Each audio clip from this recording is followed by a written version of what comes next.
Lotería. My pocket's feeling tight from all these bands, you feel me? I pity these. I fill them with dirt and I leave them a rose. I pick up a petal, a leaf in a leaf. Do you love me now? I guess you better go. I got a new pockets, it's lining no door. The hand it goes deep, but it's only for bros. If you walk a line, keep it 10 toes. If a centimeter cross, then you get let go. Let the beat go bang, like a Kurt Cobain. If you know my cara, better know my name. If you rep dream team, put the ink on gang. If you're still out east, do the same thing. Mami, que tú quieres? I know that I'm looking sexy. Mundo lotería, now they young, I stay in flex. Lotería. Mami, let's vamos a tu Costa Rica. Vive la vida. Oh, you ain't heard words, 6, 7 figures. Feeling like I just hit the Lotería. Bust down, shawty wanna bust it down. Shawty moving like you just said Lotería. Lush now, I just spent a couple dollars. Feeling like I just hit the Lotería.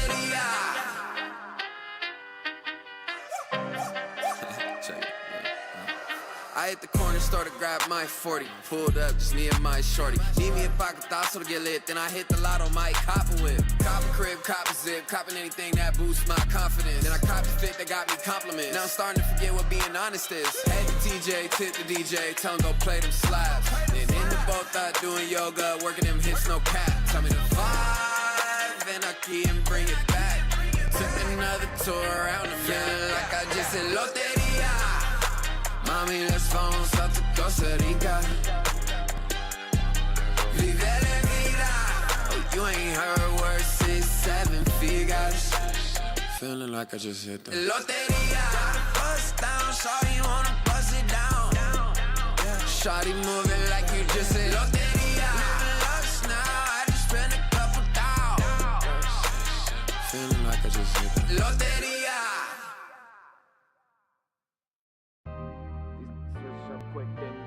Never look back.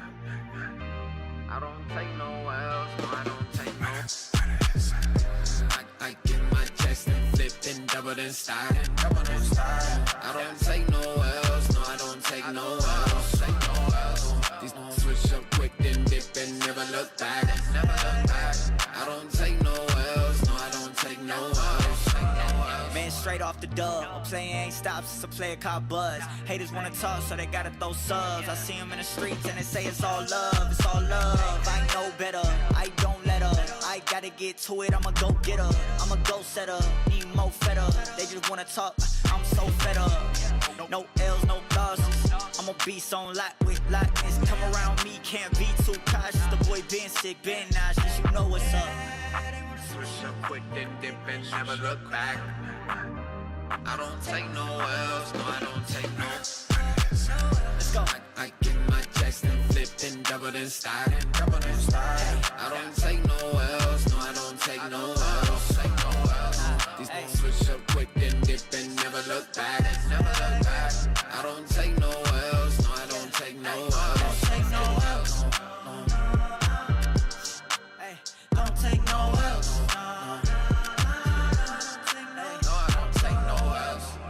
Win after win, I'm feeling like Britney, I did it again. I'm setting the table and setting the trends. I'm shooting my shot, I'm 10 out of 10.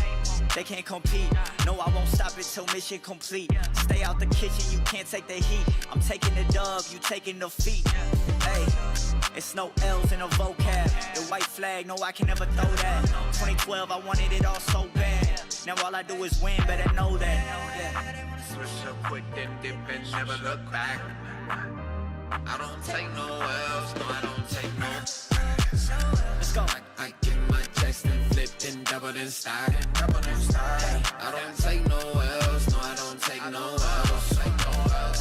These moves switch up quick, then dip and never look back.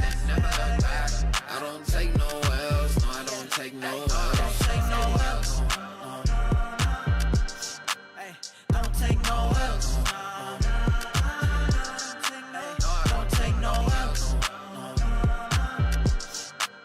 Don't take no L's.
music, I'ma need my peace and quiet. Catch my breath before I write. This my moment, ain't no try. I'm all in, go ahead and call it. Up in the clouds where I am the pilot. No turbulence, cause I'm at the highest point of the earth where I run the turf. I came from the bottom, so I know my worth. Every time I think that I am the greatest, gotta remember my humble beginnings. God got his hand on me, thought it was spotted. You really just plotted, go searching for prodigal. Gotta go back home with a new dome. I flip the switch, my lights back on. Now I show up, then I show out. Cause it's major league and we pro now.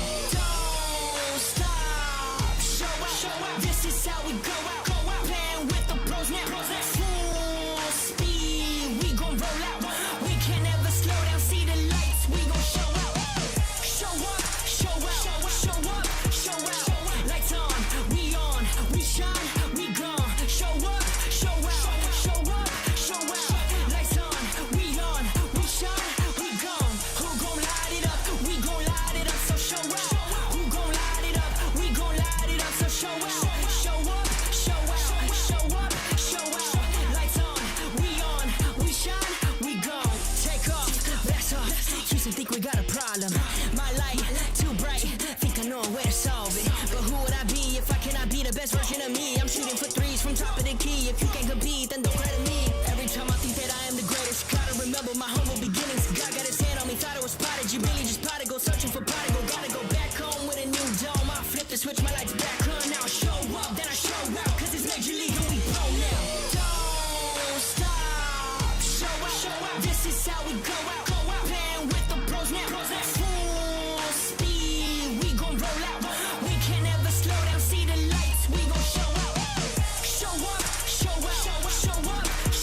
back from another one. Another one. Here we go. How I like that? We back from another one. Here we go.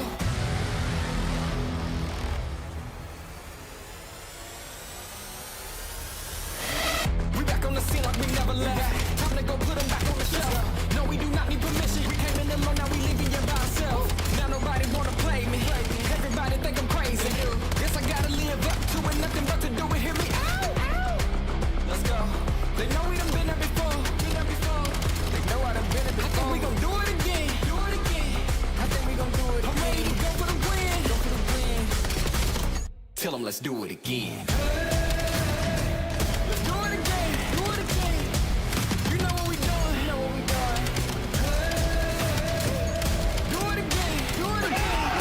From another one. Let's win. Let's do it again. You know what we doing. Oh, I like that. Let's do it again. You know what we doing. Oh, I like that. Do it again. Tell them I'm from another one. Tell them let's do it again. Welcome to Call of Duty. Miami get another one on the board, and Falcons can't breathe off the respawn. Yeah, 23, 24, 25, and 26 for Drake's 9 in a row. He wants to continue it. Ezra popping a 360. Lux is going for it. Lux!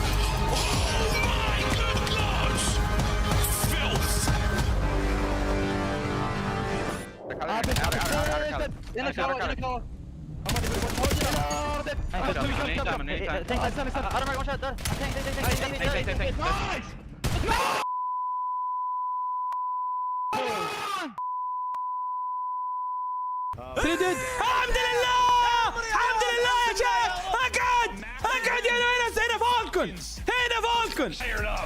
A massive win. Okay. For the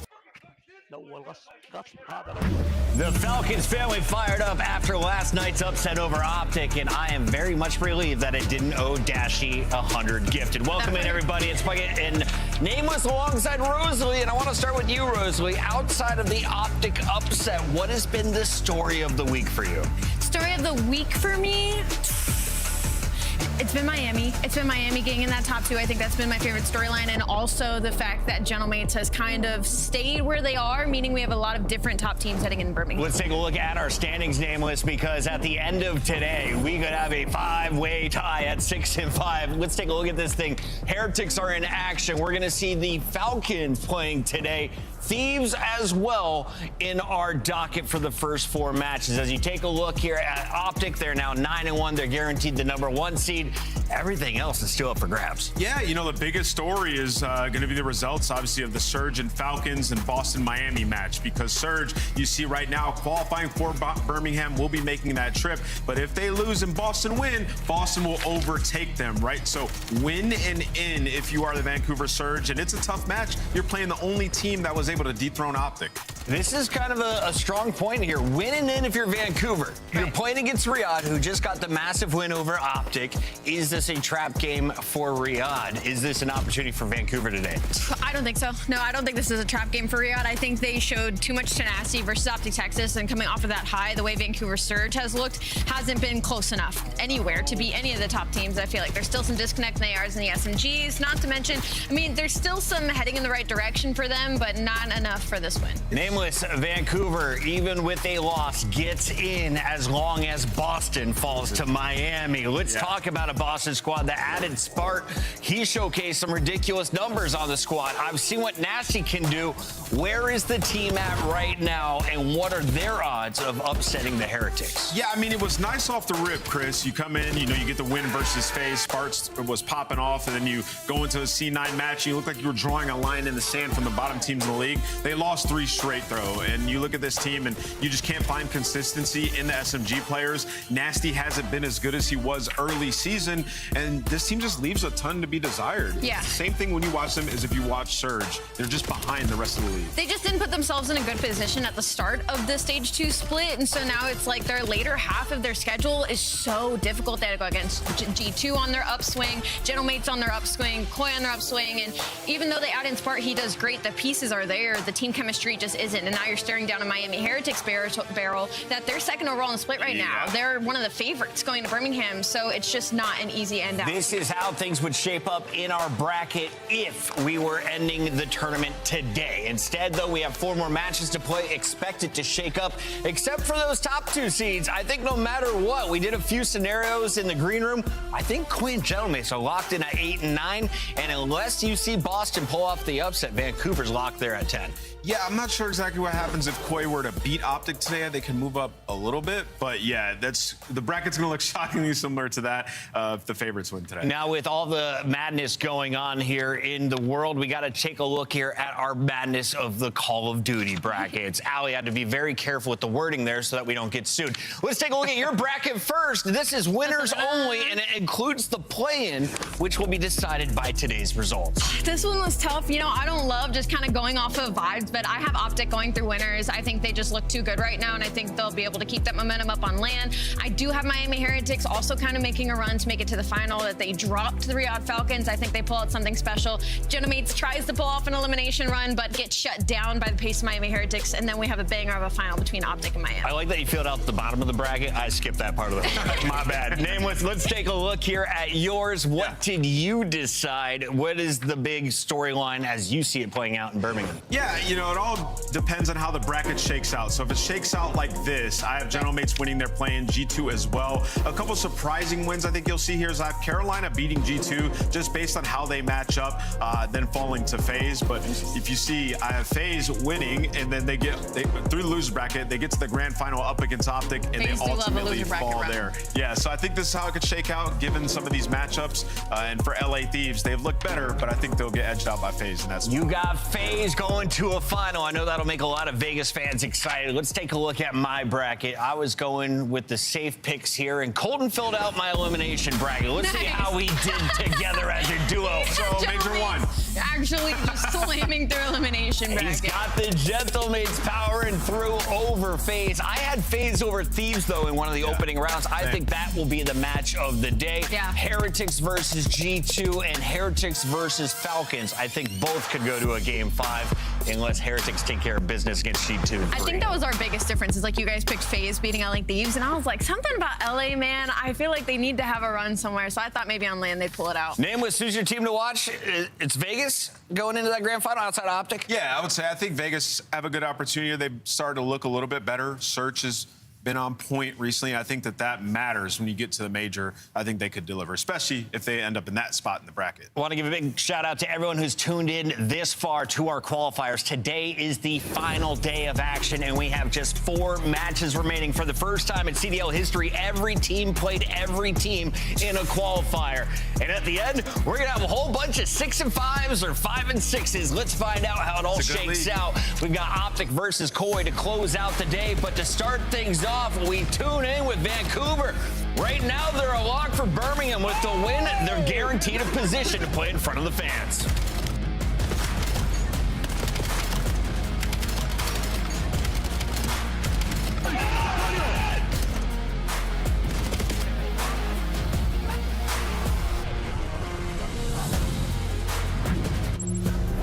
COD Champs tickets are on sale now. Come see the best teams lock in for this season's grand finale in fabulous Las Vegas. All 4-day passes come with early venue access. Head to FazeVegas.com or scan the QR code to get your tickets now. Look like the pros to play like the pros. The CDL team skins are available now. Scan the QR code or check out the in-game store now. Scuff, official controller of the CDL.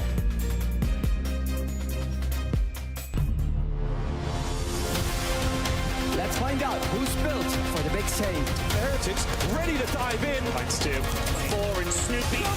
Wipes them all. But Hydra with the switch impossible. He's making top crew so damn happy. It's Saints down a bruiser.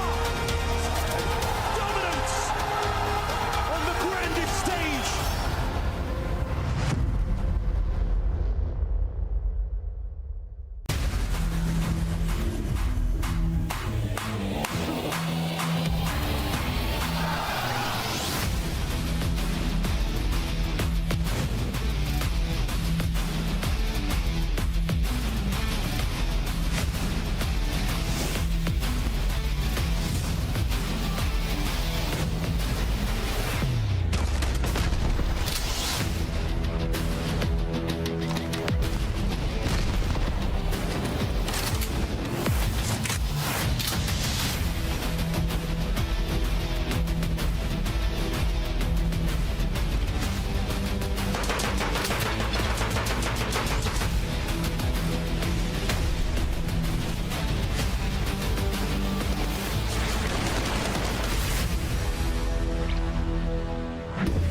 After being the worst team at Major 1, Vancouver Surge has picked up some wins in the qualifier, and it's been good enough for a top 10 position. Why is that important?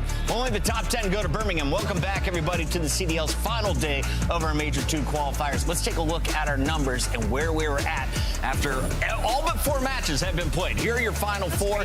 Today, Vancouver holding the door over Boston, but Boston definitely a threat as they take on Miami later in the night. Yeah, 100%. If Boston were to win, it would put Surge in a tough spot, assuming they lose this match. For them right now, though, if they tie, they have the tiebreaker over Boston. They beat them 3-1 on February 22nd. So for them, if they win this, it's a win and in, and you can just not even watch the rest of the matches today. Let's talk about this Surge squad here, Ali. We've highlighted this guy. We've highlighted Gwyn and his performances in the past. His last game, though, Gwyn had like a .47 in the final game 4. Yeah, for Vancouver Surge, this is like your fate is kind of in your own hands right now if you're able to win this match. If not, you're praying for Boston Breach's downfall. And for Vancouver Surge, they just need to be on the same page. My biggest problem with them right now is it feels like the ARs and the SMGs are on 2 different playing fields. And what sucks about this is Lunars has kind of found some consistency where he was a little bit up and down, and it was almost calling for a roster change in that slot. I feel like he's kind of saved himself from that conversation for now. But now I'm looking at the SMGs and TJ and Cap of like, okay, you guys have teamed together. Like, we're waiting for the gel, we're waiting for the S&D, and it doesn't feel like it's come through. There was a lot of hype about the Challengers players. Have these two made an impact? They bring in TJ and Capsule at the start of the season. Yeah, I mean, the TJ and Gwyn experiment we've had for a couple years now, it just really hasn't panned out. And, you watch these guys, they'll have flashes in the pan where they look good for a series or 2, but they've never been able to consistently put it together.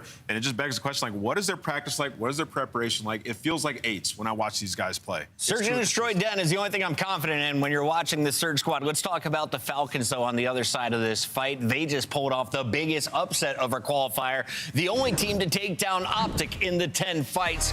Pred, a huge day. Exton, though, has been the surprise of Major 2 qualifiers. We were hoping Koi was going to save us, but we didn't even count in the Riyadh Falcons. And I mean, they're looking like an incredible team heading into Birmingham. It feels like everywhere that they were struggling when you talk about the Search and Destroy and the overloads, they have made giant strides in. And not only that, Hardpoint's become a net mode for them, something I don't think any of us saw coming off of the consistency of the way Exton's been playing and playing around him. So Riyadh, they look fantastic. They look at the series and be like, all right, DoorDash challenge, how fast can we get through it? 100%, Ali. And these guys 18-8 respawn, they've been unreal. And I think at this point, when you look at this team, we can say Exit is an all-star caliber player. Not superstar, but all-star caliber player throughout the split. He has been unbelievable in respawn. He's starting to put it together in S&D. So that's the biggest thing I'm looking for here is can they string together another good Search performance against what can be a formidable Search opponent. If there's any Falcons fans out there that have some free time, back at EWC, Nameless, Rosalie, and I saw Xnit on the stage for the first time. I said, this kid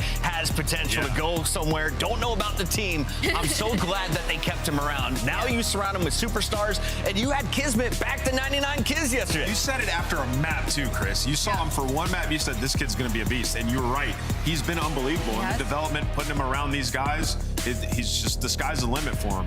Celium locked in as always. He was the one who sealed the deal with the multi-kill against Optic on Exposure game 4. Today they take on the Surge, and they want to finish it with a 3-0. Seeds are basically locked here for the Falcons, but they're playing for pride. Let's get to our scuff pick'ems. I'm going Falcons back-to-back after yesterday's performance over Optic. You have to think they beat the 10th seed. Yeah. Lock me in. I'm picking the Riyadh Falcons. I think they win 3-0.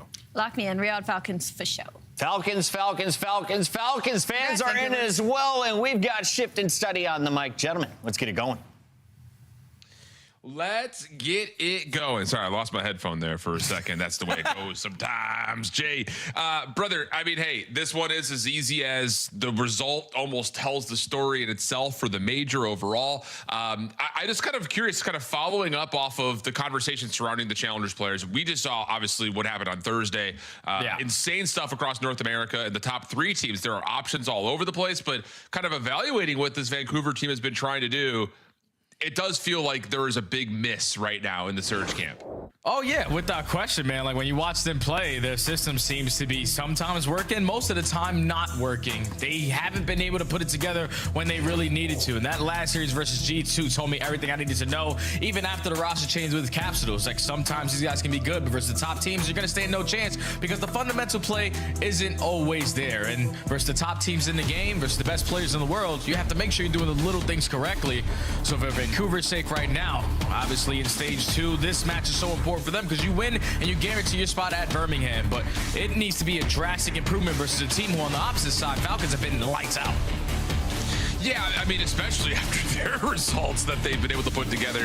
It's just really interesting because, you know, the story that we've talked about with the Falcons this stage has largely been surrounded, like, what Falcons are we going to get? Kind of like the same story that we've been talking about with Thieves. Like, G2, there are times all they these show guys. up. Yeah, man, I'm telling you, there's times that they show up and they look unbelievable. And then you get some matches like the one they had versus Miami, you know, they don't really hold much of a candle there. So for Riyadh, it's about, you know, doing what you should be doing here against Vancouver. Take care of business, get out of here quick, get on your flight, and we'll see you on land. But like we talked about, for Vancouver, it's all about finding a win, own that head-to-head tiebreaker, and you can too stamp your tickets to UK. Yeah, and the best way for Vancouver to find a win, I went back and looked deeply into the numbers. They only have 5 successful series wins on the season, and 4 of them come off the back of finding success in map number 1. So on a map like Scar, where Falcons are trying to add this into their map pool so they can have basically every single hardpoint available whenever they decide to play it, this is one that Surge 5-6 reps they have throughout this stage that they need to take. Agreed. I think it really is, especially looking at their record in Search and Destroy and Overload, especially the long losing streak they have in Overload. You have to win at least one of the hard points, if not both, if you want to get out of a series, especially against the top teams that are out there. And so far for Vancouver, not a terrible time through the first hill. Moving over towards 2, they do have the numbers in Capsule, trying to hold off the Riyadh reinforcements, and it's good. It's able to find Cell, which even better has a chance at Pred, but not quite able to hit the finish. Spawns, though, will move, and Vancouver are still in the hill. You still got to focus on Pred because he's staying alive behind enemy lines, just stalling time for his teammates to eventually break from the front. And even though you know exactly where he is, he's still managing to be alive. Just all of his teammates now drop like flies. So Pred got to get more involved into the play because Vancouver is still holding. Well, here's the Bulldog trying to follow up after his incredible series earlier this weekend. Nate Cook, he's being challenged out from Jen Spot. How about it? Gwyn doesn't just get the one, he gets a second behind that. Fred trying to keep him down and covered, but Gwyn pops up after the regen and takes it. And that's now 3 in a row for him in Vancouver the whole time through P2. Really don't give Riyadh any time at all, and they're over to 3 early. Really strong start here from the Surge. Yeah, they have 3 players in the vicinity that they want them to be, but Pred behind enemy lines is breaking them down. He finds a double. Now your teammate's able to fill the gaps over at playing heady, instantly jumping towards the P3, and you have Surge now trapped towards the backside of green. Yeah, Pred just trying to hold the front line. He does get his nade to land, so that softens up the Surge approach. Kismet trying to further the action at middle, gets shut down, and now it's just about, can you actually secure this break? 35 seconds, the pinch already shut down. Exit, we've talked a lot about how his stage 2 has looked so far. Can't really do too much initially from the front, but is still holding on to the plane heady for a moment, but the nade lands on top of him, leaving Pred as the last one standing, and he will drop. There's still 20 seconds to fight for here for Vancouver. Yeah, good break there for Surge to keep himself into the mix, because you know how impactful it can be if you're consistently spawning on the backside of green once that P4 spawns up.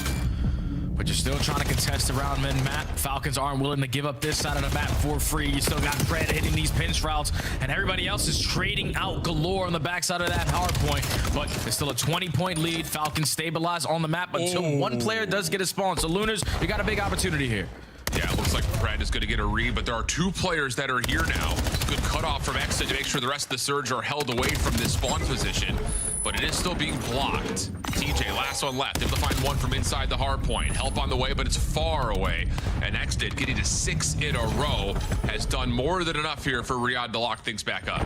And back spawn secured. Now you have to do is just look for the opening fight, and it's Capsule able to find it behind enemy lines. He also takes care of the spawner in Pred, so back spawn's secured now for Surge. You got to try to hold on to the hard point from the front if you are the Falcons, but you're all instantly falling down. So Surge taking their time on their break attempts, where on this map it's only at 19% chance of being successful. They have found a couple of key breaks to keep themselves in the lead. Yeah, and some of it just getting blessed, a little bit lucky with that spawn position, but yeah, you get a couple of great individual moments for Vancouver to help get those moments to actually find efficiency on the scoreboard. So now it's a 34-point game, moving over to P5. And TJ, the rest of Vancouver are on the way back, but Riyadh are trying to threaten. We'll see how the Surge handle this moment as we go to Vancouver. Listen in. Factory door. One shot hill. Top green. Lean down first hill. You can. One shot, boys. They flew me in the back. One shot, Tom. We're flipping. We're spawning back. Right here. Top lane. Clear light. Top lane. One shot. Here, spawn him in. I'm getting shot. Someone's deep lane. He was like low red. Yo, he's top red tail. Just cut him. Top red tail. Low plane, bro. Just finessing. I'm good. Low plane. Nice. That was out left. Send up. Very left. Jump out red. I'm on top green. I'm flicking top green. Need it back right. I hear you. I'm blocking. Nice. Yo, Close to Tom. Dead. Need it back right. Here, use nade. I have left. Top green cell. And H weak. Cut the left. Make sure cut the left. Can't go left. I'm really weak. They're all banging hold. I don't see nobody. Three. Top green cell weak. Someone get new. Yeah, I'll get Tom. Ran up peak cut. Yo, two left. I'm holding because they don't Yeah, could get a side blue split. Yeah, could, bro. Back left, bro. Go top green. Stay down time. I'm flicking these Back left top green, right? Yeah, I'm top green. I'll see top green. I'm flicking these I got it. Ran a hill. I hear you. One top. That's where. I got hill. Yo, kill me. Red. I'll shot. Shop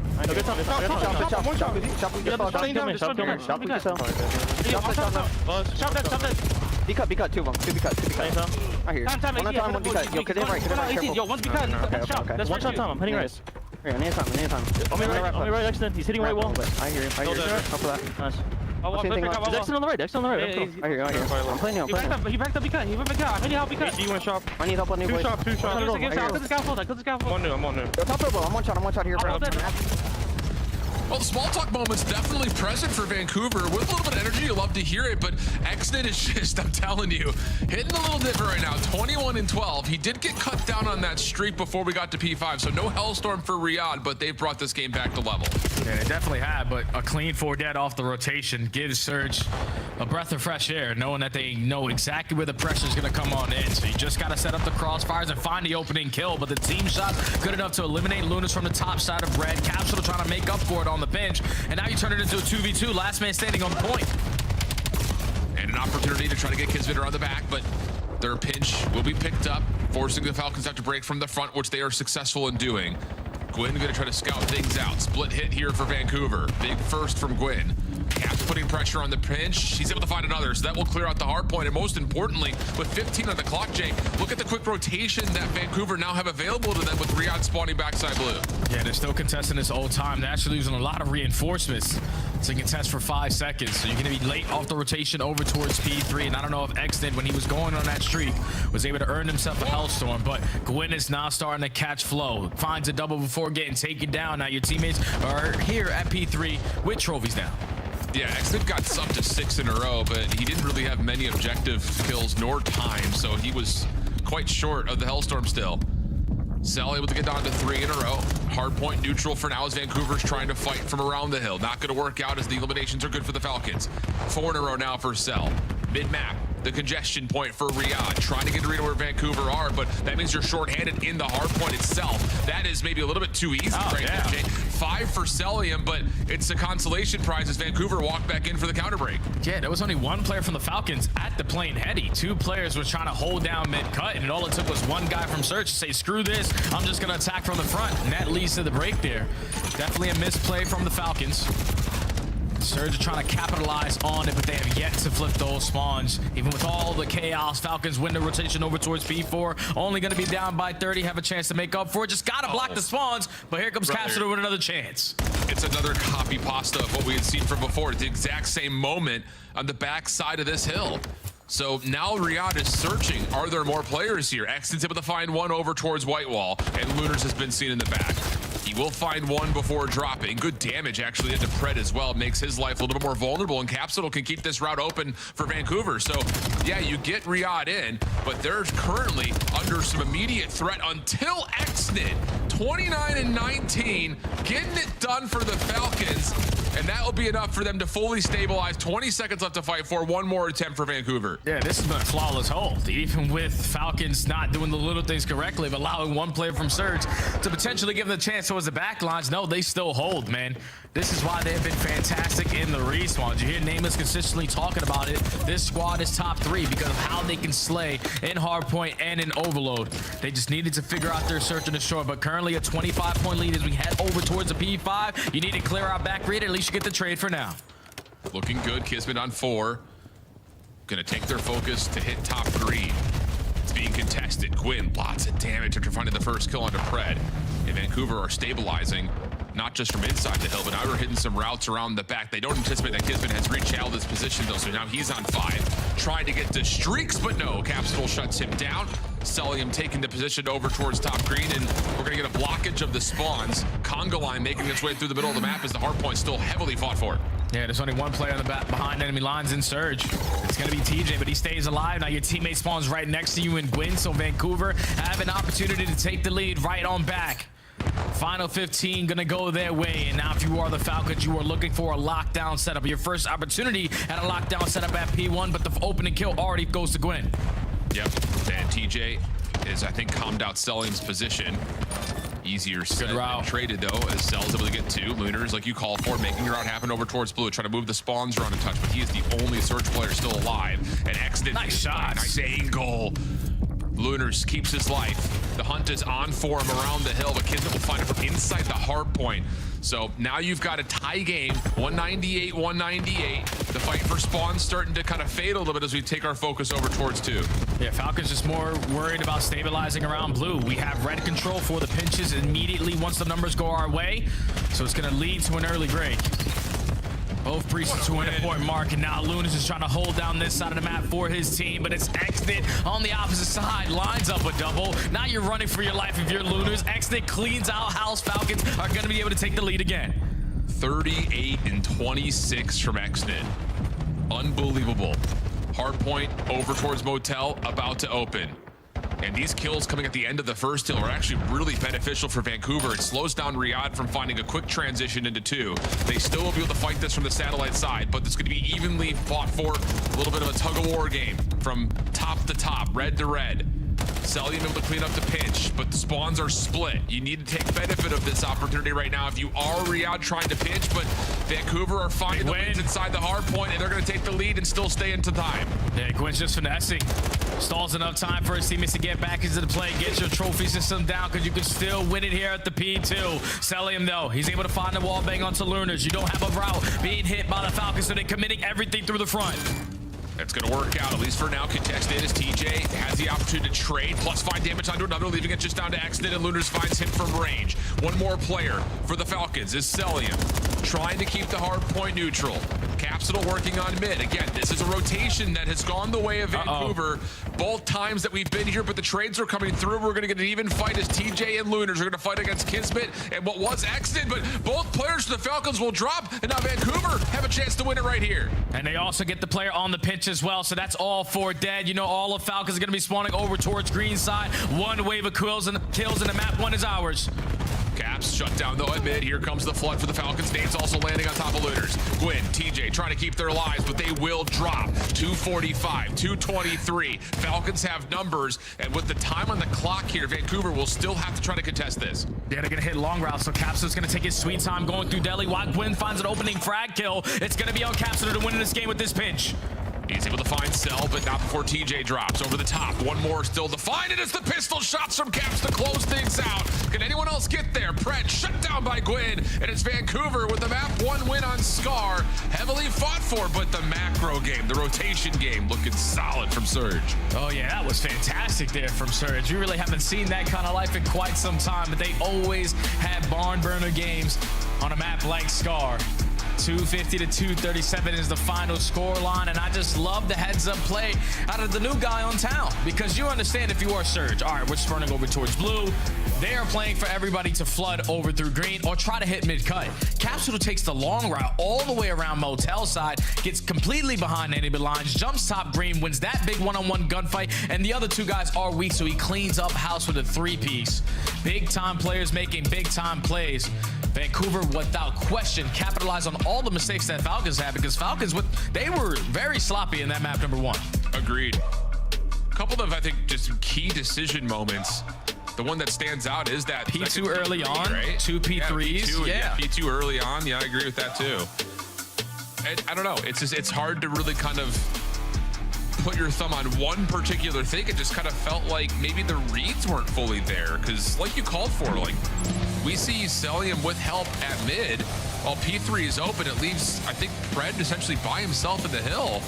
And I don't know if there's just a calm thinking that Vancouver were hitting a heavy pinch through the mid cut, but it really wasn't the case, and Vancouver just walk on into the hard point for a free 30-30 split on what very well could have been the game-winning hard point in retrospect for Riyadh. Yeah, because some of these hard points just need to have better setups, and Falcons usually are that team to be unbreakable on some of these HPs, but the communication wasn't on point. You could tell early on into this game. It shouldn't be that easy for one person single-handedly to break you at P3 with all the plane headies and all the different spots that you have, including with trophy systems. But Vancouver saw the moment, seized the moment, and capitalized on it for the map number 1. Yeah, and I think it's on top of that, just to go back to it, both times are at P4. The block isn't perfect from Riyadh. You talked about that setup not being fully concentrated in the right spots, and Vancouver end up using that to at least contest, if not get some more time of their own. Now, I will say, we're coming across really critically right now for Riyadh. This is not a map that they have had in the back pocket whatsoever. Definitely feels like over the last couple of weeks, they're trying to bring it into the pool, and they've only gotten really a win versus G2. They lost it in a tight one to Miami when they had played that matchup a couple of weeks ago. But yeah, it definitely still feels like this is a map that Riyadh's trying to figure out, which is why we point to those moments of, okay, this is where it's gone a little bit wrong. Yeah, especially after the series that they had yesterday versus Optic. You take down the big dogs, you can't be falling short in hard points, specifically to a team like Vancouver Surge. But obviously, we don't know anything about COD nowadays. I feel like whenever Maven says a stat, Chance says a stat, you can throw it out the window because the complete opposite is happening. It's happened all throughout stage 2. But when you take a look at that graph there, it was tight until the very end of the game where Falcons just let it go. So now we go over to Raid for the Search. We'll go back to Scar for the Overload. And I think the thing that's probably going to stand out in both of our minds here, Jay, is for Riyadh, the Search and Destroy has been a bit of a mystery in terms of what are we actually able to put as a map in our pool. And it has been, this stage, heavy face-slamming Raid. We've seen some really bad moments from them, but they are looking much more complete on this map. They're looking more robust. They're bringing a lot of variability to their setups, and it's worked out nicely. I think especially recently, watching them take down Thieves, I think very convincingly. That's the one that we casted. Yeah, and I think it was all off of the S&D raid that they had versus Toronto, where they were down 1-5, need to rally 5 rounds in a row to clutch up and eventually stop that loser streak from continuing.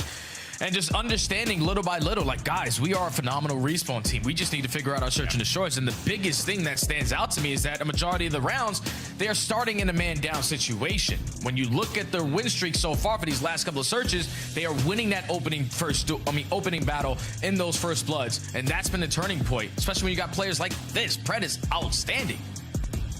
Yeah, and I think it's just, in particular, watching how Pred plays, not just search, but on this map, he has been in a position to kind of understand the reads from his teammates and then be the guy to shut down the plays or get a read on where the play needs to develop, and he's the one opening the critical space to allow that play to succeed. Like, he has been, I think, a big playmaker. Him and Kismet both have been, I think, a lot of the reasons why for Riyadh, Raid has looked so good for them. There's also been the conversation point, though, about, like, are we going to snipe? Who's going to snipe? Yeah. If at all.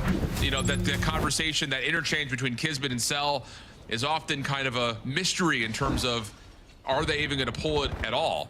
So a lot of things to kind of keep an eye on here as Riyadh are trying to really use this raid search as their bread and butter. And how about that? Opening first blood, you talked about the importance of it. Pred just dives on into kitchen to get the first. Yeah, you already have mid-map control with the bomb down at A as well. So it's going to be a very difficult chance for Search to take care to potentially win this round because you're already in a 1v3 and Gwyn makes it a 1v2.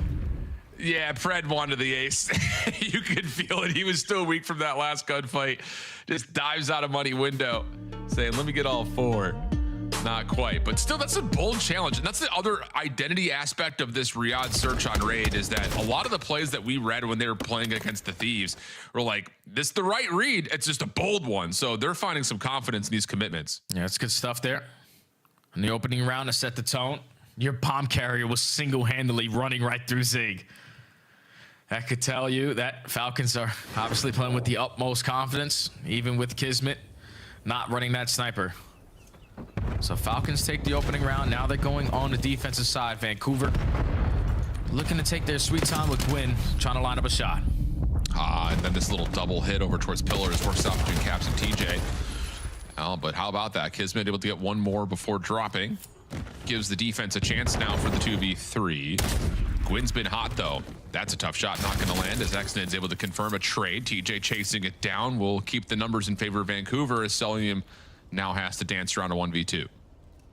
And he's got time. Just got to figure out what their play call is going to be. Deciding to play the 50-50. Right dead center of the map. Both teams are just playing for information and neither one is willing to give it up. No, not at all. I mean, it is still one of those things that as a 1v2 is considered like, okay, Gwyn's going to find himself a weapon to use. Say if he's just on sniper pistol, maybe it doesn't feel nearly as good, but time will force them to move and Gwyn will plant at A.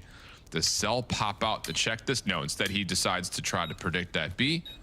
Not going to happen. Gwyn may still give him a window on the exit kill, but no, not quite. Gets out to outer ring.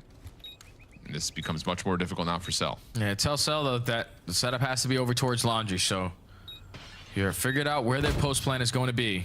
Just time is starting to dwindle on down. Gwyn, don't catch yourself in a one-on-one gunfight. Just keep on throwing your shoulders. Nate is out. Cell trying to dance between both players, but the shots up top to Laundry are clean, just not quite good enough. Gwyn able to find the kill. Even if he did drop, the quick trade would have been there. So nice moment there from Surge. Very quiet on that 2v1, but hey, a win's a win. Yeah, capitalized off of it. When Pred just tries to run through mid pillars, gives you the first blood. That's what forces Kismet over towards Laundry, because we've seen him a bunch of times where his teammates are working the middle of the map, the pinch. He's single-handedly holding that in that position, but once his teammate falls, he's forced to make a play. And then you give up Laundry control, Surge with the numbers advantage, just get the bomb down, play their post plant there. Successful on the attack.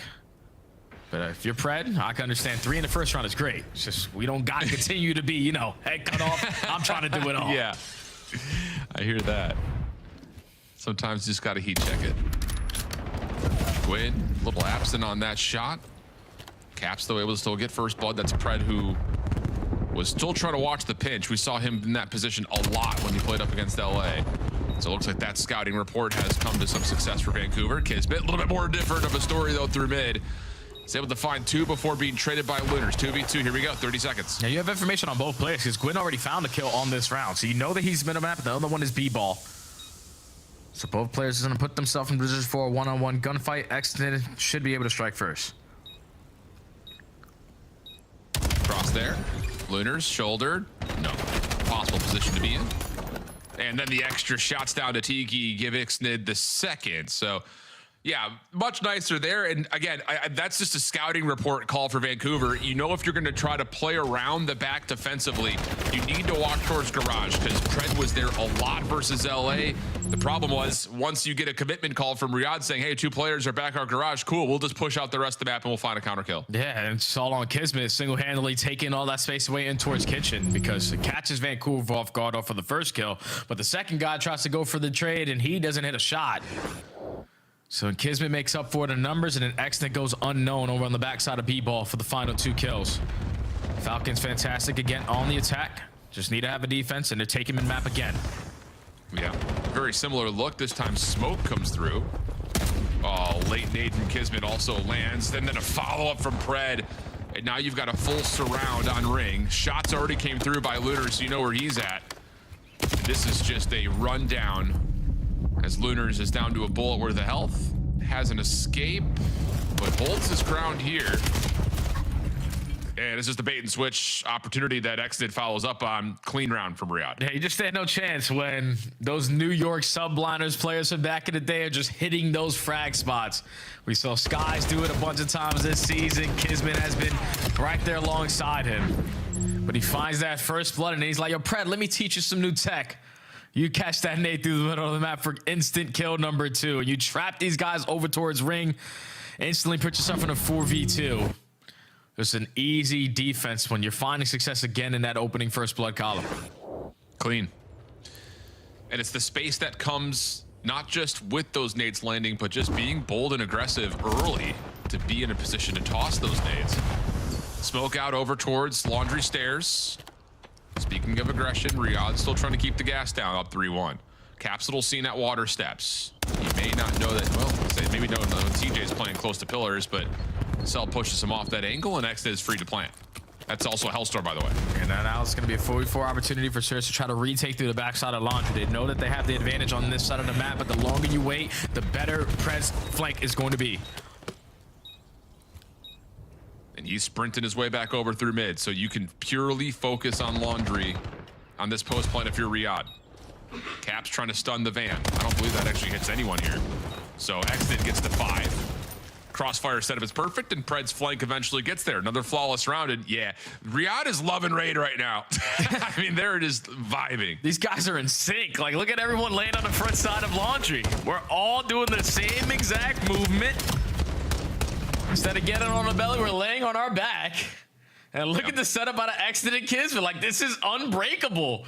You're not expecting them to be this close. And then when you do, Kismet puts out shot, but Exton right next to him. 4 up, 4 down. Insane post plant there from Falcons. Looking good, man. I'm telling you. When we first watched Riyadh play this map at the beginning of stage 2, we were like, woof, man. They are all over the place. Everything looked disjointed, uncoordinated, but they found something on this map.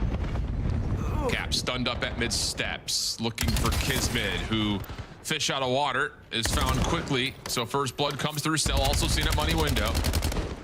And the extra damage from TJ is well appreciated here as Riyadh is a little bit stuck at kitchen now. Yeah, that's so much info. I'm pretty sure TJ was able to spot all 3 players going in towards money. So yeah, Capsule's not gonna take any risks. Try to get the bomb down at B, just wrap it back over towards A. Now you just don't want to give Falcons an opportunity for a one-on-one gunfight, but you catch X-Nid 4v2.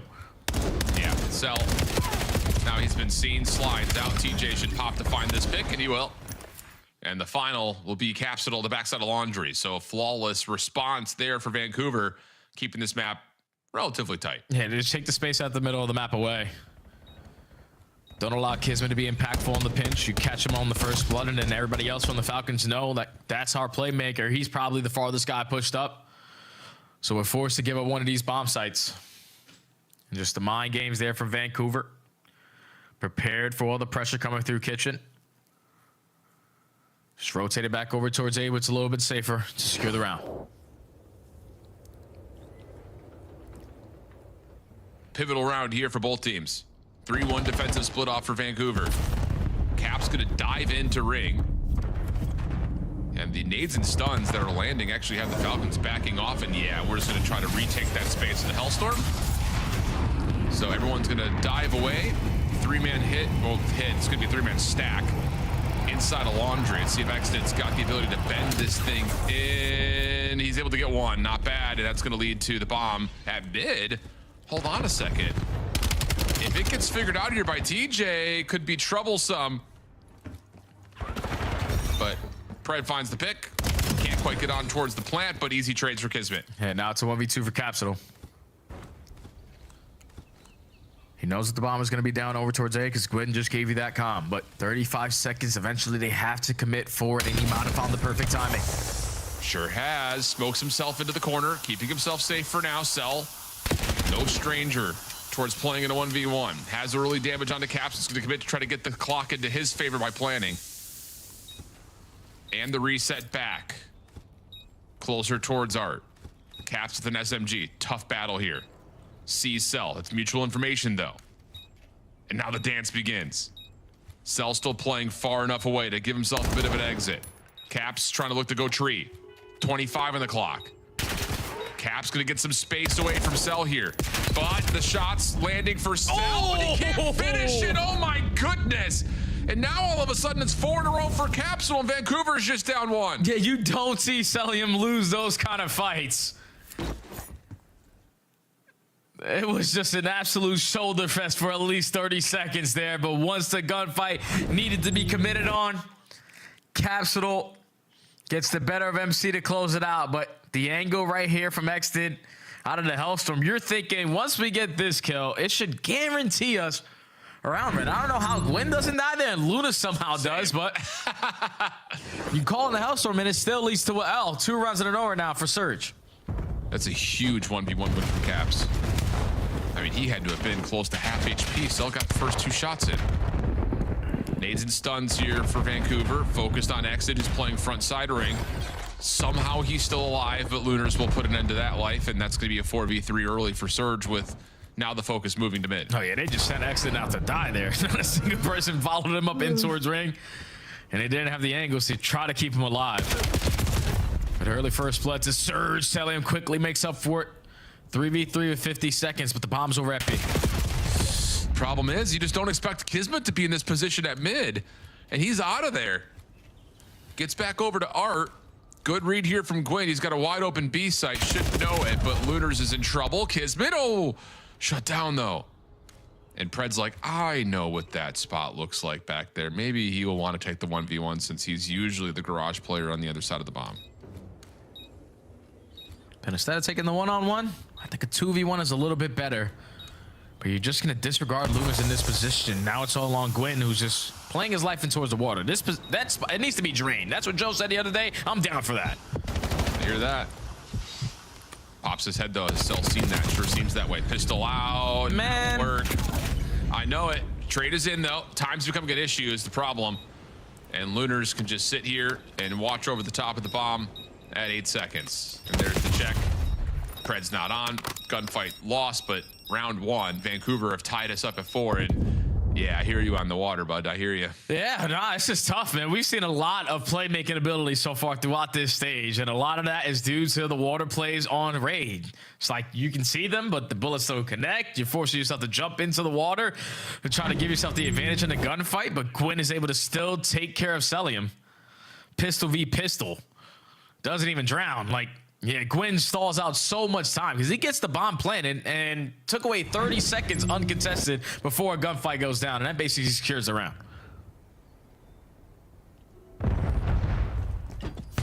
So now it's just how do these teams adjust and adapt to what they've seen so far through 8 rounds?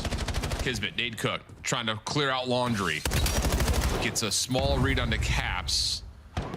Too dangerous to try to shell that out yourself, though. So Pred will join the action behind smoke cover. A couple of shots are through, but Rihanna a little bit split focused right here. Caps able to find the first blood. Cell's trying to follow up to at least get the trade in. Kismet's there with him. Problem is, Gwyn's also hit through pillars. So after everything is all said and done, we're at 2v2. Yeah, and Celium is going to go for the chow as well. He's not going to expect both players in the same spot, and now it's all lived up to Exited. The bomb carrier, the flank watcher,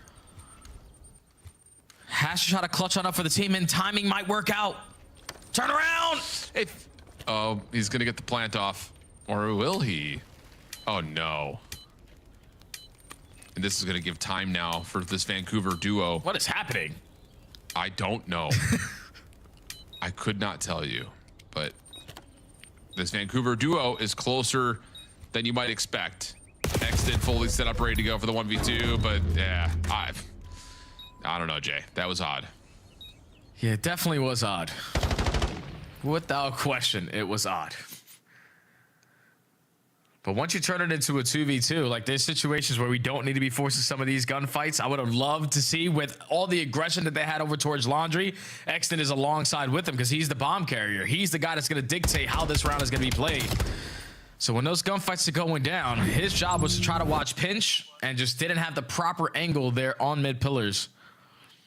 So the fact that Capsule was able to finesse his way for the early first blood here, and his teammates still make up for the numbers through mid pillars.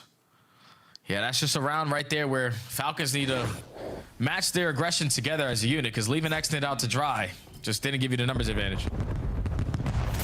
So at one point, this map was starting to look like it was going to be a Riyadh runaway.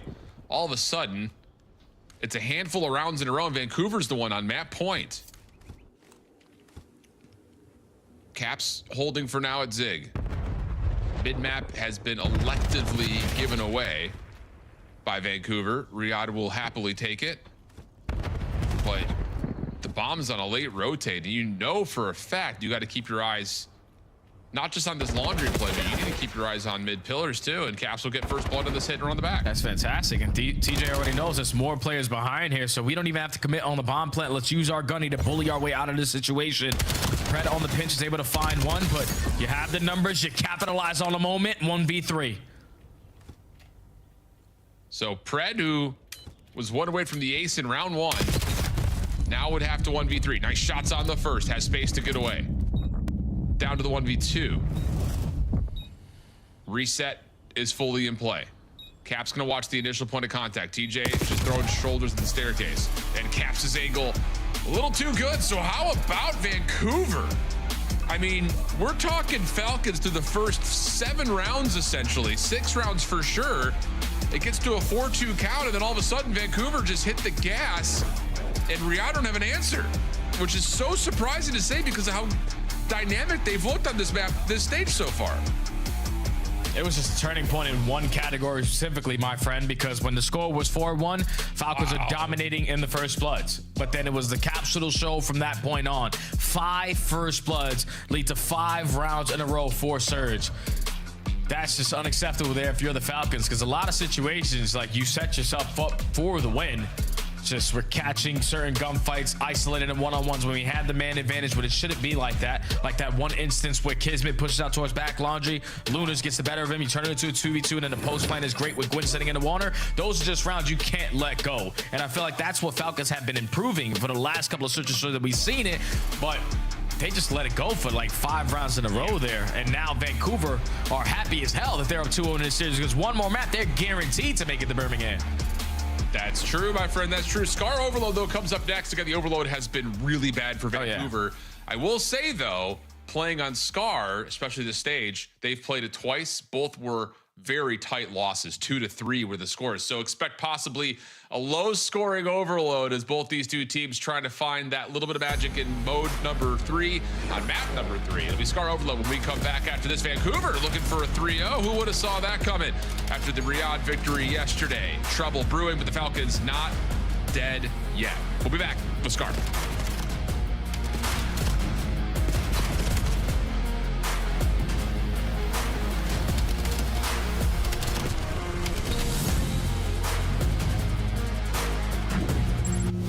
Scuff, official controller of the CDL.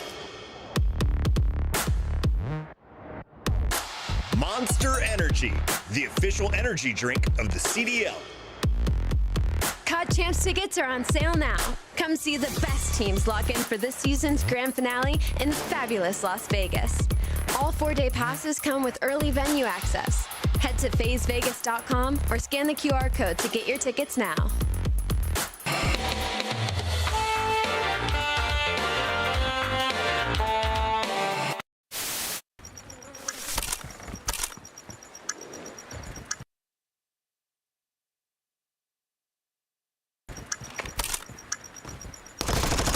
Just push you out. To your right. Oh my god. He jumped right in front of you, my boy. That was unlucky. He literally jumped on in front of you. That's him. Bro. Piss on him. Let's try the bomb. We're playing the bomb. Oh my god. God, come on, give it to me. Follow the door. I don't know if he gets some. Behind you, behind you.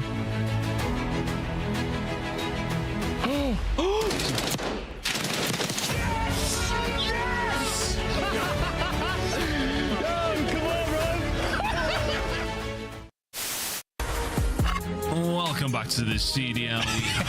Wow, what is going on? He's the master of fight.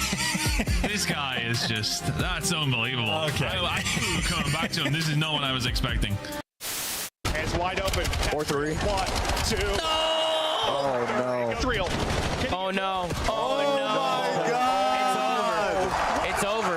That's a G. Definitely no Rocket League. G2 just cooked them. Oh my God. GG, man. He's done. Wow, bro. Wow. Look at him. Look at him talking.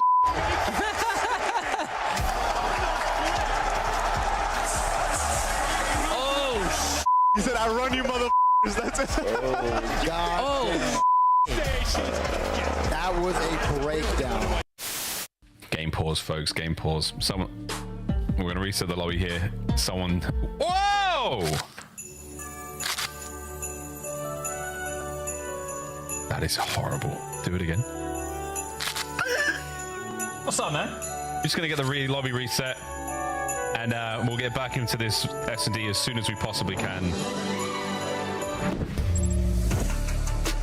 Welcome back there, friends. We are through 2 maps, and it's been the Vancouver show to this point. 2-0 up, a tight battle in map number 1, and then a dramatic comeback in map number 2 has Jay copyrighted, nameless, mind blown. 3-7 for Vancouver. Again, they do hold the head-to-head tiebreaker versus Boston, so a win here would guarantee them the play-in, whereas for Riyadh, a win for them would have them fighting and stretching for a possible 2 seed, which, again, just based on how this stage has gone, wow, I mean, being a top 2, top 4 seed would be a major advantage, you would think, in a lot of ways, Jay.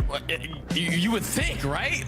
But like when you sit there and you watch some of these teams who we all have in the top 4, everyone besides Optic right now look really good one day and completely opposite the next. Like Falcons just beat Optic yesterday. Now you're down 0-2 versus the 10th team right Vancouver. now in CDL. Like this doesn't make sense. You lose the opening scar, great. That's the map you want to try to add. But you lose your best search to destroy, which you've been feeling really confident so far throughout the stage by losing 5 rounds in a row. I know now we're technically going into overload. Vancouver are one of the worst teams in the mode without question, and Falcons are probably the best because they have 2 out of the 3 maps basically on lock. This should be Falcons trying to force game 4 when you look at these numbers. Yeah, I mean, you're absolutely right. And we had that game versus Miami where we talked about that storyline, like outside of Optic and their long overload win streak, Riyadh were looking like the best team across the board because they just said, hey, you know what? We'll just veto Den every time. And we'll either get exposure or Scar, and that's been working out nicely for them. But they dropped that map to Miami. That opens up maybe a different world of consideration for Riyadh, but still across the board, their numbers are unbelievable. I think in particular, it really has been in this stage, not just their win-loss record, but how much they score. I mean, we've got 2 different games they've gotten to 7, another 2 they've gotten to 5. So like they score often and they score a lot, just like throughout both sides, both halves.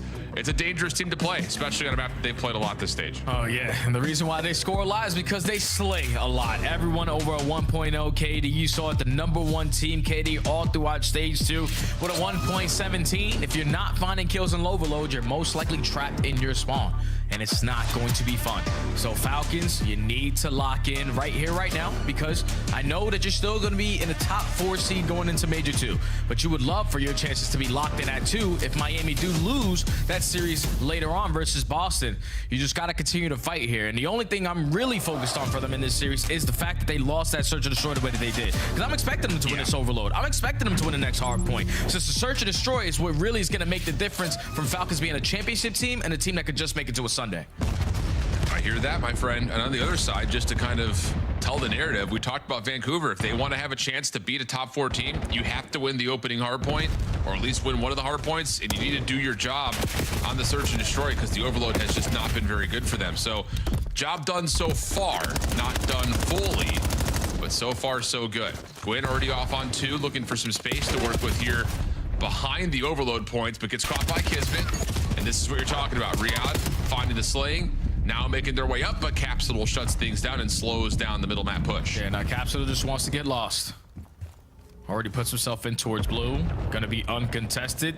You are Falcons, you know that he's somewhat nearby, and Pred thankfully turns right at the right time. 4-3 dead. You have their spawn pushed out. Someone just needs to retrieve the EMP. Problem is, Xnid gets caught. EMP is in hand, but the defense for Vancouver is set up. Keep your eye on Kismet, though. Nice route through top green. He's able to find the first that will change the focus of Vancouver, not just because of where Kismet's positioned, but the EMP's making its way through. Caps will drop in. The score will come through as Riyadh gets on the board first. And now you got all of Vancouver spawning over towards Motel. You're not in a position to play for that next spawn point. And you're in hell right now. Exit and Kismet have you trapped, but 2 spawns do happen over towards green, so actually 3. So an opportunity that definitely catches Falcons off guard, somewhat of what we saw in map number 1, just not reading the spawns correctly. Yeah, and that's one of those moments that how often are you in that position where we're dominating so much that we're forcing different spawns than we're used to playing against? Because flat out, Vancouver had nowhere else they could spawn. So they make the most of it. TJ able to find a couple. Pistol, yeah, that'll work out for 3. Give him 4 in total on the life.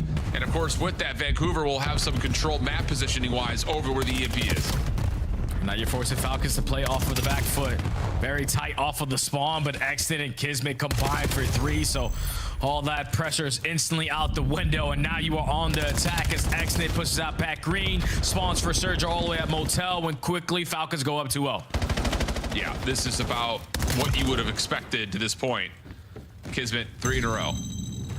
Putting them together life after life. EMP spawns over at Motel. And Vancouver are stuck trying to play out of their spawn still. They do take down Exit at mid. And Riyadh are looking for the next wave of gunfights before they consider the device pickup. Yeah, no need to rush anything. You're up by 2. So make sure our pitch is being watched. Let them make the first move. And that's exactly how that's going to be set up. So Falcons are currently down 0-2 in the series, up 2-0 in this map. But let's see how they set up potentially a reverse sweep with listening. Nothing low, guys. Back up, top, outside the shop, guys. Outside the shop, top green, he's shop. He's stuck shop. I'm dead. Shop dead. Green cap, R1 TJ. Yo, R1 and green, R1 and green. Top green cap. Yeah. I'm still green. Top green. Let's go top green. Let's begin. Let me get that top out. We don't have it. Top green. One shot. Yeah, I'm on. Get. One shot. I don't see finesse. Tableau, toss me. One bullet. One's on ball. Behind you. Nice. One shot. One more. He can't come right. One shot from blue. One shot. Okay, top blue. One shot. Top blue. Lunars. One top. 2 top blue. Another one. Top blue. Nice. Good job. I'm gonna go P2. I'm holding shot. Nothing shot. Well, you got to hear it through the comms. Riyadh panicking a little bit as Vancouver start to find some success to get their at least first score on the board. But yeah, I was about to say the time of possession still has been very much so in control of Riyadh.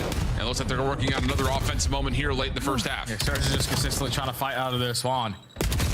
Now another opportunity for Falcons to potentially get another score on their board, but your lead blocker loses the fight. You're also losing the engagements through mid-connector, so Pratt has a lot more to handle here in the slaying department. He's able to only find one before falling, but MC stalling out time through the middle of the map. Clock raising the urgency on this first half. Tough battle here between Cell and Gwyn. And Cell will just keep his life back away and make sure that the Falcons still have 4 players trying to fight into this first half overtime too. Gizbit will give you the opener. Trade though from Lunars. Nice gunfight win from Cell. Expects there to be one more player nearby. He's able to find the win, but Cap shuts down the EMP. So can anyone pick this thing up? It's Cell. How about it? He finds more, but the defense is able to stabilize, find the EMP carrier just before it gets over the finish line, and we'll go to the second half. Crazy thing is, Al, like, ending the half at 1-2 when it felt like Falcons were in utter dominant control from start to finish of that half, you will absolutely take that if you're Surge, because they were slaying you to bitch. It's just this one opportunity where they were slaying in their spawn. They're thinking you're consistently going to be spawning over towards Motel, but then 3 players spawn for Surge over towards Plainside and give them a chance there to still be in the game. I thought it was Falcons not being able to read that spawn, but you just can't read it when it's unexpected. True, you still have the one score lead going into half. Yeah, it's one of those moments. It's like we see it in challengers every so often, where it's like we're slaying so hard that we're putting the game into a weird spot of where do we put the spawns at, because it's like everything in the back is blocked. So interesting problem to have, but for Riyadh, it's been in their name in terms of the narrative of this map to this point, just because, again, map control kills have led to time of possession. That will occur once again. Follow up with the pistol from Pred will give them the quick break off to score their third. And that's just one of those moments that really heightens the urgency now for Vancouver. Yeah, down by 2. Still trapped in your spawn. Next spawn is going to be over towards plane side, so you're forced to wrap back over to that A objective. And just hoping that you can get some kills in that process. But you go 2 for 2 in the split fights. You're just not going to read these routes out of Exnid. When he finds himself in towards blue, he's a very hard guy to keep track of. Let's see how many more he can find. That's right.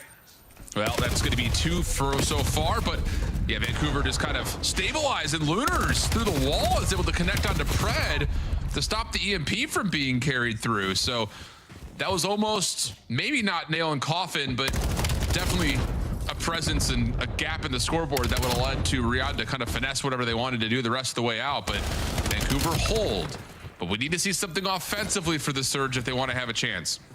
Yeah, you can't always be playing off the defense in your spawn, because that just tells you Falcons are in firm control of this map. They can do whatever the hell they want, hit whatever else they want, because they're finding all the kills to go with it. But this is an opportunity where Surge can stop the bleeding. They have rotated it back over towards plane, hit a free route over towards A, and now you're only down by 1 again.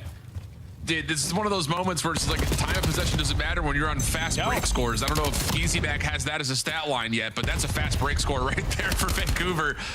Just taking advantage of the fact that Riyadh are trying to spawn trap us. We found a gap, and now all of a sudden it's a 1-point game with 3 minutes on the clock. Riyadh feeling the burn, right back in though. They're gonna find their own counterattack to keep the gap at 2. And now you still have players in their spawn. Like, this has got to be so difficult if you are Vancouver, because every time you're coming off the respawn, if you don't check the right angle, there's a player from Falcons already shooting you. This is not fun, man. You're down 3 now with Falcons getting an extra 1 added to the tally, and you've been able to slay your way out of your spawn, but for how long? Exnid, he's got to have one of the most fun player cams in the league. 29 and 17, just continues to dominate in this stage. Now off the regen, looking for more. Reloads, finds 1 for free. Trophy system surely deleted on the way over, trying to get lost around the back, but shut down. In Vancouver, with 2 minutes to go, are still trying to battle their way out of blue. There's just no map control at all for them. This is tough. You're talking about the first half, a majority of that, 5 minutes, 3 out of the 5, you're fighting out of the back green spawns consistently, and now the same thing can be said in the second half, just doing it on a different color building. You have been yet to leave the spawn on the backside of blue, and every time you get a chance to, Falcons off the respawn, just make up for it in the slaying. They go 3 for 1, make it 3 for none. Score number 6 on the board. Wow. Telling you, man, Falcons can score quickly. I mean, we were talking 60 seconds ago about how Vancouver was 1 score away, 1 mistake away from getting to a tie game, and now all of a sudden the game's over. It's just unbelievable. 31 and 20 from Exnid. Again, man, I just cannot say enough. And I think for those that, you know, have been long-standing fans of the CDL, you watch what happened with the Falcons team last year at the beginning of the year. We're just sitting here like, what is happening? What are we doing? But the growth out of Exnid as an individual player from that moment to today is unbelievable. Truly unbelievable. Hey, man, they set him up to have that kind of growth. Everything that the Falcons did in the offseason, personnel, got world champions all around him. So he knows all he has to do is just listen to these guys, and he's going to be able to hit a different level that he probably didn't think. Hey, it's mathematically impossible. Falcons slay their way through an overload again and force map 4. Yeah, I mean, it really is. I like that call. It's like, I hear you say that, and the first thing that comes to mind is like, it's iron sharpening iron, if you look at it from Riyadh. Talking about the exited success that we've seen. So the kill presence that Riyadh have had continues to dominate. The time of possession number is going to be insane because all 3 of the scores for Vancouver were essentially quick grab and goes off of one small moment. I mean, whether it's a mistaken setup or just finding the right kill to be able to move quickly and take away space that you have lost through the entirety of the map. But that was as comfortable as we've seen so far this stage from Riyadh through and through. Oh yeah, and I know Falcons are happy. Like that was the form that they found themselves in on that map. Because if you get 3-0'd before you go into Birmingham, you're probably a little bit devastated, but you show your dominance in your mode. Now you're forced into game number 4, which is going to be an exposure. We saw this yesterday versus Optic. Outstanding. And they're holding once they were set up, and even in situations where they were late to the punch, they were very successful in their breaking. But the numbers tell one story, and that's Falcons outslayed them to bits. You couldn't keep track of a lot of these guys. Everyone basically had 29 traded kills. Vancouver, for real, consistently fighting out of their spawn. But you're still up 2-1 in the series if you are Surge. You still have an opportunity to control your own destiny if you do make it to Birmingham. But I know without question, Boston Breach got their pom-poms out.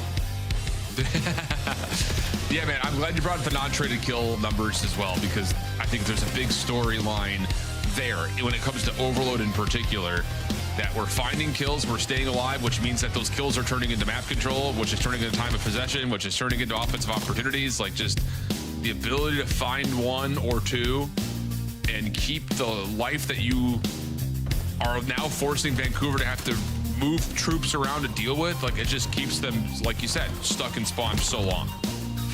And I don't even know how you can go back and try to practice that if you are Vancouver. I guess the break off is the biggest thing. That's some things that we saw this weekend or this past week with challengers, because Telluride Bush in their instance, like, they were the worst Overload team, and then you come back and win 2 in a row. And ProLu basically told us it's usually about the start off. I feel like if you are Surge, that's 100% what you need to work on in Overload, because in the first 30 seconds you're down 1, then you're already put in the spawn trap with the EMP respawn point instantly where they want it to be, so they can quickly go up 2-0. So just when your breakoffs and Overload are really bad, the scoreline usually is going to turn out even worse. So still a lot of work and a lot of practice you got to put in on this mode of your Surge. I mean, Jay, again, outside of that moment right there in this minimap view, Vancouver don't get past the P1 hill.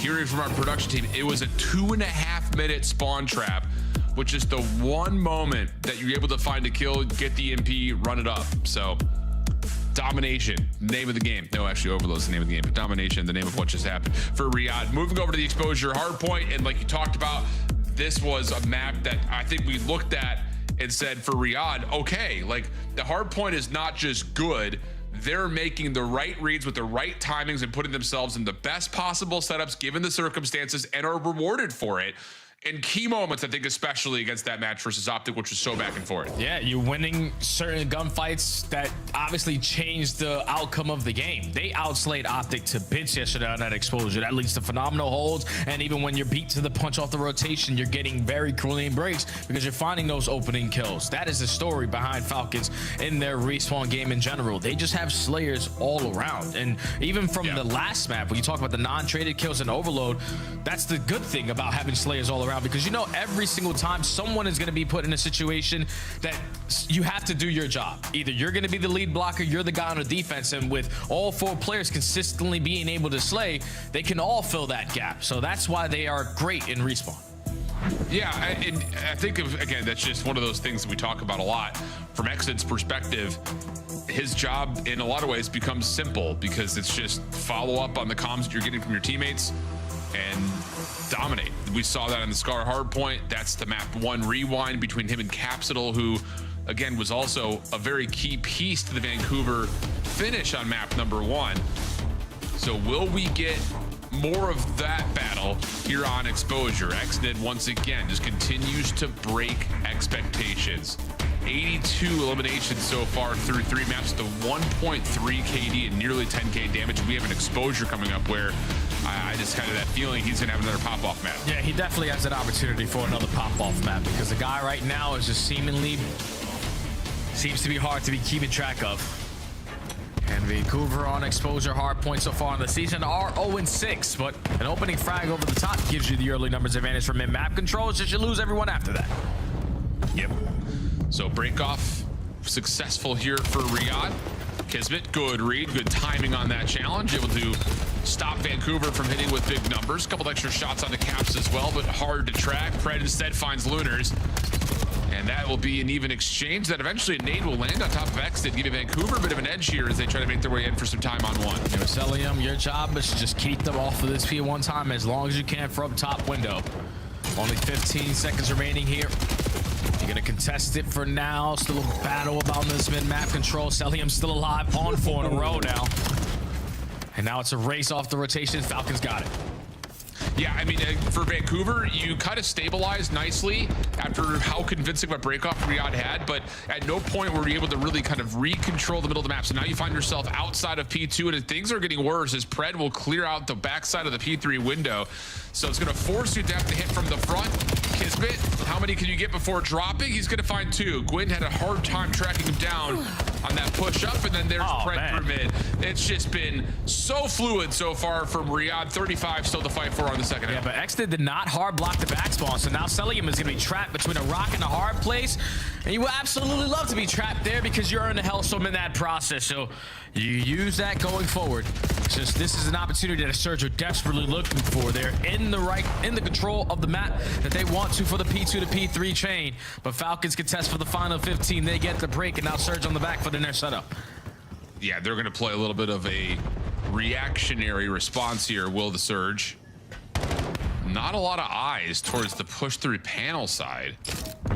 This is all about bunkering up inside the hill and trying at best they can to just win the first wave, but that's just not enough information coming through. Capsule still catch 2. Turn, almost the burn. Kismet just able to stay alive, and that will be the break for Riyadh. You still have a chance though, because Surge have spawns all around the map.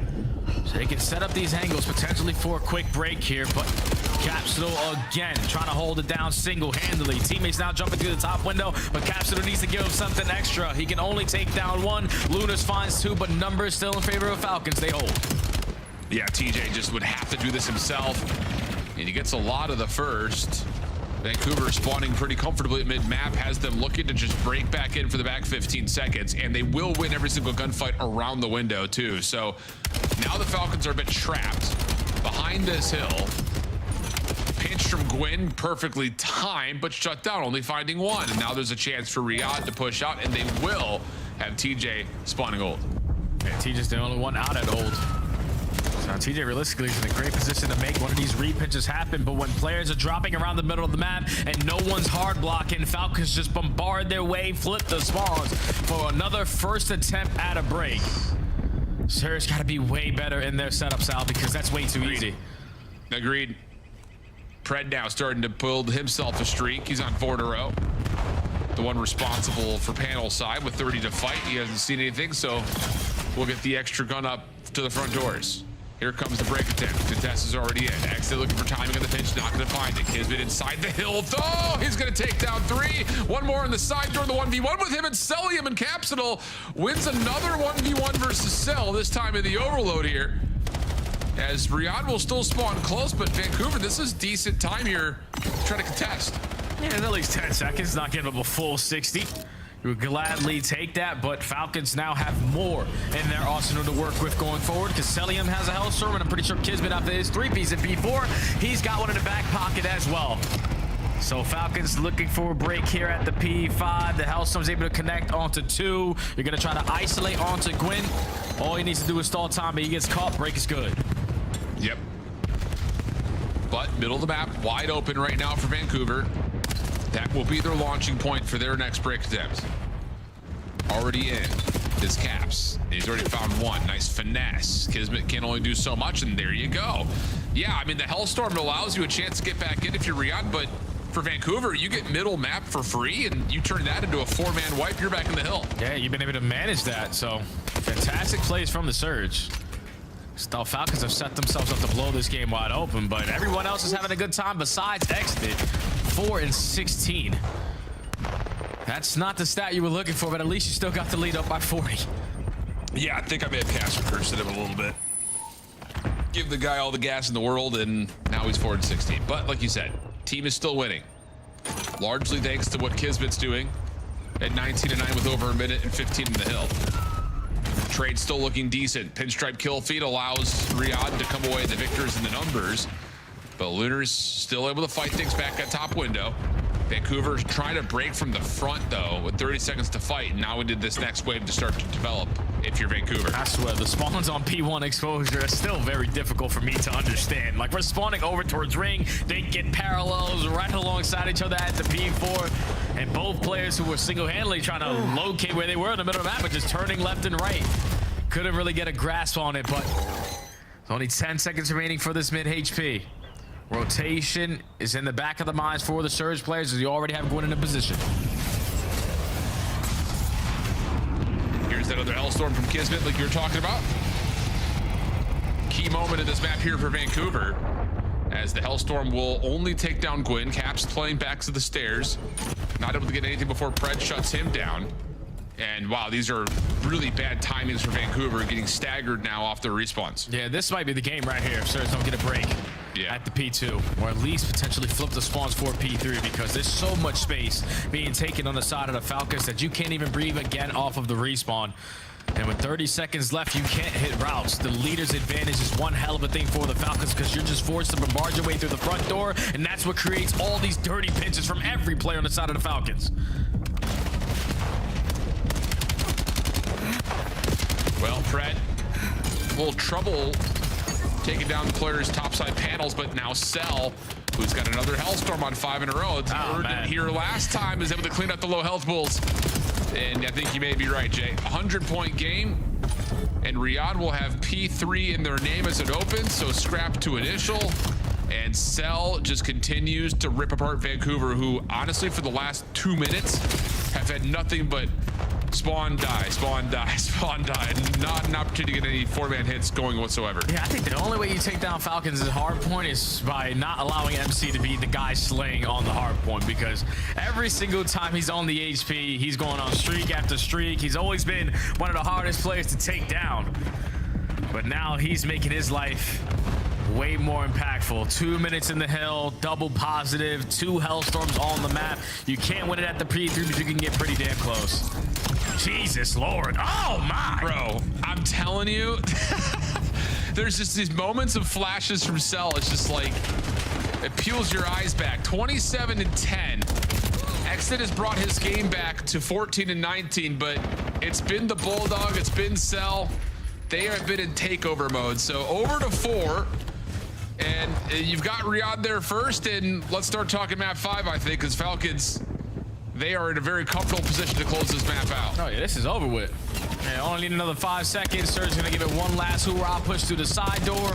Finally, we're able to get a trade on the Celium, but Kismet and the rest of the crew is still gonna get those back spawns. That is going to be a GG 100-point club. Welcome, Vancouver Surge. But Falcons have fought back, and now we're going game 5. Yeah, man, I think you could really, and I'm sure we're going to see this in the game flow chart at the end. As soon as we got back to P1, this most recent set, it just felt like Vancouver were continually dropping 2, and then a third player would die 5 seconds later. So it just creates this constant convoy of, okay, we're playing 2v4. Okay, we're playing 2v3. Okay, we're playing 2v4. Like, it's just, they could not get all 4 players back together again to set anything up.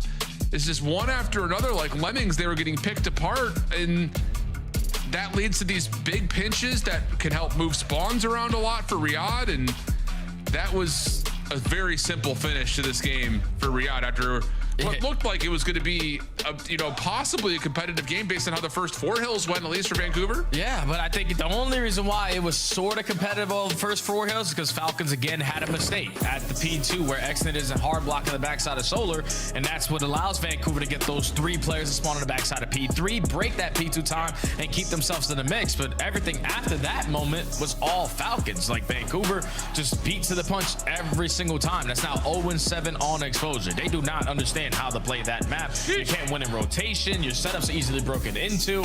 And you're also not finding those first wave of gunfights. So then when you're going down early by 100, that's what allows Falcons to hit those routes, because they know your only gameplay now is to get us off of this hill time. The quickest route to do that is a straight line. So you can't hit some of these long routes. That's what allows us to go on these dirty pinches and pred, exit, doesn't matter, Kismet. We were doing whatever the hell we wanted there on that exposure.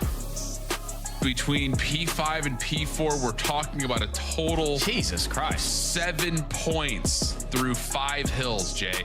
And again, it just kept feeling like every single time Vancouver were about to set up a break, someone gets picked, and it's just like, oh, okay, well, now we got to wait. But we're also not able to wait because Riyadh's finding staggered kills, and we're just never able to get all 4 players together. Wow, domination. Map 5 gonna determine the outcome here. Like you said, Boston better have their pom-poms on. Looking for the reverse sweep of the Riyadh Falcons. It's gonna be a Colossus search and destroy to see if it'll be 3 maps in a row for Riyadh, or can Vancouver own the head-to-head tiebreaker and punch a ticket to Birmingham? We'll find out when we come back with Colossus right after this.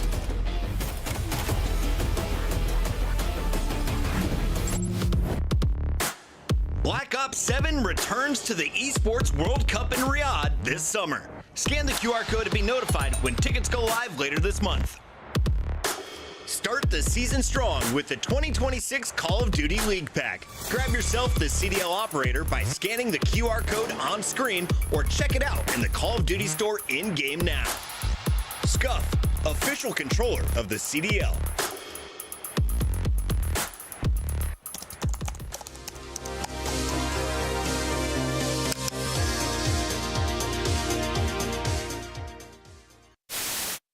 Oh my God. Both players are at a standstill right next to each other, and they spot each other. Sketch trying to get the nose. Yeah! You're a child! You're a child! You're a child! God. You gotta be kidding me! Yes! W's in a tap for Sketch. W's. Well, hello there. We are back and ready to kick it into the map 3. A hot contest so far. Yeah, it's hot in the building. It's hot in the series. You got shorts on today. You're hot. Yeah, I knew it was gonna be warm today. I had a feeling, so I had to pull out the quads. Look at these things. You think anyone's blinded? I've been see through them. I've been hitting the Peloton though. There's some muscle there. I'm telling you, these things feel like a couple of rocks, man. Okay. I'm so sorry about that, everybody home. Hopefully, no one. Viewer discretion is advised. Had their vision affected by the bright lights of my quads. I pitched that we should give one to Boston. Okay. Okay. Boston, let's get nasty long time. Oh! I like that. Yeah, put them on. Oh, and here's mine. Yes. Who's your favorite duo? Oh, Joe. Joe, you might want to get tested after that one, buddy. You're going to see that dynamic duo take it. They're playing my court. They have to play. They are both water. One shot. There's two water. They went red, Clay. They? Yeah, they went red. Both red, both inside red. Both inside red. They went front door. He's hopping. Watch the water. I have your word. Back door. They didn't see you yet. Nice! Let's go, Clay! Yes, sir. Yes, sir. Map 5. Let's get this thing going. Again, the stakes here impeccably important for this Vancouver squad. You win, you find a way to get to the UK for Major 2. You lose, well, you got to start rooting against Boston. But this series has been one of those that starts off and it's just like, wow, this Vancouver team looks rejuvenated, refreshed, look clean. And then we get to the overload, and then we get to whatever just happened there in the hard point. And now we look at map 5 metrics. Riyadh have been there quite often. I hate to be the bearer of bad news. Vancouver have not, largely because they don't win many maps. Yeah. So, so now you find yourself squaring up on a Colossus search and destroy. I will say for Vancouver fans that are out there, at least you've gotten some solid results on this map, this stage, and the search overall has looked better this stage, but you're still playing up against a Riyadh team that could say largely the same things in their search overall, but also just the routine and the amount of times they've played this Colossus search. Yeah, I know, but I'd be feeling a little bit nervous if I'm Falcons going in on this Colossus S&D. to end this one out, because so far on the stage, they're actually 0-3 on this map. Can really never find success on their attacking rounds.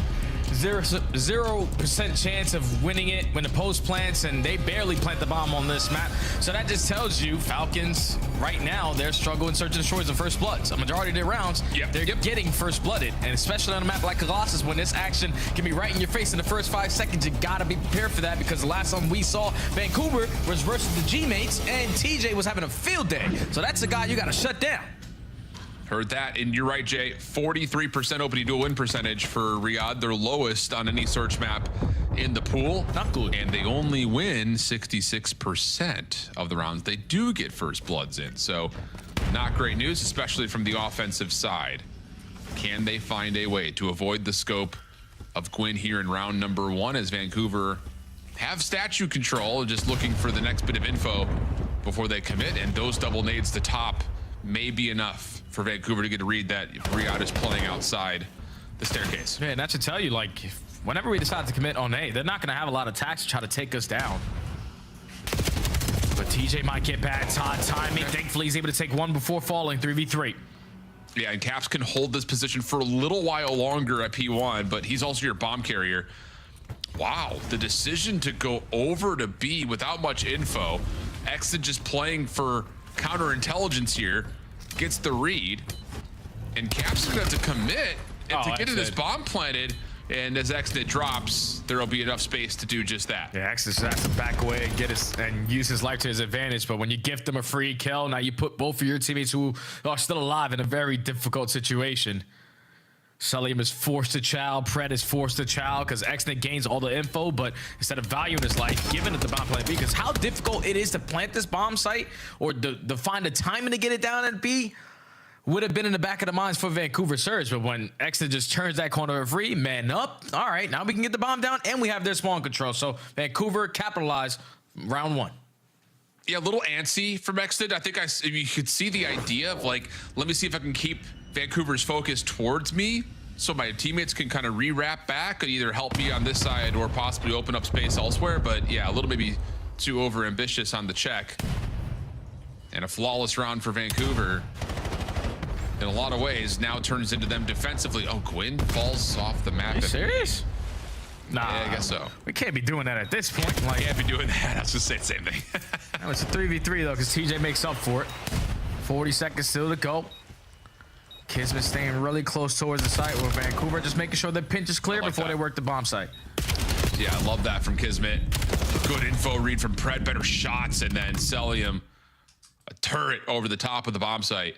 So even though the recovery from Gwyn falling off the map is there, it forces Vancouver defensively to have to reposition, and that just allows an easy plant and an easy corner to be held by Kismet, knowing that he's going to get a 1v1. Yeah, and it also takes out the sniper of play. Falcons no need to worry about getting ripped off of a head glitch from one bullet, so I can just chow everything after that.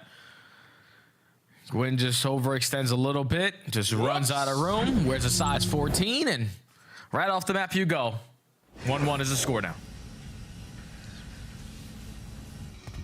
Pretty critical air, but still early. Gwyn gonna hit the scope up top, see if he finds any info. And yeah, that'll be Pred with a nice tight shoulder. Saying, nope, not interested. And here are those same nades on the way back through, but only one of them gets tossed. They don't combine it perfectly, and Gwyn will stay alive. It's already been 30 seconds wiped off the round. Falcons are gonna stay active though.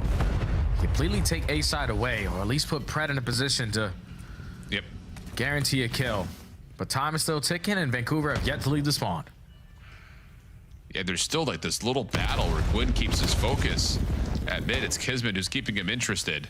So it's just the two-man play towards A, which means Pred's position could really work out here. A little bit of focus pulled by Cell. Caps predicts, and Lunars keeps Caps safe from Celium's line of sight, but through the middle of the map, Riyadh will get us to a 2v2, but the plant will be in for Vancouver. Look how fast Falcons are on this pinch. Kismet and Exton, you're not going to expect them to be behind you, but you might have caught the greatest timing possible. Capsule jumps up, gets the first, the bait and switch, good for the second. So Vancouver taking their time on their offense, dissecting what the setup is looking like for Falcons, because you're throwing a couple shows towards statue. All right, you see Salim Heglish in there, but we haven't seen an SMG throw showing on the inner side of P2. So he has to be somewhat around that statue control. You slide on in for the first blood. You take care of his cover fire teammate in Celium, instant 4v2. And even though it immediately turned into a 2v2, Ka Atomic is on your side. Vancouver up 2-1. Are you a little surprised that Riyadh doesn't go the long way through P4 there on that retake? No, I'm not. I would have loved to see. I love the aggressive play to just instantly bin in it. They just were expecting them to either push through P2 and not hop back up through P1. That's fair. Nade's going to tell the tale here early in round 4 as Kismet will drop. Lunar staying safe with the trophy system in support, and Vancouver look like they want to try to contest this site very quickly and very heavily. Here comes the push out. Lunar's good damage in for the first. Caps finds himself too. Exit can only find a small trade. Yeah, really nice moment there from Surge. You know you've got Riyadh tagged by nades. Everyone stacks. You hit the go call, and everyone commits for the easy follow-up. Yeah, I feel like Vancouver and G2 have such a similar play style on this map. It's like when you're getting that early first blood in the first 5 to 10 seconds, there's no need to do anything else. We're playing a very small map. Everyone on our team is possessed with Gunny. So let's just fly out with our numbers over towards Statue, knowing that they're still on this side of the map. And we have an extra gun at that to give us the advantage. Just not wasting any time. Quick decision-making out of Surge. Have them a 2-round lead now. Bomb left in spawn here. Vancouver looking for early aggression at the middle of the map. Capsule able to get over to Statue, but look at the routes from the Falcons. They get both Exnid and Pred through tunnel.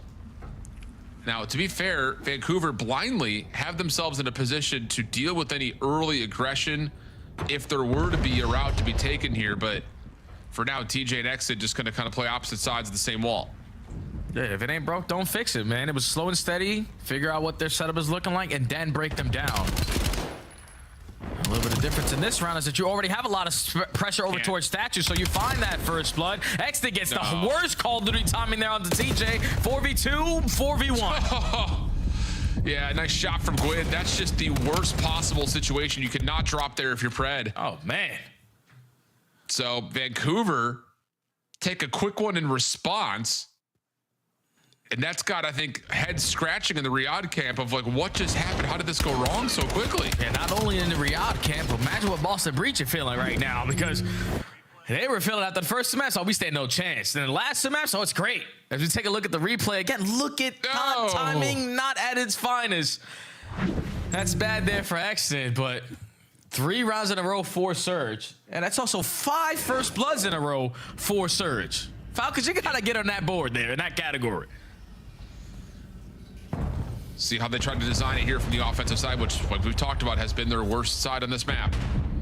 Vancouver trying something different. Cell's been tagged at A. Offense moving around, but look how quick TJ and Caps are. Oh, it's another first blood. TJ able to find it, plus possibly more. Pred in trouble. Able to sneak away, keep his life, at least for now. Stun will keep him at low health, though. And Riyadh will try to back off and just set this up as a 3-man hit. Dude, you're trapped, though, man. Gotta make the right decision on your exit, and unfortunately you choose wrong there if you're Pred, because Gwyn is watching that angle. 4v2, Salium falls, Kismet drops like a domino, and Vancouver are at game point here in game 5 versus Falcons. They can currently do no wrong. 6 first bloods out compared to 0. Yes, sir. Wow. I mean, it's just, we talked about it at the beginning of this series, Jay. Any given day, if your name is in Optic Texas, it feels like you might be the best team or the worst team in the game. Like, it's just, it's a Jekyll and Hyde situation for so many teams. And for Riyadh, that continues to be the case here, now having to get 5 in a row, fighting up against a Vancouver team that are all building on streaks.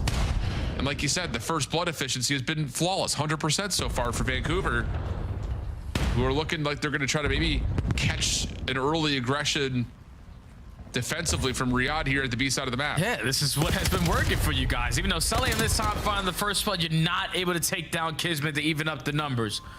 So still in a man disadvantage, but thankfully it's Gwyn and TJ still alive. Both on 4 in a row. TJ gathers some information onto Exnet, but every single player from Falcons needs to be roaming together. Yeah, and they are. Last opportunity here for Gwyn. He's able to hit 2 quick snubs, and now it's just down to Exton, who should get the freebie from behind, and he will, but wow. I think we all just tensed up a little bit after that little quick 2-piece from Gwyn comes through by way of the scope. But numbers too much, map positioning too much. Next, it bails out Riyadh from a very quick exit in the series. Finally, around where numbers are too much, Al. Falcons get a first blood. Salim capitalizes over towards Statue. Kismet gives him 1 extra over towards both sides. So, I mean, yes, Falcons get the early numbers advantage. They're going to walk away with the round, but you need to do it 5 more times if you want to have a chance here at a comeback. Yeah, exactly right. And Gwyn's looking snappy right now with the scope. I was about to say, we really haven't seen like the default A execute structure from Riyadh yet.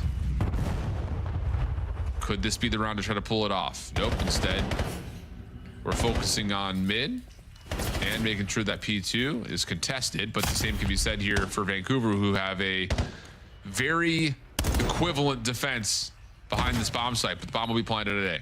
See Gwyn just edging out with that sniper. Capsule flies on him for the first blood. 3v3, 3v2, 2v2.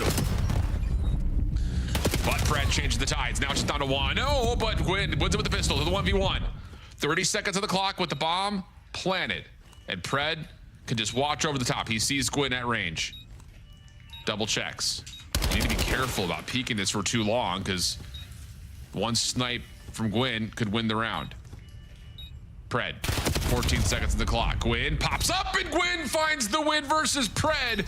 Wasn't even looking that direction, but the snap too good, and Vancouver are going to take this series in 5 and have a chance to fight for the bracket in Birmingham at Major 2. Oh, guaranteed that Vancouver are now going to be there. And if you're Boston Breach, you are super devastated. Yeah. You make those roster changes on that end, but unfortunately, it's a couple bad losses in a row are going to guarantee you to be at home for Major 2. Surge, do the impossible. I don't know what it is about this Major 2 Stage 2, but we've seen a lot of impossible things happen in the last couple of weeks. You're just not expecting Surge in the form that they have been to beat this Falcons squad who just beat Optic yesterday. But you clutch up in the game 5. You capitalize on Falcons' worst game mode, not once, but twice in Search and Destroy. And you dominate in the first blood column 7-1. Falcons, you're not going to stand a chance in Search and Destroy for a majority of the rounds. You're down by a man. So Falcons, unfortunately, that's another loss there on the stage. And I don't know if that's going to guarantee you to not have that second seed, but Vancouver walked into the buildings today as a squad on a mission. 250, 237, 6-4 with 5 rounds in a row on the raid. And in the game 5, Icy was just way too good for Vancouver. I mean, it's the first blood tally, not even just in map 5, Jay. It's also what Caps had 5 first bloods in map 2.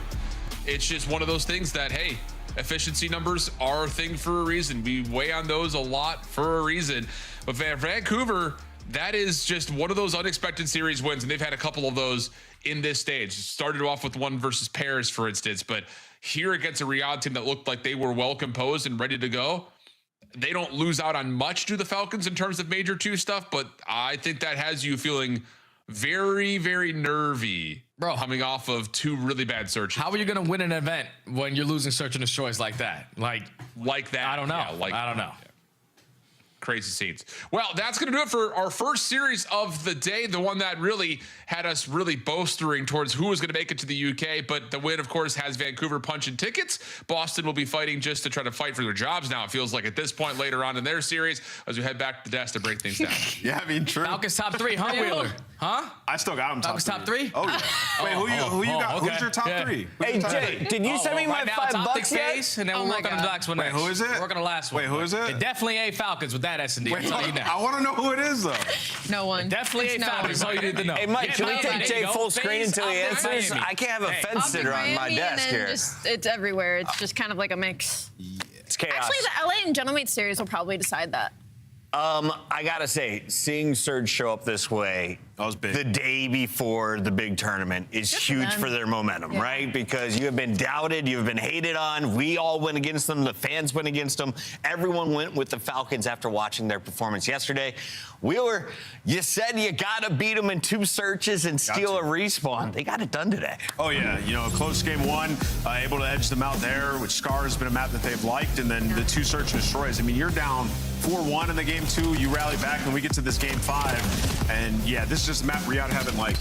You heard Jay say 0-3 on this map. They can't find first bloods. And early on, Exton was getting picked early. Just their strats just were not working. Ali, what do you think of Capsule today? Because he was under the microscope. 5 first bloods in the first search and destroy. He jumps out to a 7-2 opening in the second. It wouldn't be a stretch to say Cap is the reason why they were able to get this win versus Riyadh Falcons. I mean, he still had some mistakes in a couple of respawns, but he made up for it in the end of that map 1 hard point. And then you get into search and destroy. Obviously, he gets 5 first bloods right after that Hellstorm comes in. Mrs. Gwyn somehow kills Lunar, and the momentum just flips. And suddenly it's Cap flying at you. He's getting the big ones. And for Vancouver Surge, that's all they really needed from him. It's what they brought him in here to do, was to make them better at search and destroy. You get to the game 5, you're getting 9 out of him. Great stuff, honestly, from the side of Vancouver Surge. And looking at the big picture, I go back to Falcons. Raid, you're up in that search and destroy.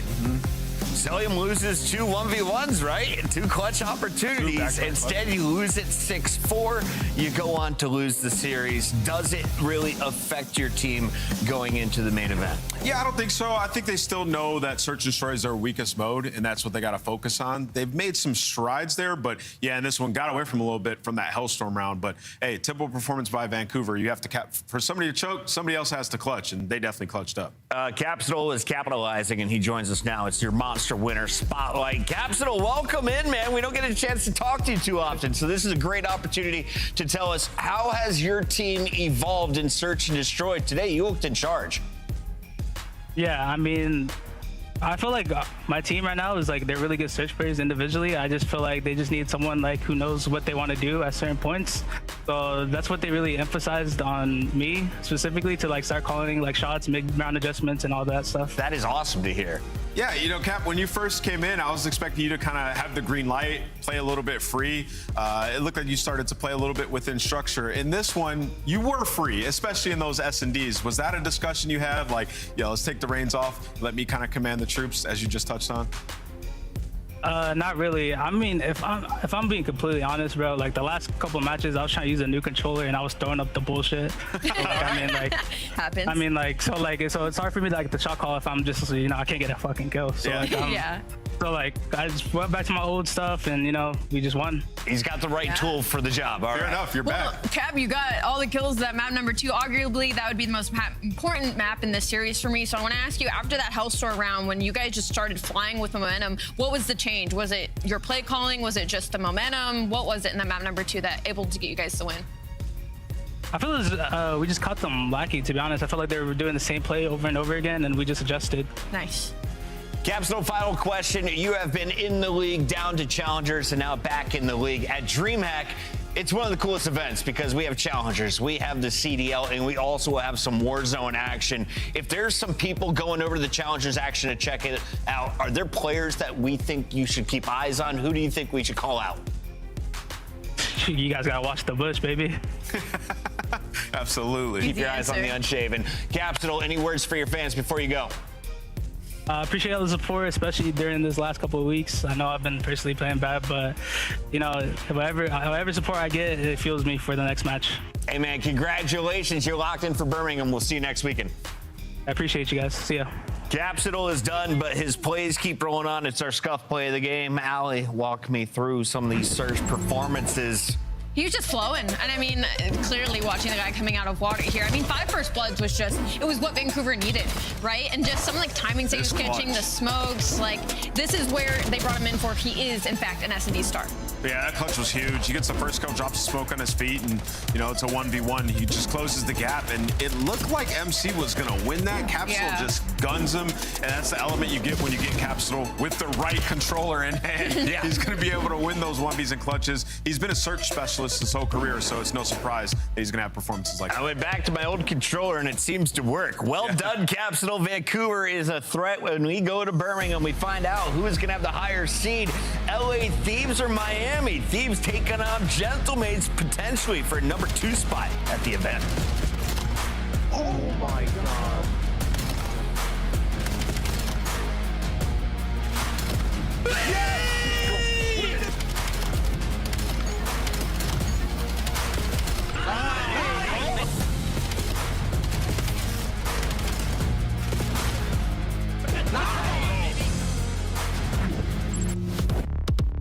Major 3 is going to be a classic. 4 challenger teams are taking on the 12 pro teams, bringing non-stop action to the ATL. Get your tickets before they sell out at DreamHack.com/Atlanta. Dominate the competition on main stage with the CDL Major Hunter Tracer Pack. Collect your chip by scanning the QR code or heading to the in-game store now. Monster Energy, the official energy drink of the CDL.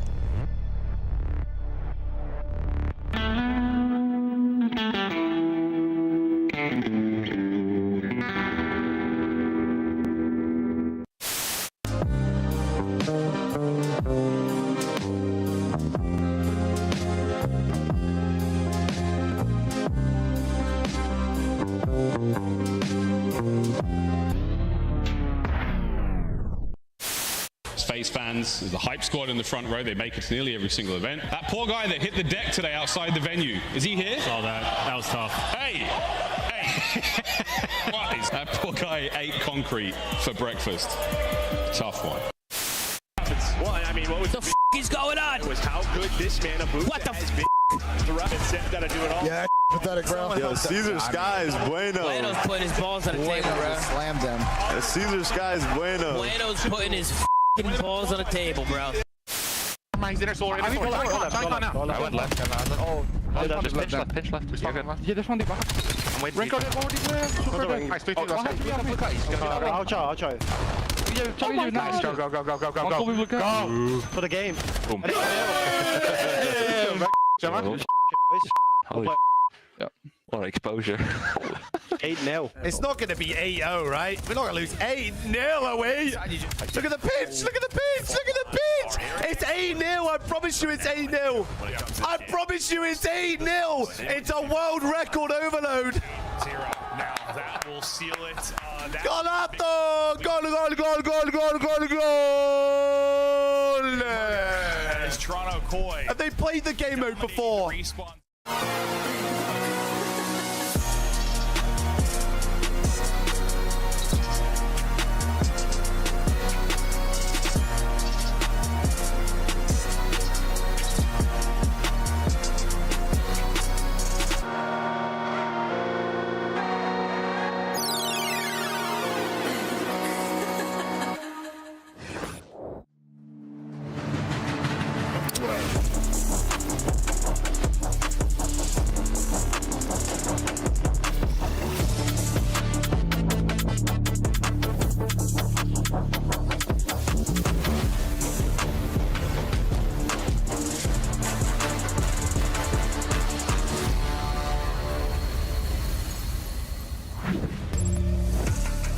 Welcome back, everybody, as we take a look at what happened back at Major 1. LA Thieves squaring up against the Paris Gentlemates. Allie, we all know how this one went. Yeah, it was rough. Map 1 was a little bit close, and then everything after that was just LA Thieves didn't have any more gas left in the tank for the SD and the overloads, but it's a very different story heading into the split. The overload for LA Thieves looks a lot stronger than it did back in the day, but both these teams are still very similar in the sense that they're kind of 50-50 right now everywhere else. And one of the biggest changes is Neum comes in for Kenny, and yesterday Neum showcased that he can use an SMG, an AR that he's supposed to use, and the sniper rifle now. Yeah, the master of versatility right now, and for Neum, he has been a spark for them, especially in the overload. He's one of the best overload players we have in the game, top 5 in damage and kills per 10 in that mode, so he can play with the best of them. If Niam's sniping for LA Thieves, who's sniping for the Gentlemates? Do you want to see Sib with the big boomstick moving forward again, Allie? Absolutely. I mean, their S&D has been horrible. They've only won 2 of the last 10. They're 4-9 in this split specifically. And when they were winning S&Ds beforehand, it was off of a lot of clutches. It was off of Sib getting insane jump snipes. So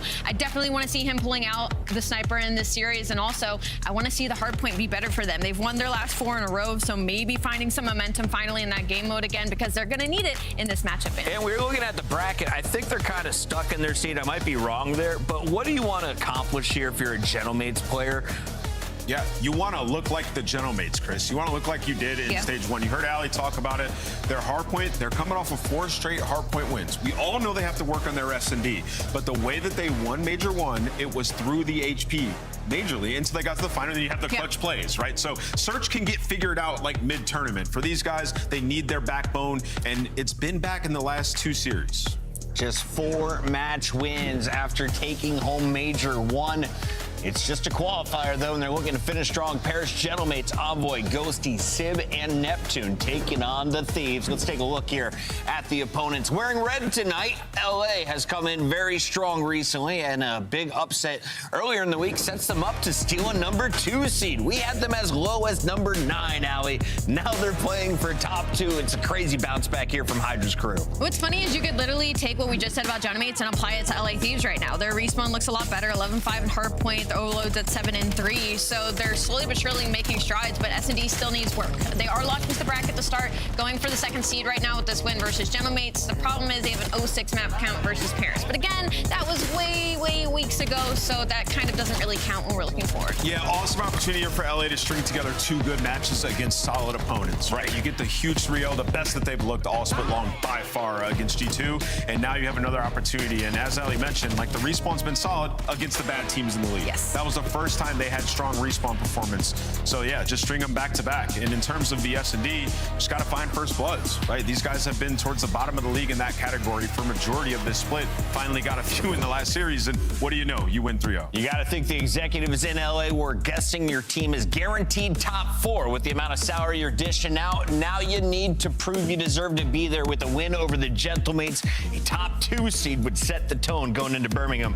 Den, Colossus, Exposure are our first 3. Allie, does anyone 3-0? I don't think so. I think this is a game 5 all the way down to the wire. I think these 2 teams are incredibly similar. I do look at those respawns, and I'm happy for Gentlemates because in the 4 hardpoints that they have won, it's been Den twice and Colossus, so they have both of those respawns in this series. And when I'm looking at the layout of the squad, I feel like it's going to be an SMG battle. Dan Ghosty, the guy on your screen right now, has been literally dragging Gentlemates through the entirety of this split with the numbers and the plays that he's been putting up. So now I kind of want to focus on the SMGs and Neptune and Envoy going up against the BZ and Hydra, because I think they're both in tight spots right now. Yeah, you know, looking at the map set, this is LA squaring with Gentlemates, trying to play them on their best stuff. Like they really do want to do that right now. So this is a huge opportunity for Gentlemates. Go in, make quick work of them, get your confidence back. It's a compelling matchup because both these teams have had their ups and downs, and they've both been struggling in the same exact game mode. I don't know what Niam's listening to. He's vibing right now.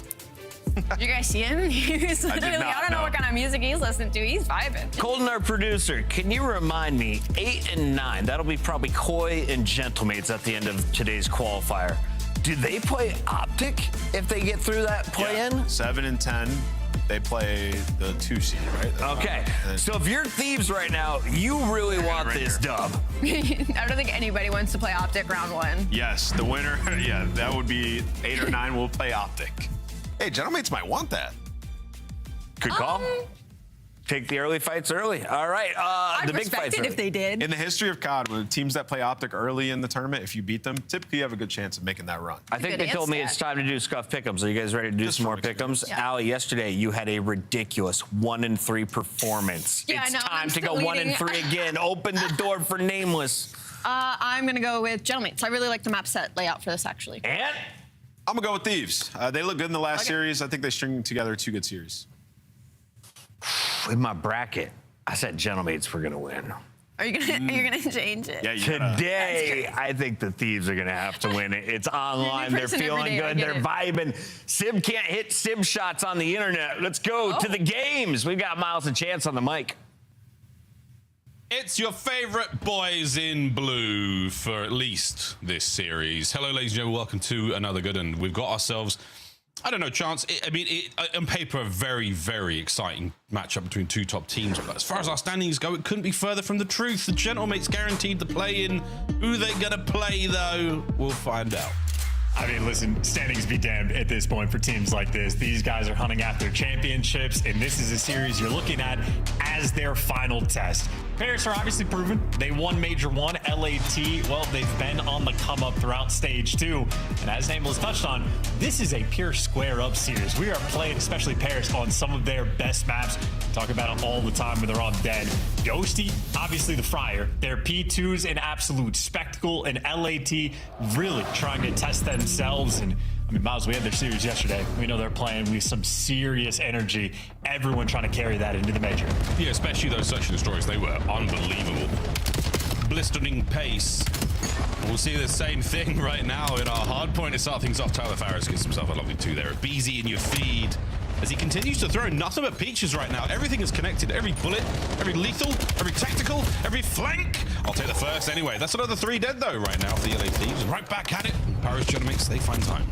Yeah, good floodgate moment there for Paris. Everybody breaking out through low and making it over towards time. So if there's a call, there's a response, and that is an annoying player.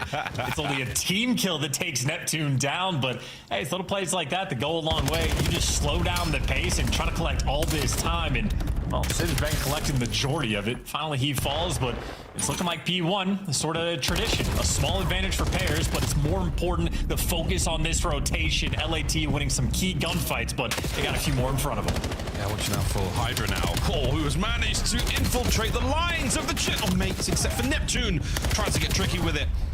A battle now as Envoy from Spawn cuts down the remaining members of the Thieves in P2, and that's all yours.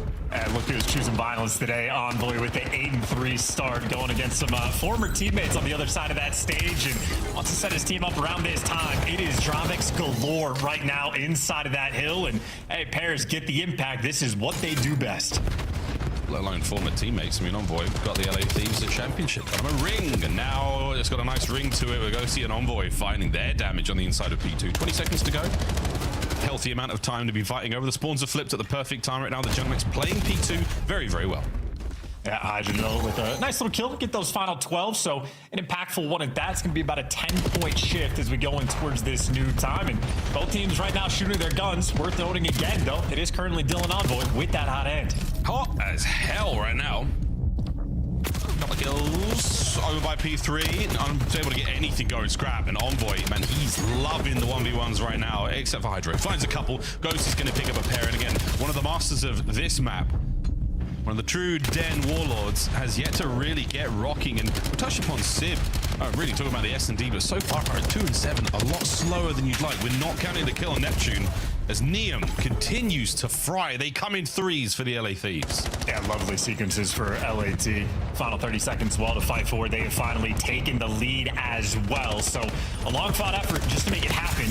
Certainly a back and forth battle. And for the moment right now, Paris are going to have that rotation first, but this is a lot of time worth fighting for. Hydra there, good for another kill. And it looks like Paris may be happy to sort of chalk this one up and really focus on the rotation. LAT effectively on this hill, just bullied them out. They're solid. Bit of a lead here now for the LA Thieves. They're going to get to the new hard point a little later. It's going to give the Paris Gentlemates a chance to set up, or will it? Neum catches Envoy sleeping on the watch. Able to get through now. Slight flood over the top for the Thieves members, and what a break it is. That's their hard point as it pops. Yeah, beautiful teamwork. That is multiple players working together, and now it's Hydra getting to lead the charge on a 4 spree as well, and we're not checking the corners. Good news is Neptune's got the reaction time there for the trade, so no Hellstorm, at least not yet, but LAT nonetheless keeping this hill under lock and key. It has been a beautiful hold so far. Still that lead getting a little bigger. 3 now through the rooftop side. He takes care of 1. Great wall hop up close and personal for Neptune. No good for the second kill there. Neum holds down time and keeps it in the hands of the Thieves. Here comes the next wave, nearly immediately. And another team kill from the Paris Gentlemates. An unfortunate moment as they won't get anywhere near this. Bit of scrap time to be had. P1 coming up in the second set, and as far as I'm concerned, Thieves running it good. Yeah, they're looking super clean. I mean, it was a close game in the past two hills. It was just nothing but red there on the time. Squaring up against Paris on the best map and taking the fight to him. Another 3, making it 4 down in the feed. The perfect wipe, and well, you got number 8, Neum, blocking the spawns as well. Everybody knows it's couches, it's broken, it's the front. Yeah, it's up and it's ready to rock. And BZ, after the stun connects, he devours Envoy and Ghosty. Hydra finds Sib. Another 3 dead. The last man has been identified, and will he have an impact on this fight? Probably not. Spawns flip. And now you are looking at the right-hand side of the map. What a play thus far from the LA Thieves. Yeah, they are just in full control, and Abizi is on cruise control. 17 and 10 on a 4 spree. And honest to God, I feel like Abizi is probably the most I've seen him use the Dravik almost all year long. I feel like he's been an M15 guy through and through, but here you go. Extra impact. There's the 5 spree, and that is going to be spawn secured on this rotation. LAT, a 60-point lead. They are singing sweet. 6 spree. Now done. Neum head on a swivel. He's got to now prioritize his targets. His teammates are not spawning in the back, so the battles will be very, very close. They will be quick for the Parish enemies to get in towards this time. Thieves with a positional advantage. I'm not seeing any trophies, so this could get very loud, very fast, but it might not matter. It's another 3 dead. Last man, Envoy. Can he get any more than 1? Yeah, 2. Good. Traded out, done. Spawns flip yet again. Parish enemies on the outside. And this is bully ball as well. And you mentioned Sib earlier on struggling a little bit. Well, Ghosty's behind him now, and Ghosty has some of the best stats in the game on this map. LAT picking him apart. Neum pieces up both the IR players there of Paris. And this is another P2 where they're just looking comfortable. I mean, quite literally, I think Paris had what, maybe 44 seconds by the end of P2 the first go around. Well, now we're through the second set of rotation through P2. They've only gotten 20 more points. LAT, they're a different breed right now. They have absolutely ascended on the run up towards Birmingham. They have started their run a little slow, but they are now breaking out into a full sprint. Hydra 5, 3 dead yet again. Envoy now trying to break the cycle that they find themselves in once again. The pinch phalanx is on. You don't check the corner though. Neum, another perfect corner. LA Thieves finding kills all over the place. A wonderful spree. They're in maximum control. They're in flow state. Let's go for a listen in. Yeah, go here. I'll play soft on the other. I'm playing soft on the I got hard stun. There's 3. All 4 there. All 4. Play close. Play close. That's 2. We can break this off. That's the last one. Tell me, last guy from map. One's from map. I spawned out, guys. Nice. Last guy. I'm staying out P2. Nothing I'm staying out P2. Yeah, 2 dojo, maybe 3. I am maps. I am server right now. 2 dojo. Yo, you're playing by yourself. Stun your back. Help the back. In the back on you. I'm helping you the back here. Yo, it's spawned in. One's on the pillar, Paco. In the back. We're back to the pillar. Yo, tell me back door weak. Nice. Deep patio. One can be front. One's front. Right here. In the back. All good. Alright, you in the back. Going to hill. Look out. I'm gonna take it right route. Oh, then. Nice. I'm gonna go mid. I'm coming front to you guys. Give me 1 minute. I'm going top blue. Inner. Coach right. Still dead. Yeah, nice. Take your time. I'm pushing the back now. I killed one in the back. There's 2 guys. Nothing else to back. Nice, Jake. In the corner. Zombie weak. Nice. Give me the back. Give me the back. Tell me in the back. Wait time with him. I'll send my back. I can help you in the server. I'm helping you. Server.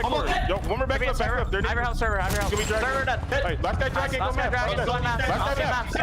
Yo, I'm going mid fast. One of mine spawn too. Yeah, play again. They just spawn patio. One to. Yo, they can pitch to go. They got pitch. Yo, one to. Front count is not there. Yo, last guy pitch. Nice, 2 dead. Hydra is so loud. Hydra so fast. Hydra so many kills. Yeah, I mean, they are going for shock and awe, and they are achieving their goals. Not going to be a 100-point club, but LAT, I mean, just running them over in map 1. And this is just going to be the tone setter of the series. Right now, Paris, it is just a desperation fight to, I don't know, maybe get the guns warm for map 2. I mean, you'd hope so. It's nearly over, ladies and gentlemen. Paris Generate fans, start thinking about that search and destroy. Goodness gracious, the LA Thieves. A disgusting start Final 10 for the win. They can do it here on P1. They have identified the next wave of attackers. The mid-cart, not looking good. Neum, oh, here he goes. There's your first with the knife, and that is a clean 3 to the pistol. No good, no problem. Disgusting P1. Disgusting first hard point. LA Thieves come out hot. And this is the energy you are looking for if you are a competitor. Absolutely good stuff through and through. Coaching staff probably happy and really setting the tone. I mean, this is, you know, an online match. Different teams have different vibes. Some kids are checking their phones in between, but LAT bringing the tournament energy into this one. And you saw the faces there, the Paris players. They were left stunned. Absolutely stunned. Not a whole lot there. It would have been quite interesting for us if we did double dip on the listen in and get to hear what it sounds like for the Genomates in that moment in time, just as a comparison of who's fighting for it more. Ghosty did not necessarily come to play there in the first map. 13-30 for him. That is a real stinger for what has been a stellar performance on Den all season long. However, we will have an opportunity to bounce back. Search and Destroy, not too far away, folks. We'll get to that momentarily. And again, for the Genomates fans, forget all about it. But these highlights, yes, very impressive. I mean, they might get reminded that too as well, because I don't know if LAT is planning on slowing down anytime soon. And an interesting dynamic as well. I mean, you know, guys they've been playing with virtually their entire careers are like the objective masterminds. Abizi's had Simpez's duo forever. Hydra's either been playing with Envoy or Kismet. So they've been in a situation where they're just having to figure things out and develop the chemistry over time.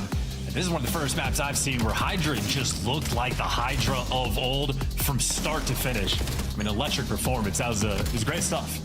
I mean, even looking at the scoreline this late into the game, yeah, the damage being dealt there by Hydra, he's still got 43 seconds of hardpoint time, so he's the lowest on his team by a little bit, but that is still solid work. So again, the evolution of Hydra, the slow and steady improvements across every mode. Objectively minded, he has not always been, but once he gets going, that is exactly where you want him. The rest of the squad really picking up the pace there, and whether or not it's a concrete role situation the LA Thieves will have, or whether it's just who's the right person in that right place and time, fill the role, get the job done. That was absolutely what we saw there. So kudos to Thieves, disgusting work. The game flow is not going to be pretty, ladies and gentlemen. Those lines will not touch very often. Oh goodness, look at that. After P2, there was no stopping that thing. Choo-choo, all aboard the pain train. Destination map 2. Yeah, one of the most painful flatlines we may have seen all year. So brutal there for Paris, and Ghost is going to be looking for the give back. And maybe just for more gas as well. I thought Neum played a fantastic game as well. I feel like the man was a walking two-piece for like the first half of the game, and his stat line was not as crazy as the actual performance he delivered. So that's firing on all cylinders. That is electric work.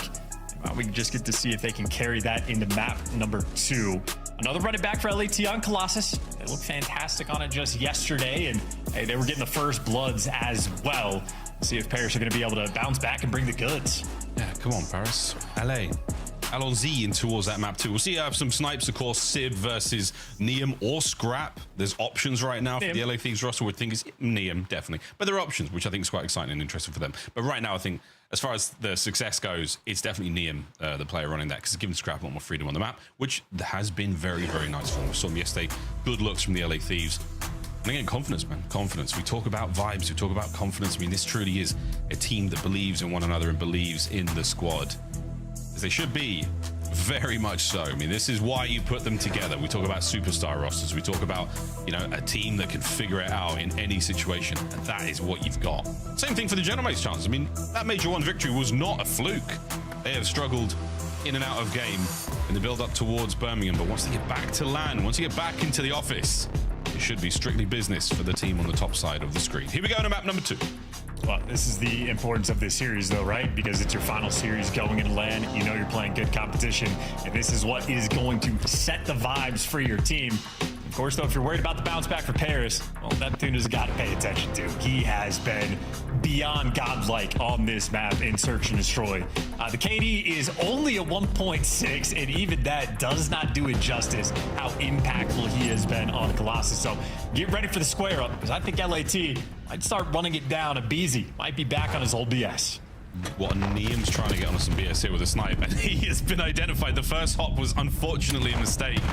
So he's identified very, very quickly, unable to make anything of that, and they would have seen the sniper rifle on his back too. So now, a slow play from Hydra to creep forward. Gifted. Oh my goodness. Scrap. What a first blood. And gets away with his life. Any pressure there from the mates? No, not yet. Other side of the battle, though, is totally won by them. 3v2. Yeah, you got Niam's having map-related issues in this first round. Not treating him super well. And, well, Scrap is at least reading the pinch. So, in terms of the minimap, BZ and Scrap make it the right place for the moment. And Scrap's on it. Oh! Doesn't let that get away from him. Can't get away with his life, though. And now with the BZ in 1v2. A bullet away from making it a 1v1, and I doubt it's going to happen this time. Unless, no, Ghosty there. Save the day, and Sib playing it extremely safe with time on his side. Doesn't stick to defuse. He plays for the trade just in case. Lovely heads-up play there from the Gentlemates. 3 for Ghosty. Yeah, and the defuse, so they're getting him the extra points, working over towards the Hellstorm. So Ghosty waking up in this series, maybe slower than the Pairs fans would have liked, but struggled to map number 1, the immediate bounce back there in map number 2. And what a brilliant expression we just got out of Ghosty as he hit defuse on that bomb. I feel like that's what he was probably like in the lecture hall. Very smart guy, though, no doubt about it. Great club player, too. And Sib. Oh, baby, another little bit of a left stick issue. You could have had a collat. Instead, it went splat. And advantage Thieves. Well, Envoy's at least taking space over towards the B site, so you're man down, but he's trying to create some options for you. Got tunnel control as well, and Ghosty now starting to swing it over. Keep in mind, Ghosty, again, 3 spree and a defuse if he gets the bomb plant and a kill here or there. I mean, you're just thinking on the points front, he is making significant progress, and the plant is, in fact, given up for free. Yep, that's been well and truly given up.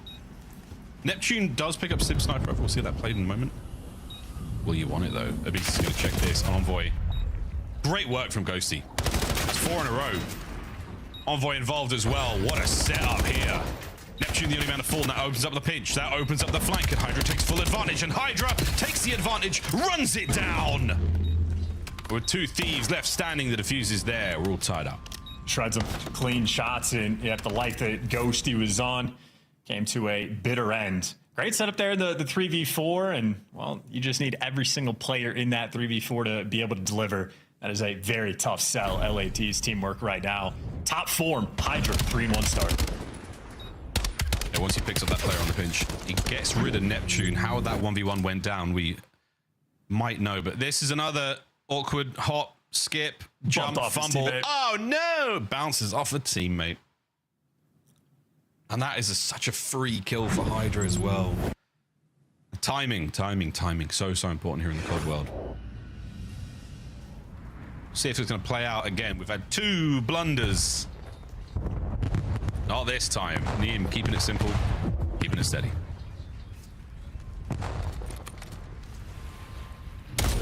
This is going to be a full-on B hit as well, or at least they're making moves. 2 players in tunnel. Catch the nade. Bounced off the wall, no dice. Nice trade, attaboy. Perfect trade. Keeps the duel percentage up a little bit. That's no minute to play here. The Thieves have slowed it right down, pump to break. As with the Gentlemates, no one's showing anybody anything whatsoever. Do not enter. That is right, because Hydra is on the other side. And on the other side of this, the bomb site being patrolled by Neptune. So again, who will bite first? Who has the patience? Oh, that's a gift. Oh, what a gift for a BZ. Wait for Scrap through the smoke. Shenanigans, team fire. A BZ now picks it up again, and can he close out the round alongside Scrap? He does. And through the smoke, a slight error. A little bit of blue on blue, or red on red in this case. But no problem for the Thieves. I feel like Hydra's spitting in multiple languages as well. He's got French, English, and apparently sign language on lock. So getting active and feeling good. The trade at distance. Who do you think shot first? Who's Han? In this case, I think Sib shot first. I think he's on. I think so. Either way, both down and out. Lovely spree there from Hydra, gets himself 3. Abeezy's 2-piece was absolutely delightful. And Sib, this time, all Han, no Greedo, not in this Director's Cup. What a start here from the Thieves. Good advantage. Yeah, get overwhelmed. Just had the extra bodies, even with the first blood not going their way. So 3v2 on the defensive end. Neptune and Sib gonna have to cook something up together. Good news is they have the bomb. Bad news is they have 0 map control.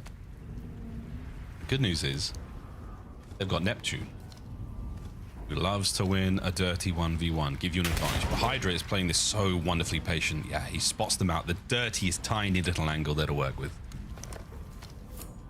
And that just plenty now. Yeah, pull them across. It kills the B play entirely, and LAT making super fast moves on the pinch before you can even react to it. Paris are about to just be on the receiving end of a beatdown. There's 1, there's 2, and LAT making perfect calls. Call of Duty and jokes have at least one thing in common: nothing more important than timing. Let that one sit for the clip for a second there. Lovely work. Lovely work. Thieves running it down. Truly aggressive. Very, very aggressive work. I mean, look at the bottom tunnel play there. Abeezy and Hydra. Scrap showing up at the right time as well. So whatever happens, they are in position for a perfect trade as a team. That internal clock, that chemistry, the timing that they have got working on, it is very precise right now. I mean, this is a squad in true flow state as a unit. And here we go, Neum. Oh, he's up. No one's home. Not a soul. Trophies and P1. Yeah. Back that one up. You are not getting in there with any help from Abeezy's concussions or anything else thrown in that direction now. A-bomb site now being overwhelmed by the Paragenomics. They've taken the map. I was gonna, in high key, if you're LAT, where do you go? If you get the blood over in this direction, obviously you can go towards B, but not a fun site to have to plan at. And that scope is just caught out of me. That's very unlucky. Oh, no. Saw it. No way you hit this. A moment for Neum. He may get another chance. That's what he sees. He sees the tiniest of jerseys now, the nade. What a chance it could be. A gift for Envoy. It will not connect. My goodness, if he made that shot. If he took that shot. Whoa! It's your boy Sib brings his gun up. 30 seconds on this clock. Not a lot of time to get going, but Hydra's going to try to find his 5th kill in a row.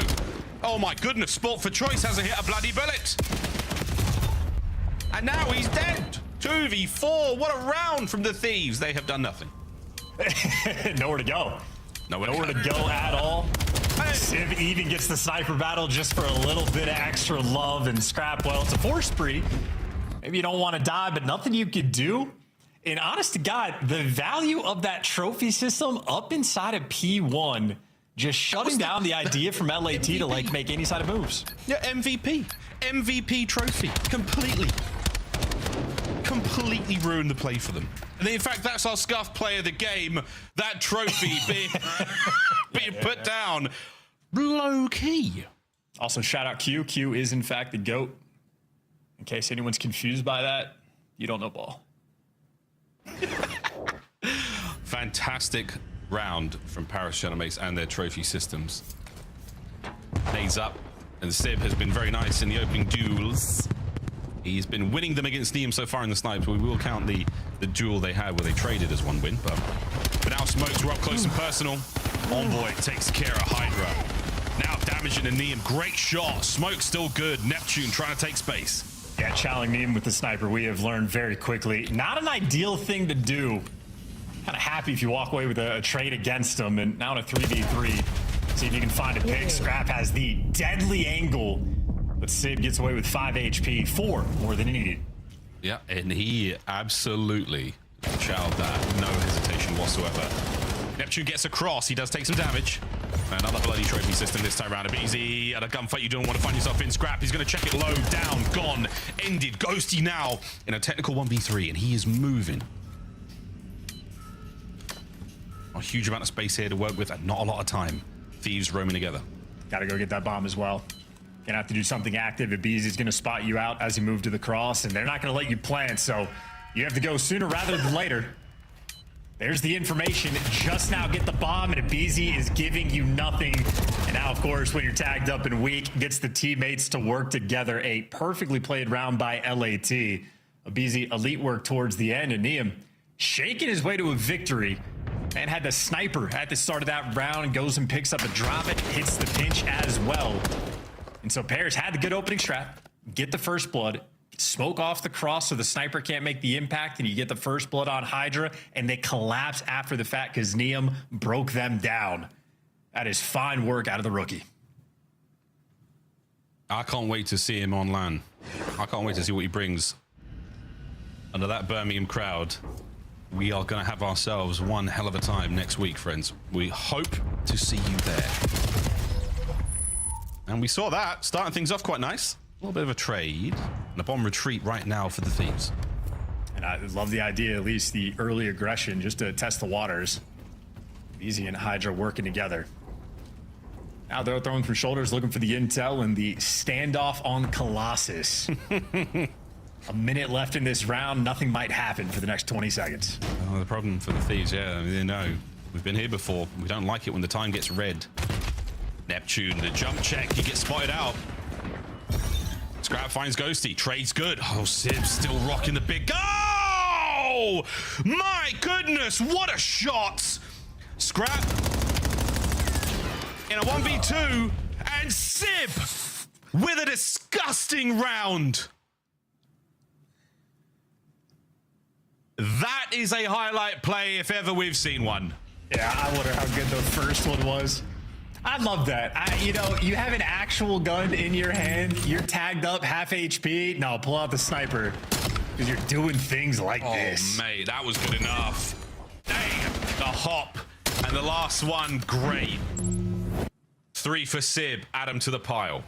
It's so much fun. You know, I mean, Miles, I've been playing COD for, who knows, 15 years now. I've sniped so much. You could give me wall hacks and I would not be able to snipe like Sib. Not even close. Not even remotely close. Ah, wait a minute. We'll forget the snipes. Look at the nades. Sib, don't forget the snipes. Never forget the snipes. It's like, we've got it all, boys and girls. What's next? Niam, done. A peach from Ghosty. I wonder if he's sick. He might be sick. I mean, when nades like that, he's hella sick. But that, Scrap just got nothing but the muzzle of Sib's recon at point blank range. Look at these nades. I mean, that's one thing. Oh, look at that trophy. Look at that trophy.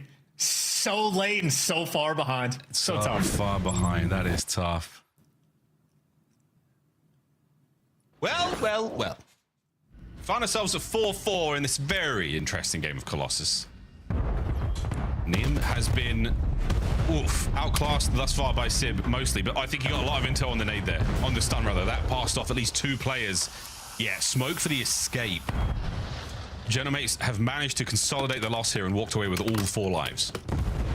Niam was cooking a nade there too. That was a lot of players stacked into P1, but everyone survives. 4v4, 30 seconds off the clock, and maybe leaning towards B. Ghosty's the man on defense, but Scrap trying to back him down. But Ghosty's done enough to force the bomb towards the other side, and Pears making moves. Envoy first blood, but the trades instant. The snipe is not connecting. All of a sudden, 2v2. Oh, it's 2v1. It's a 1v1. Scrap never getting away. Surely not. Sib does not press chase. The hunt is now on. Dravik in his hand, and whether or not it's a sniper rifle, an M15, you name it, Sib can get it done. A bomb plant here from Scrap certainly changes the face of this 1v1 encounter. And they have gone the right way! Map point, LA Thieves. Sib should have had the sniper. That's the only reason why. That was a clean shots out of Scrap as well. And that is a beautiful bounce back round there for LAT. Scrap, by the way, I mean, I don't know if you noticed it. I certainly did it. 12-5 overall. Oh, yeah. So he has been high impact all game. Oh, man. He doesn't get any damages as well. I mean, that was really, really nice centering from Scrap. Aim placement, if you will, on the wall jump. That's an impressive left-right stick moment there to stay that locked in that fight. I do believe that's a 2-man hit on the nades. No connection. Oh, but they do land. Close enough, so Envoy's going to be tagged. And Hydra just runs right through the smoke. Still nothing shown either side.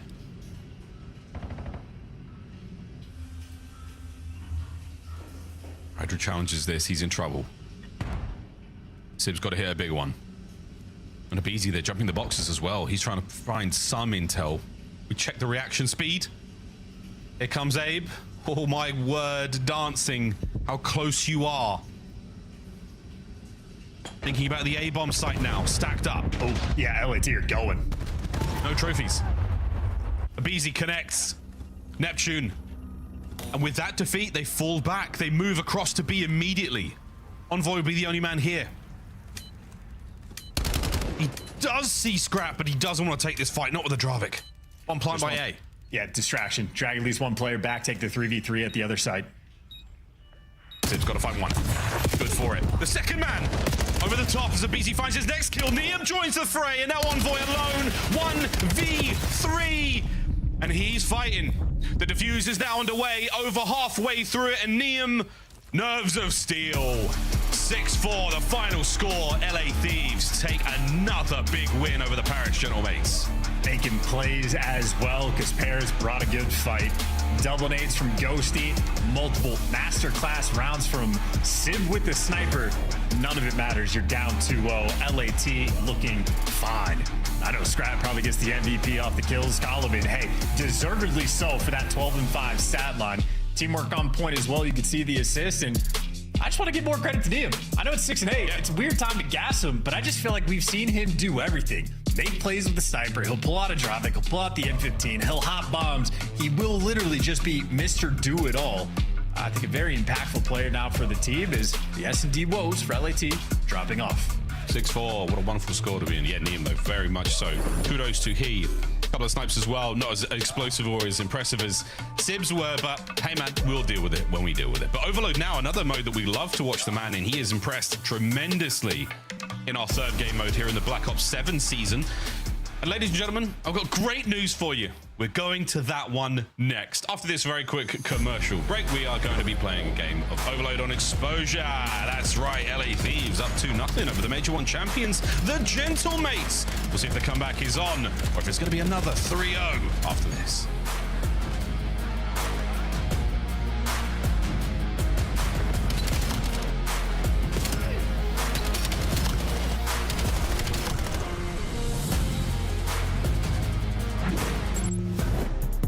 Black Ops 7 returns to the Esports World Cup in Riyadh this summer. Scan the QR code to be notified when tickets go live later this month. Start the season strong with the 2026 Call of Duty League Pack. Grab yourself the CDL operator by scanning the QR code on screen or check it out in the Call of Duty store in-game now. Scuff, official controller of the CDL. All right, guys, I'm the GM. Now I pick my team, throw some darts. Let's figure out who's gonna be on my roster. Number 1, I'm gonna aim for the king right here. Good personality, good skill. Bullseye.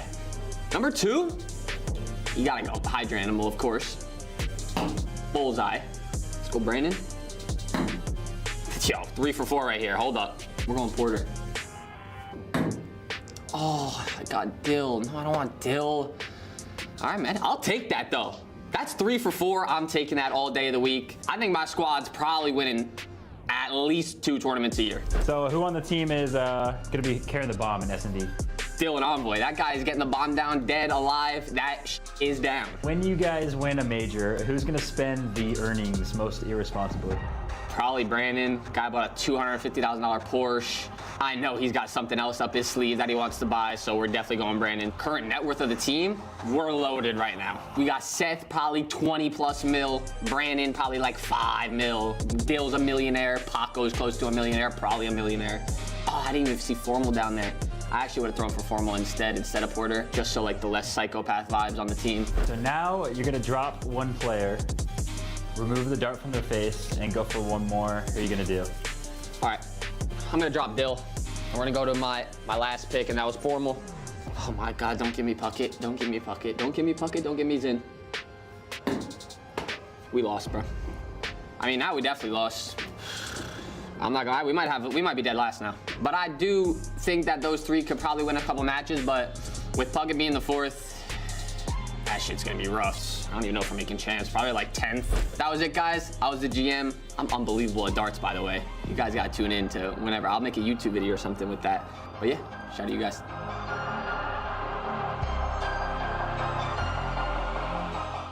At COD Champs, the fun goes beyond your seat. Welcome to Vegas. If you're in the starter ranks, you gotta slide over to the iconic Vegas sign for a quick photo. Then drop into the playground made for adults. And then go swimming with sharks at the Shark Reef Aquarium. Now at the next level, full send the obstacles at Spy Ninja's Adventure Park. Then get active at Lake Las Vegas Water Sports. For the ultimate experience, take a helicopter tour of the Grand Canyon. Then jump off an 800-foot building at Sky Jump. And that's how you make your Champs weekend unforgettable.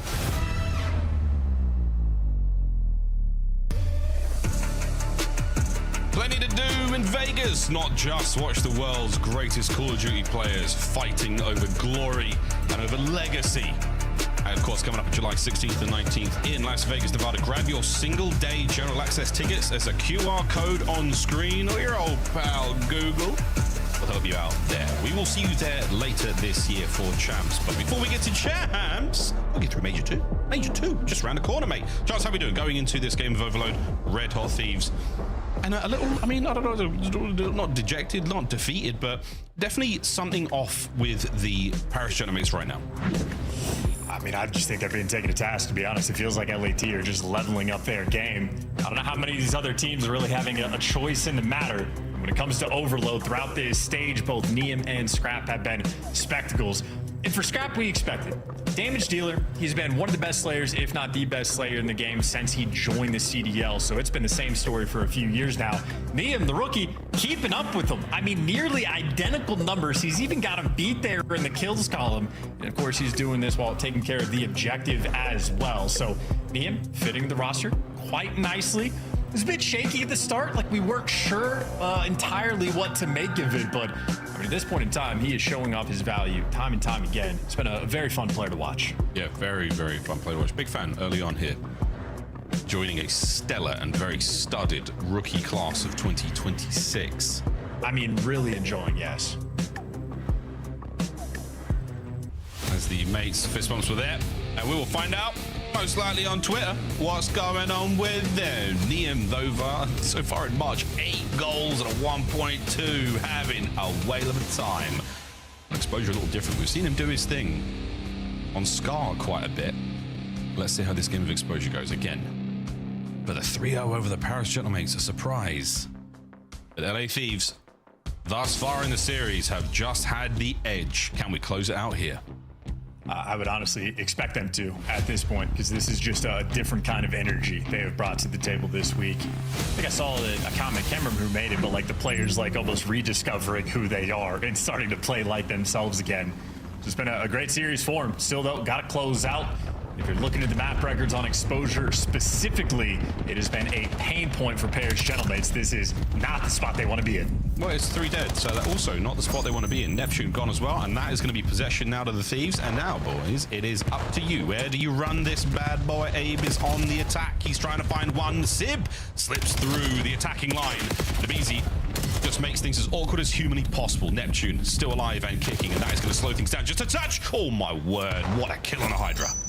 Yeah, Neptune delivering 4 kills right now for his team, so he is keeping the play alive. You already have Sid pushed out all the way towards this B zone as well, so that frontline man, the nuisance, buying his team the spots. You got to be the foot race as well. Neum's on the chase. All the action going down to get the first 2 kills, but you might have just lost the device, but Envoy there to pick it up. But so is the nade. How about that from Neum? High impact plays again. From downtown, what a syntax! Saves it on the goal line, and now the crossover down low. Envoy, you've got to get 2 of them out of the goal. Second hit from Sib. EMP's on its way, making the run. Last man, EMP. Can you stop it? You can. Sib and Neptune. Iron defense. Back at it we go. And so much trust as well. Paris love to play very distant on this map. They play very aggressively as the frontline blockers. So it could be a delicate game because the route man, again, Neum, there to just attack the device. There you go, 3 down in the beat, make it all 4, and now he gets to be the front man. Of course, well, doesn't read the spawns because in Overload, it is impossible to read these spawns. Good luck. Have fun. No fun found whatsoever. Ghosty and Neptune just pound the boys in mid. BZ trying to tag one back, and he's sending it. See it, dude. Quick respawn, 3 minutes to play. Yeah, plenty of time to more deaths like that. No fear. On the reset, first one to go near it is going to be over towards Pears, so they got the device in hand, and well, doesn't last very long. The map collects another victim. The map collects another. Well, Paris trying to make still plenty of legs here in this play. 2:40 on the clock. Let's go for a listen. One shot, and our short is pretty sure on you. Off the map, yeah. What's he short? Yo, one's on P2 tank.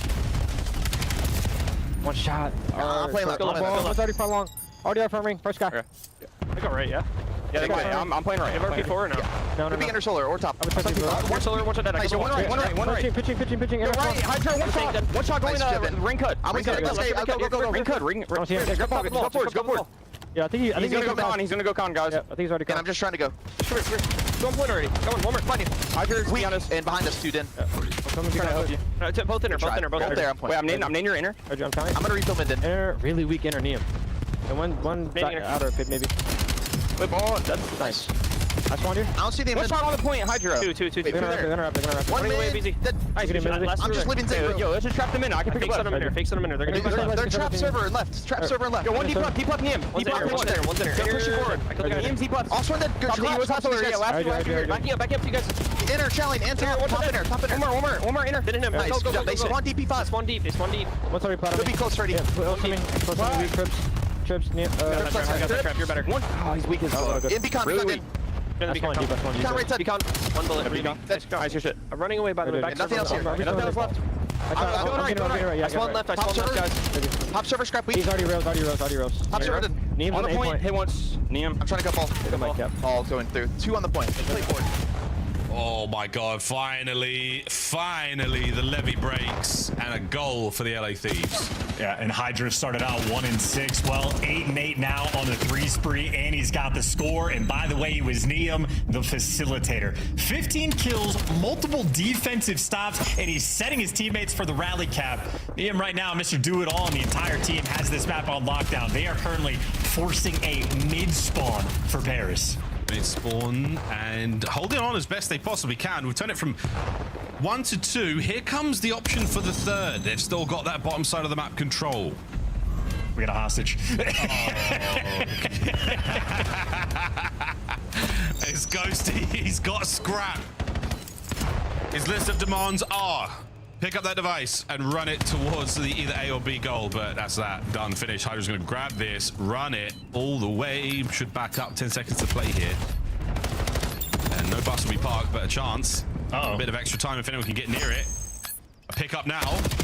Neptune fighting forward. Oh, wow. And it is a blunder from the LA Thieves to make it 2-1 at the half. Yeah, a delicate moment. I think the idea from Hydra is, hey, regroup with the team. We need a device for the OT. Let me buy them a little bit of time, trying to throw the detonate, trying to do everything right. And Paris just happened to win every gunfight, the pressure through the back of window. So that is a wonderful sort of finish cap at the end there. Because if not, this would have been a painful round. Paris, multiple attempts to get scores. LAT stuffed them out time and time again. And the map claimed 3 players jumping off the map within quick succession of one another. I mean, all within a minute and a half. That's very impressive. World Star after World Star by that B goal. This was the Hydra cap. The scrap follow-up was perfect. And then the third rally, the option was there. But you're down a man in this situation. Very, very tough stuff. Congratulations once again to the gentlemen for getting that one through. But second half underway, swapping sides. And now another lightning fast attack. All dead, a free goal. It will be 3-1. Yeah, it might be the fastest one we see on exposure as well. It just does not get better than that. Neum gets the credit, but that is a full team effort in what? Yeah, a 20-second score just about. While Neum just gets to be a nightmare inside of your spawn. And they're picking up the kills in the feed, and now you only got 1 minute to slow this down. That's Neptune, and maybe Neptune has done just enough. Hydra went way too far past him. Oh, he went far past, but he's burning bright at the moment. The man on the cuts on the inside. Envoy is going to slow down the pickup of this EMP. You've got to take care of that problem. Niam plays it wonderfully patiently. Hydra can't get any more on the front. BZ now, he's going to be the first man up for the Thieves. You need the reinforcements. They are spawning incredibly close. And Hydra, the Hellstorm. This could be devastating. Spread out, Paris. Disperse. Do your best to avoid this.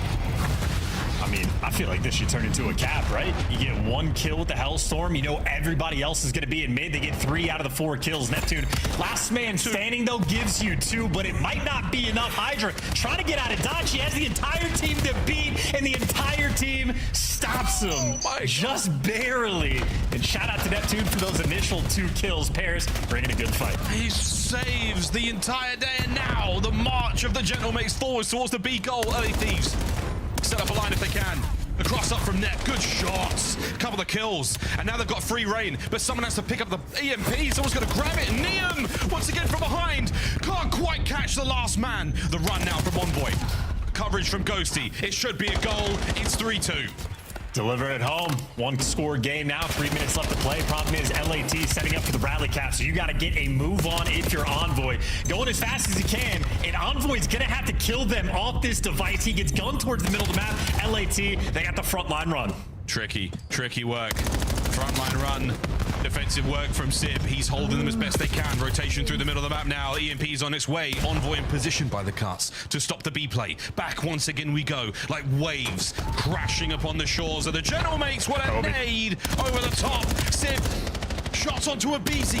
Device still moving forward. Kills from Neptune again as they have stopped this play yet again on the goal line. Yeah, I got to update the Am Adebayo there. Nade from Scrap, and on the defensive end, doing just enough to keep things afloat. Envoy wants the device. He's going to be taking this from his own spawn. Pay attention and see how far he can get with this route. He wants to send this all the way home. He makes it 10 feet, a 2-piece from Scrap. LAT, they have the control back. Disgusting 2-piece from Scrap right now. Whoa, great snap from Neptune. Stops the lead blocker dead in his tracks, quite literally. Mid-map run now from the EMP device. A man on the goal, out and down. Here we go, Envoy. Trying to pick this one up, gets it. A little bit of legwork to do before they can get to goal. Niam from spawn, and once again, square one with 1:40 on the clock. Just take your time if you're LAT and get the kills for Paris. The pressure is on. Need to make moves, and through the middle of the map, nada. You're trying to cut the device, maybe over towards right, because you got number 3 Neptune already pushed out. He's playing key boy, catching players with the knives, shooting him in the back, and delivering the goal home. Tied up game, 1:20 to play. And they got pressure in mid as well, so set up for the rally if possible. Big problem though is Scrap. He somehow managed to find his way over towards mid, and he's staying sneaky. Reinforcements now from the Thieves. No one's seen anyone. We're setting up for a mad moment here. A minute of game time. Trades in the feed. Mid-map still wide open. Trying to read this mini-map is a nightmare. Envoy, though, success in that regard, and maybe Neptune there, good for 2. So Paris with the advantage. You still got a BZ behind you, though, who's trying to play protection over the device. Ghosty has the intel. The question is, where do you run it? A BZ left in a kill box. We're going right. Hey, we're going right fast. Not enough space, though, to create the lead block moment. So Hydra, he's being held back. Envoy can't get the second. The goal, the run, 33 seconds. LH Thieves are down. Gentlemates with the lead. And a topside reset. A BZ is going to be working the pinch. He has one guy to beat, and he does not get the COD timing, so Envoy gets the kill. Huge advantage now for Paris. Oh, the damage still. Sib on the back line. Guns them down. Game. And now the run. This should be game. Absolutely sent it forward. What a turnaround from the Gentlemates. What an unbelievable second half. The 5th is a gift. But that 4th goal was pure magic. We might have ourselves a series. Ghosty is definitely on one today. The rest of the squad finding themselves a big one. The Paris Gentlemates suffering somewhat in the first 2, but a brilliant recovery there on overload. And I think we are now to the point in Overload where, at least for the top teams, it would be fun to go back and look at the mini-maps for how it's played now versus how it was played like week 1, because now some of these teams are remarkably efficient at setting up some of these plays. And we saw pairs do it for a couple of those chains toward the end, whether it was Neptune in the position towards the back picking up the 2-piece, or Sib in the back doing the exact same thing. It really has become a situation of, once you clear out a lane, we are just almost guaranteeing these scores as long as you're getting those first kills. A lot of these teams dialing it in, and they're showing off the goods in the second half. Beautiful, beautiful second half. Wonderful game of Overload. As exposure now in the books. Neptune finding some unbelievable multi-kills, ridiculous pieces, and Sib as well. Just loving what I'm seeing out of both of our squads. So good at reading, not just getting the captures, but setting themselves up for the rally. They do have a 10-second window to work once it's up. So some teams able to take their time, some teams want that full control. But the set pieces, the timings, the plays are fantastic here in Overload. And the Paris Gentleman's a delight. This is another defensive masterclass. Neptune on the cross there, Sid from the high platform. There was no way you were getting that home. Yeah, and if you saw the kill feed there, it was Neptune for 2 on that defensive stop. If you're looking at the score, it is Neptune for 2 to help you to tie this game up. If you were paying attention to the previous play for LAT, you got Hydra calling in the Hellstorm. They get 3 kills in the feed. Everybody's funneled in through mid-cut. It was Neptune for 2 to stop that play in its tracks. Huge play, time and time again. Incredibly efficient work, and Neptune, always a fun player to watch. You thought the Hellstorm trapped Neptune, but you were sadly trapped in there with him. He found those too. The Rorschach test passed. What do you see? I see a long series. Chance, Colossus hardpoint. Can we slow down the Thieves? They were so strong and dense, so strong in the S&D. Can we go the distance? It's a good Sunday of COD. It's a good Sunday of COD. Haven't packed my bag yet. Haven't packed nothing. I'm in for the long one. We've still got a couple more series after this. Got to find out who's going with us. Got to find out who's going. Got to find out who's going to join us in Birmingham. Chance, who's going to join us in Birmingham? Chance, who's going to make it? Who's going to win the next map? Chance, I got a lot of questions, right? I got a lot of questions. Which one would you like me to answer? It's up to you, man. Your hair's insane, dude. Honestly, I know you're getting a haircut, but it's just, it's so up there. So that's crazy. That's half the volume of your head. Yeah, it is. It's a full half. I used to try to keep the beard and the hair the same length, but does it help you float if you're in water? No, it's a detriment. It slows me right down. I'm not as aquadynamic as I need to be. My kid came up to me today and he was like, "Dad's going to go to the salon," and I was like, "It's a barber's, you idiot." It's a joke. It's a joke. I didn't call him an idiot. I don't talk to my family. Into the hard point we will now go. Map number 4 in this very, very exciting series. And again, Thieves red hot, Chance, like blistering pace when it comes to everything we've seen so far. I mean, and they played a very, very mean game of Overload regardless. But now they get another shot at a team who have definitely proven their worth in hardpoint. This should be a great game.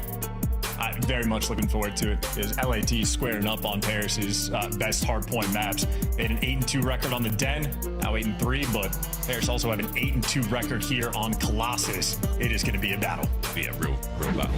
Again, for the Genoese, we'll see if they can find that magic that they've had for, I think, the entire year. This run towards Major 2 has been a little bit of a bump for them, a couple of undulations in that road, but this is how map 1 went, and the boys were absolutely running it. 250-107, disgusting work.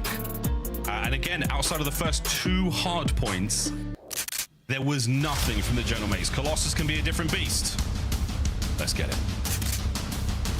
It'll be an interesting one. And Hydra, probably the player to watch, in my opinion, on the side of LAT, because if he's back to his old form in the hard point, we saw slaying numbers there for map number 1, might turn into a ferocious beast on Colossus.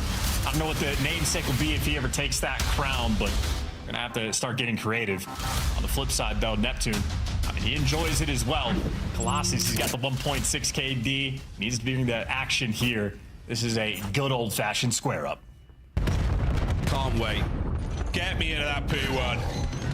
Get me into that mosh pit. I love the sound of this so far. Neptune versus Neum down low. Sid gets involved. Third party's it. Ooh, and he gets a couple out of that one. Gives the Genoese an opportunity to get back in the time, but he says, hell no, boys. This is my P1. Keeps it going. Damn, son, what a kill. Running wild, shooting the shots. Got control as well. No trophies, though, on this one, so good luck staying alive. And that's why Hydra's having to do that dance, drop the detonate, and honestly, soaking up P1 pretty well off the break is LAT. About a 20-point lead, and there's still 15 more seconds to collect. Yeah, what a P1. Again, I think it's safe to say, ladies and gentlemen, that the pace and the intensity of the LA Thieves comms are still rocking. Early lead here for them. P2 rotation is on. Hydra has managed to take care of the players on the back line, so he will secure those spawns. Oh, will he? There's a little bit of battle still to be had. Liam, good for it. Great stuff. There we go. Well, you're going to see a bit of a closer contest here from Envoy. The Thieves are in. Yeah, Liam smoked that guy in the gunfight as well. He was getting chased from that outer lane. Now on time, though, it's Nightmare. Ghosty, good for a couple, including a team kill. And it's enough to get those spawns, and it's enough there for the break. A moment Paris needed. And credit to Envoy as well. Slow start, but that was a force spree for a key rotation of the game. He does manage to get in the P1. Doesn't let anyone there from the Genomates to get out and get forward now. Battle on time. Neum with 2. You've got him pinned in the lobby. Neptune trying to fight his way out of the back spawn, but in that time, you hand over the hard point now to the LA Thieves, and they are holding it as close as they possibly can. Close quarters battle now on its way. Scrap doing a great bit of work with the M15, but Net punches a hole. Ghosty from up high with the final.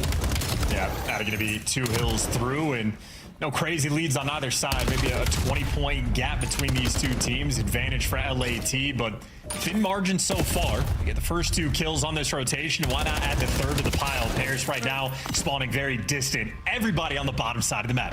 Yeah, bottom side. Now flying in. Clean 3 there. Thieves, big advantage. They deal with one side of the pitch, but they do not deal with the other. I wonder if they've got eyes on the remaining spawners, but again, Sib is taking the route of all routes. The Lord of the Routes. And he will get to the fight with 1 kill to his name and simply flip the spawn for his team. Yeah, well, I mean, still 30 seconds left to play, so we want the spawns in a little bit. Right now, you want the time, and that's what LAT is going to be getting. They lose tunnel control, though, but as they're approaching, Scrap tagging everybody up down low. Not good enough for the kills. Nice sequence from Paris, and now those spawns matter a great deal. Maintain left side spawns. They're going to try to chip away. What is this now? A 40-point deficit. Good luck, lads. It's not too different, reminiscing already of the Den hardpoint we saw first go around, and they are absolutely bringing the goods. 76 now with a change of hands for the Paris Genomates, and Hydra on his hit-and-run tactics in the backline, and no one can handle him when he is hot like this. Burns the delicate skin of the mates. And I didn't see it quick enough to know if that was a white time spawn or a new time spawn, but Hydra gets gifted with a spawn back yellow that Paris were entirely unprepared for. So a painful moment they're going to have to try to dig themselves out of. Meanwhile, LAT right now, it is feet up. They have been good to go. Scrap, maybe 3 players to beat. Well, doesn't get any of them. Helps his boys out in the attack, but Genomates hold. This is good. 20 seconds to go here. Oh my goodness, it looks like every 1v1 Hydra has a chance, and that is preposterous. Ghosty on the attack forward. Nep's going to be good with the coverage there from Envoy. Continuing the jumps, the dances, the battle is on. The final moments of Scrap here. The LA Thieves are like, yeah, we won it. We're not going to get it. Ghosty and Co now fighting their way towards P1. Second set starts now. Yeah, no trophies though, so it's just going to be an absolute nade fest. Every single concussion landing off spawn, none of these players miss. And it is just an absolute battlefield inside this time. Paris have control for the moment. Those explosions continuing to deal out some damage and force these players away. And dealing with the pinches, they've got a decent setup on the minimap. Interesting hold so far from Paris, but it looks like it's been mostly broken down. Mostly. Still good. Neo runs into trouble. Whoa, it's a lot of trouble. Damn, son, it's more trouble than it was worth. Scrap can't get away with it. He's been cleaned up as well. Clean 4 in the feed. Thieves. Counterattack is on now. Just no time to breathe. You get a 3-man wipe. Half a second later, it feels like everybody's right back in the action.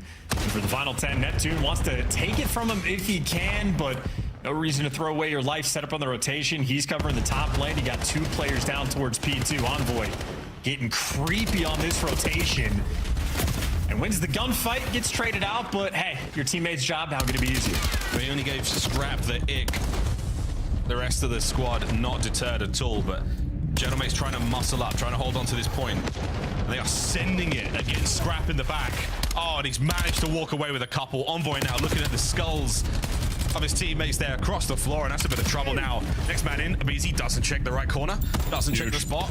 Neem still making the attempt here, and you are holding this. What a kill from Neptune. Cuts him in half, guns front. Yeah, and Envoy plays his life on time perfectly. Good swings, good chows, and even good bullet management to at least trade out a guy that was weak. Still though, for the final 20 seconds, LAT are going to be fighting for it. As Hold Shift says, the pinstripe kill feed, it trades back and forth. It looks like LAT going to end up soaking up just a little bit more of that scrap time, and it looks like LAT are going to run the rotation as well. Word to Allen. Not Texas. D'Onofrio. Time now. Genomates once again. They've got the rotation, and Neptune has just walked away with a handy amount of lead. Sib. What a flank this is from Sib. It's a clean 3 in the feed. The fourth man nowhere to be seen. And Envoy, he's got eyes on, and he's taking care of business there. 20 and 17 for the Cerebral Assassin. And a lead change is on the horizon.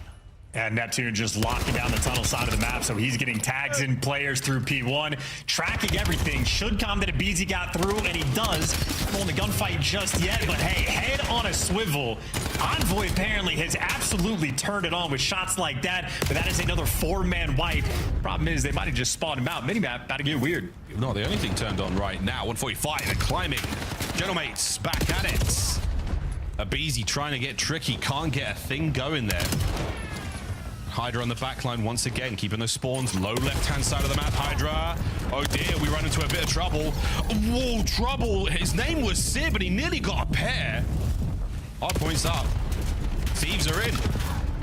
Well, Paris are just going to be playing the breakdown game and unsuccessful. LAT winning all the gunfights. Not sure if Ghosty managed to secure a Hellstorm there, but it looks like he did. So he went on a 5 spree on the old time and soaked up so much of it. It's for moments like this. He earned it. And Sid, by the way, just walked through the whole team before he could even call it in.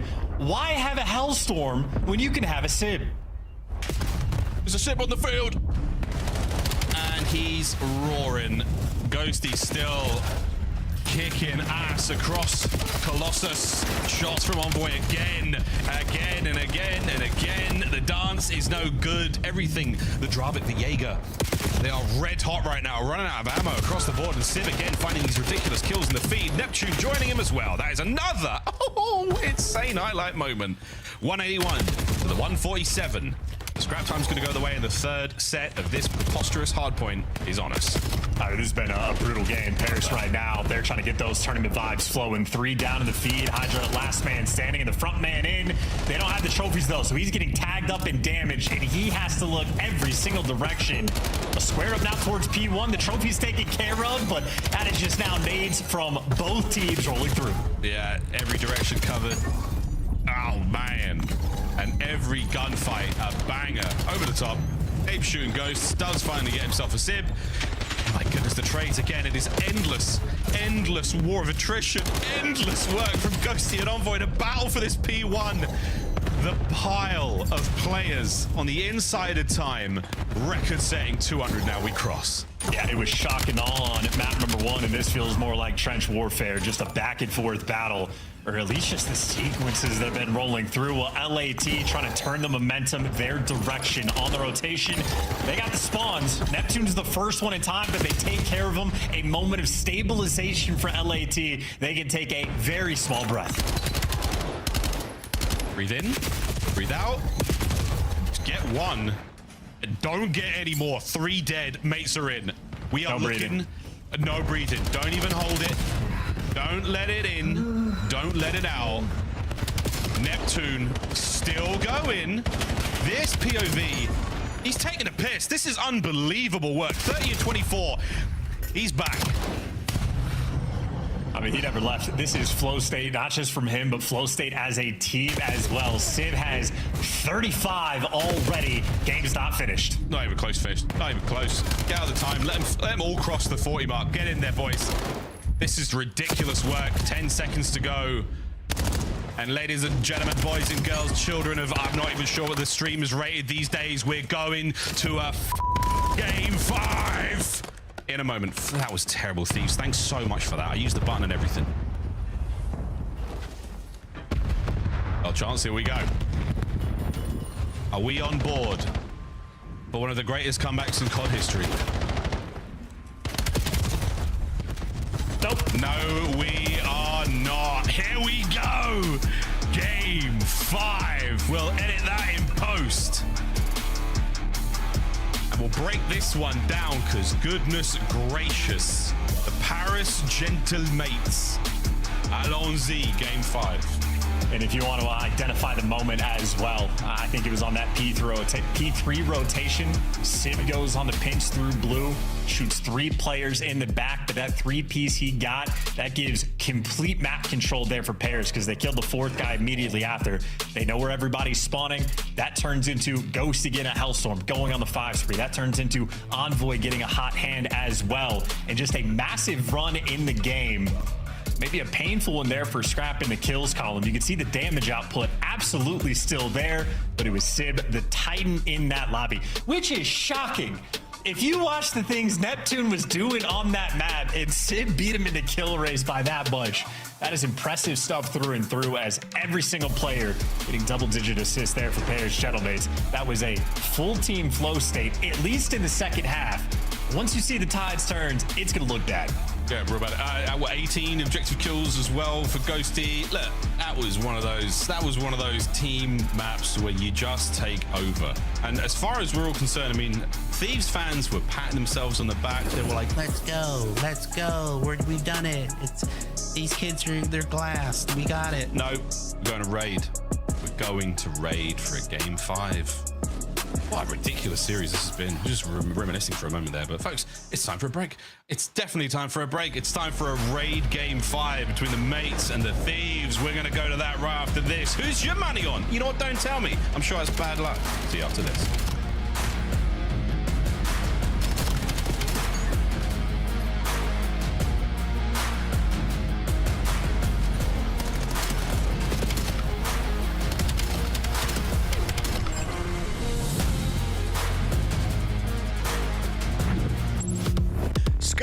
Official controller of the CDL. Monster Energy, the official energy drink of the CDL. COD Champs tickets are on sale now. Come see the best teams lock in for this season's grand finale in fabulous Las Vegas. All 4-day passes come with early venue access. Head to FazeVegas.com or scan the QR code to get your tickets now.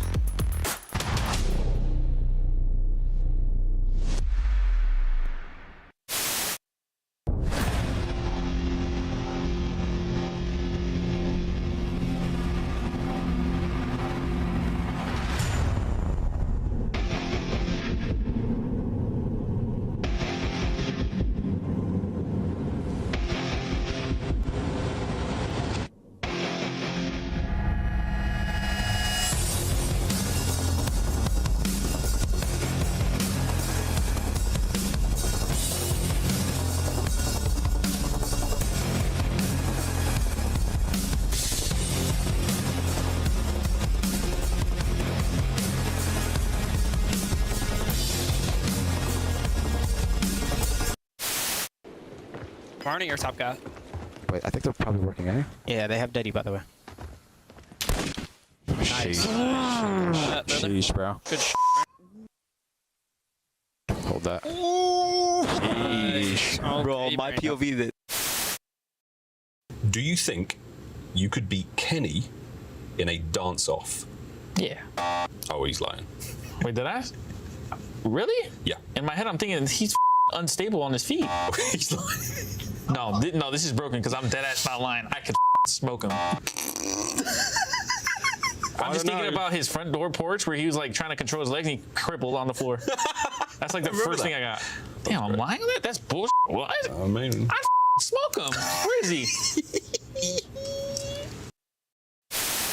Yeah, weak, close. Nice. Don't want that calf. Yeah, calf killed me. Top elf, Calf weak. Falcon. Elf jump down. He's still in yellow car. Weak. I can kill him. I'll play, bro. One's out now. Mid cut. Too slow, buddy. You haven't got time to go dumpster. You haven't got time for that. I got world starred. Oh my god. Yeah, he was shooting guff. I've just seen that in the death cam. The guys jumped off plan. I'm like, surely he's getting his kill. Yo. It was bad. It was bad. Pure guff coming out. I had the wrong attachments on. Yep, he's absolute. Guff is Holy shit, speak. Yo, tell me how. Tell me how. Oh, memories. New ones to be made in this game 5. Welcome back, ladies and gentlemen, to the Paris Gentlemen taking on the LA Thieves. We go to Raid. It's a classic. Will this be a classic rivalry in the making this season? What a series we're having so far. Here's how the map 5s have looked in this season. Well, not particularly great for either team. No, for Paris Gentlemen, it's the 3 loss spree. It's 3 loss sprees for both of them. Well, hey, good news is someone gets to make amends and have good vibes going into the major. But there can only be one. There can only be one. Which one of these 2 teams will be our Highlander? Which will it be? Old pals, different rosters, not in the same room, arguably in the same city, maybe even the same building. I don't know. Might have to fact check that one. You know what? Actually, I don't care. No one fact check it. I don't care. I want to know how the raid goes. That's what I care about. What do you think, John? I think definitely not, right? Wouldn't be the same building. Somewhere, I think the Thieves and Optic are in the same building. I don't know where the Gentlemates are. I don't know. But again, I don't care. What I care about is the result of this raid. We gotta get Ghosty.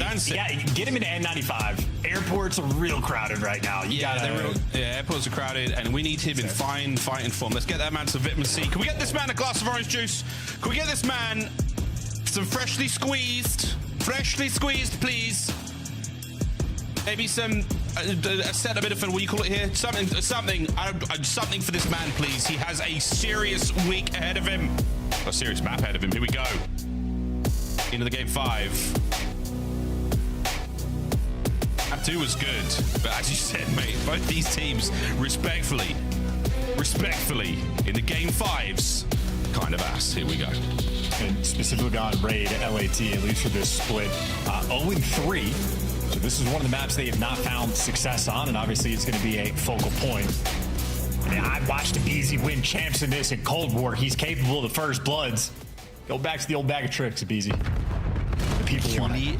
Actually, it was an apocalypse hard point, but whatever. Yeah, nerd Neum trying to hit the wall bangs with the sniper there, but no one home. He does catch Envoy very, very, very close by there in mid. Sorry, I didn't mean to do that to you. But I did. Calculated. Just like FaZe was during that Cold War year. Especially on Apocalypse, where they turn their year round. It's the guts. Actually, I've been just added to the map pool. Didn't really turn around. It was good the whole time. Yeah, it was good the whole time. It's the glory. It's the championship for FaZe. I've stopped. No more. No more. No hit onto Ghosty. We're still at 4-4. Hello. That time, though, Sib gets it. On plant. No pinch for you, Envoy. Huge pickup, and this should be a guaranteed round win. Neptune. There's one. He can dance in these moments, but there you go. One shot traded out. Ghosty last live. And good dance moves. Look at that swimming force. Honestly, an unbelievably challenging situation to deal with, but fantastic map control there by the Thieves. Neum's pick at the start does certainly help you eliminate the sniper in the hands of Sib. No hope whatsoever on the pinch. Hydra is there for that. Neum walks away with 3.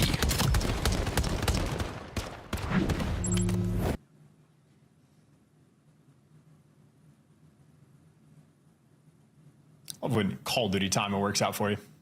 I'm gonna aim right here. Hey, look, there he is. What a series he has had. Attacking around now for the Gentlemates. We're showing a lot of love to the B-bomb site right now for the Thieves. They've pushed Neptune back. They nearly got rid of Sib with the opening nades. Yeah, shout out Flak Jacket.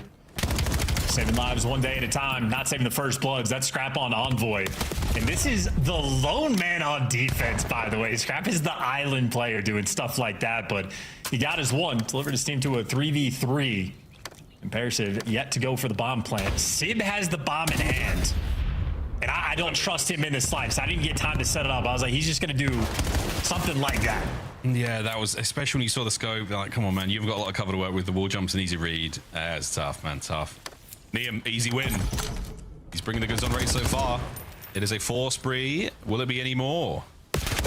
Here comes Abizi, and Ghosty cleaned up. I mean, a nearly hopeless situation for Neptune, but this man, one of the more gifted individual players we've seen in the league, denied by the Thieves. Clean round there in the 3v3 and winning the snipe battle there on Sib Outer.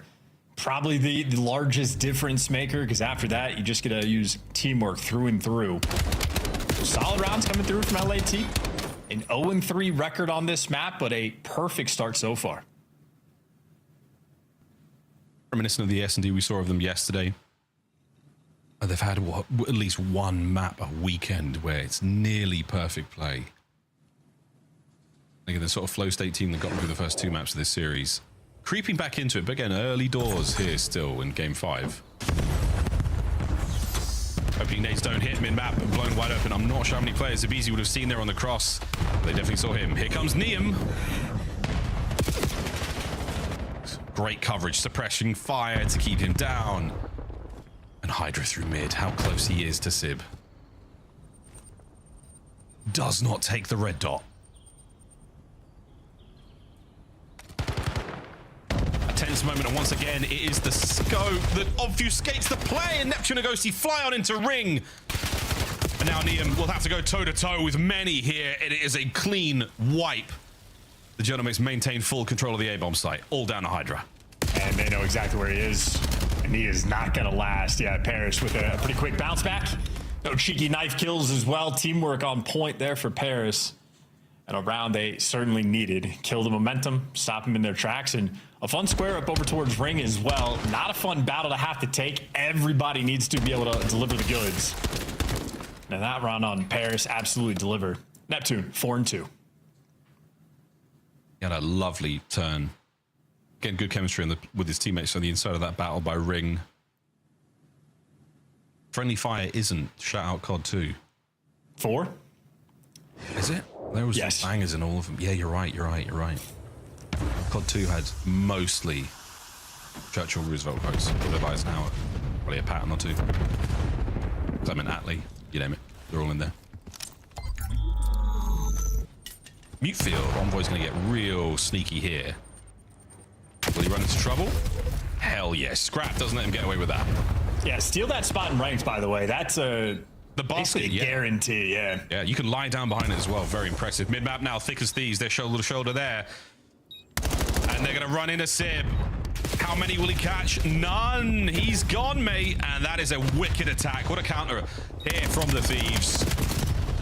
Ghosty drags one with him, but it is simply not enough. A brilliant, brilliant retake from the Los Angeles Thieves. And it is now 3-1. Fantastic teamwork as well. Absolutely running it down. Group up together. Just try to prove that you are better as a team on the map. And simply overwhelming. I mean, again, Sib just having to run for his life because he's got 3 players dancing around. LAT, the kills are flowing.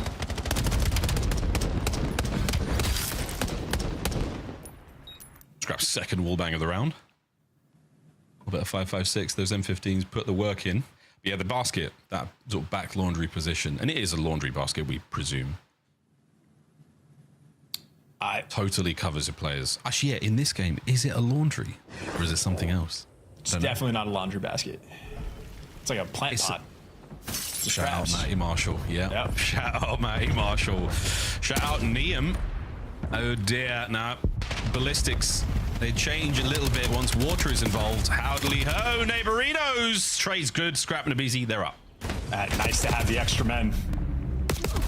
Now 2 versus 3. Great damage. Not enough for the kills. Everybody on LAT 1 HP, but not only do they recover the HP, they also recover by getting the bomb down. Paris left bamboozled.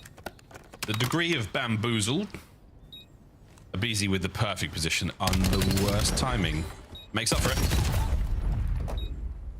Sib, 1v2. Oh, he did not hit the shot. He does not have to worry too much. No way. I think Sib did hit the shot. I think he killed the guy ring. Or like pillars. I'm pretty sure. That's very impressive, yeah. We're going to see. He did. He hit Scrap. What a shot. What a shot. This was it. So Abizi's gone. What a turn. Look at that, what a snap, wow. What a snap. That was disgusting. Thank God for his teammates. Could have gone for quite the round there, but Thieves maintaining pressure, maintaining pace at 4-1. And I assume the community is familiar at this point, but I know last year Scrap spoke about how he doesn't get gassed enough for his S&D. Perfect S&D play call there to get the bombed out, leave your teammates behind. Now, 3 through mid, once again, overwhelmed. LAT, the play calls continue to be on point. Yeah, I mean, if in doubt, hold hands and run him down. Ghosty's in trouble now. He's lost the hit point battle, cleaned up. Neum overcompensates with the sniper there to blow him away. And Sib, we're going to need to see the clutch here. The heaviest firepower we offer in the Call of Duty League outside of a Hellstorm. Sib's got it in his hands and he has to put it to use in this round. They're just not going to give him anybody or anything. Nobody's pinching. Bomb down, at some point you're going to have to make a move. Neptune looking around, see if he can get a kill, but sniper shot missed. Neptune picks up the, or he doesn't pick up the bomb. Sent in for the hunt. So much damage. Can't quite get the kill. Hydra may have just sealed the deal for his team on the round. Hello. Oh, that is something that happens very rarely. 20 seconds remaining. Sib, the fast movement. Checking every possible corner. He's trying his best to find anything, but the Thieves will keep their heads down. Scrap will maintain position. And another frustrating round for the Paris Gentle mates. Match point. Yeah, I mean, we're 15 seconds into these rounds and LAT are already getting massive advantages. Not just the first blood, but the amount of space they're getting on the map. It makes their job so easy. And Neum showing off the goods with the snipe as well. Because the way this developed on the minimap, Scrap was able to take so much space over towards Ring that after you get all the control that they had, nobody for LAT really needs to move. You're just going to be there for the trade. So even with the no scopes, even with the wild stuff coming through from Neptune, it's just not enough. LAT are playing a dialed in game, 1 round away from winning the series. Well, nearly. Not enough. Utter devastation. Sib finds his second. No more in this round. 2v2. Bomb does get planted. You lose the man immediately, and absolutely, Ghosty. Jump on that. Hydra. The forward position. Cannot find a thing. Good coverage. 5-2. Yeah, finally, good response. You see how close that strat was to getting broken down. If Neum gets a single kill low bed, I think LAT already walk away with the victory, but good counter strat. They've been getting bullied out in the middle of the map, so this time they send multiple players over towards Pool Steps. The flanks are instant, and in terms of instant play calls, they hop the bomb straight away as well. A nice smile on Ghosty's face. Down 5-2, but at least they're having fun. OJ's hitting. But that vitamin C, we can see now. A little bit of 5-2 magic. Sib with the bomb, so snipes up, but still, we're going to make something happen here. 2-2 for the Thieves, both A and B. Hydra is in his natural habitat. Nice pool in Tokyo. Now, on a pinch that might pay off, a very awkward positioning right now for the remainder of the mates. And that is a ridiculous shot from Neum. The bomb has been dropped. The pistol not good enough, though, as Neptune gets away for a second longer. Will he be ready for this gunfight against Abizi? Not this time, buddy. 1v2. Ghosty to stay alive yet again. Oh, I love this play, though. Good attempt here in the 1v2. Good plant spot. He's got options. We catch timing. Damn shots from Hydra. Game 5 comes to a close, and the LA Thieves, they are our Highlanders. There could be only one, and they walk away with the dub. The General Mates disappointed, especially after the first 2 maps. But a long-fought battle and some incredibly tenacious plays from them. This will change the standings. This will change the seedings. We'll go over that a bit later, but for now, congratulations to the LA Thieves, 10 CDO points, and going into Birmingham, extremely confident. Yeah, and I think far and away the most important thing for LAT as well, they are evolving their S&D strats. That is what, 5 out of 8 first bloods, not too shabby. And how about that game from Scrap? 6 kills, which isn't crazy. 3 bomb plants, 1 defuse, 3 first bloods. He was getting involved in good plays through and through, but obviously Down the line from LAT, the S&D gameplay, they are leveling up. They are going to be a lethal threat in Birmingham. We'll see them next week in Brum. And it is, you say it right, it's Birmingham, not Birmingham. Not Birmingham. There's no pork involved. It's Birmingham. Birmingham. I know English is a very complicated language. Nothing complicated about that series though. Great gameplay, fantastic moments, some superb highlight reel plays as well. To the lovely desk who was somewhat split, but at the end of the day, what have you got to say, Chris? We got it right. Yes, we got it right. We're catching up on Allie here. I'm only 30 back. You're within 6 again. This is messed up. I feel like LA and Gentlemates have put me in this hole. It's definitely the Gentlemates this stage. I think we can go there. Yeah. Let's start with the highlights though, because Search and Destroy is the bread and butter for Hydra's crew today. Neom with the sniper looking clean. And what do you like about their raid play? Yeah, their search was so good today, Chris. And you can see it, man. It's like, okay, maybe if we take 2 of the greatest S&D players of all time, have them push something together, have a sniper watch another lane. Oh, wow. And then Scrap's going to fry because he's playing off of all of that, right? So not 2 island SMGs? Like make them run together? Exactly, right. It worked so well. I mean, you saw the defensive plays where they bang through mid and take zigzag. It was just so much pressure for Gentlemates. And then on offense, you see them working together as well. Scrap delayed planning at the other site. Like, those are the types of plays and strats that you want to see of players, of a team with players in this caliber. They can handle their own. It's to the point where it almost feels silly to say out loud. It's like you put Abizi and Hydra together and they get in that first engagement. One of them is guaranteed too. And I feel like we even saw that in the respawns as well. When LATs were kind of wolfpacking, I felt like the only issue Paris kept facing was they kept getting shot in the back, either on that or they were losing the trade battle. So they were getting these mixy situations. And it was Abe or Hydra popping the 2 that they needed to win it. And the key thing also is like later in the rounds where it gets a little murky. You saw like Abizi and Hydra syncing up together, like money window. No opportunity for a guy like Neptune to get loose and make plays. Them playing together, they're gonna be hard to beat. Got a bunch of veterans up in that match and a rookie. Neom joins us now in the Monster Winner Spotlight. Neom, I'm so excited to watch you guys after a bounce back here in the final week of qualifiers. You are a top 3 seed. How's the team feeling right now? We're feeling pretty good. We've been working hard on trying to get to the top. We've been focusing on our S&D mostly to try to get Paco and Tyler on the same page, just like mixing their play styles together so we can win S&Ds. Did you have a favorite snipe on the day? Sorry, Ant. I don't think I hit any crazy snipes. Okay, you were hitting some good snipes. I'll Go say watch that. it back. You know, I want to ask you, how long did it take for you to earn your teammates' trust? Because now when I watch you guys, especially in the search, they're leaving you alone a lot and kind of playing off the information you get or the bloods that you find. It just felt like if we just put like those 3 together and then like just put me on an island just to get info, like it would work like perfect. S&D looks incredible, Neom. I mean, this is what's going to make you on that. And I want to ask you, now that the split is kind of closing out, what has this been like for you, you know, getting plugged into this team, playing everybody? Just talk me through your experience. Overall, it's amazing. I get to play with the best. So it's just like just having fun, making sure we're all like just doing stuff together, just team bonding and all that.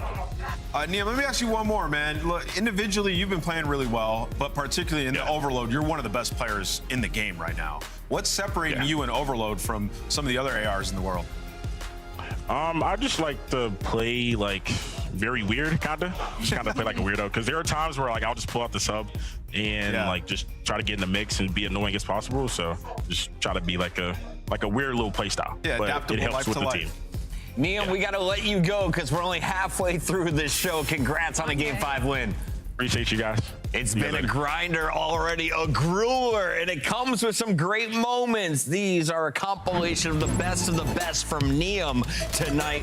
Allie, the rookie, definitely in the running for Rookie of the Year. The question is, will he be in his first championship Sunday come Birmingham? The way they're playing, maybe if their S&D keeps looking like that and he's putting up numbers like this, what I love about this being our scuff play of the game is, you know, Ant kind of making that signal of like Neom should be in the conversation for Rookie of the Year. Obviously lurks and Kibbs and Triggs have been putting up the numbers, but what he adds to this team has been so pivotal. And I'm happy he got a series like this because now his statistics are also kind of in that conversation of, okay, they're supporting this as well and pushing him up. Yeah, I mean, he's bringing the sniper, as Chris has been talking about, the overload prowess. Yeah. They're a top 2 seed, a stark turn. From 9th to 2nd in 2 weeks, a bounce back unfolding here for LA. An incredible finish after a rocky middle of this stage. If you look behind them, though, they got Miami at 6-4, and guess who plays next? Miami. Miami. They're taking on number 11, Boston. No way you're getting to Birmingham, but at least you can cause some problems. We'll see if you can get it done against the Heretics next. Okay, now.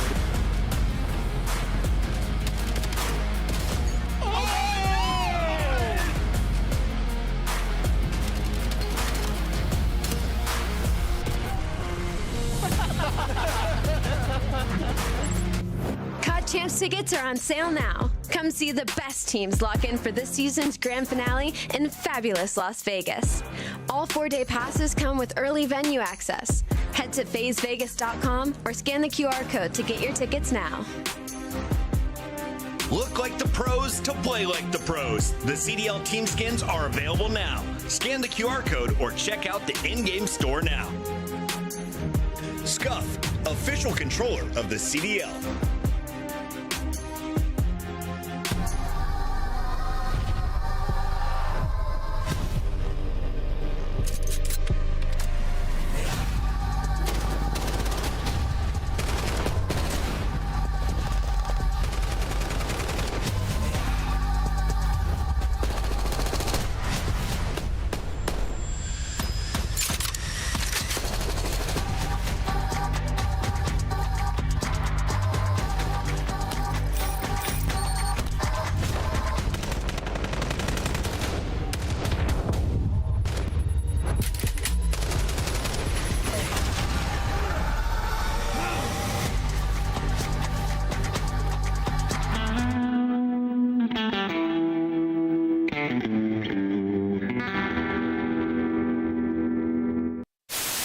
Trust go back, rewind it. What happened, bro? Right at it, huh? Man. Oh. In a grand final. What the is going on? It has been a number of upsets in the opener in our winners bracket. After that, things started sorry, Puma. Massive. Is that? Making that little. No, if you would really call it. Find me this guy, bro. I'm pretty sure it was. I'm pretty sure it was Cowboy. No. I need somebody to find me this guy. Whoever this guy is, whoever's at the venue right now, you find me this guy. Yeah, Tom's got a 10K reward.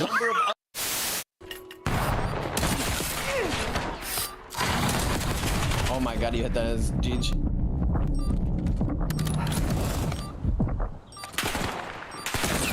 Oh my! No way he chased. One enemy left. Handle it. That is him. I don't know. I didn't see it. You're the best. I told you don't.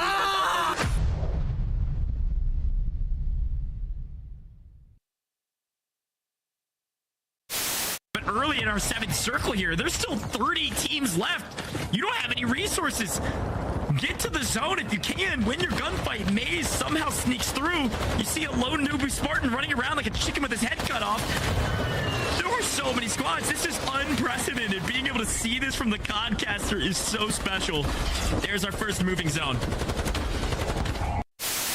Back down, 1 HP. Back down. I'm laid down. I can do nothing for you. Back time still? Stand across.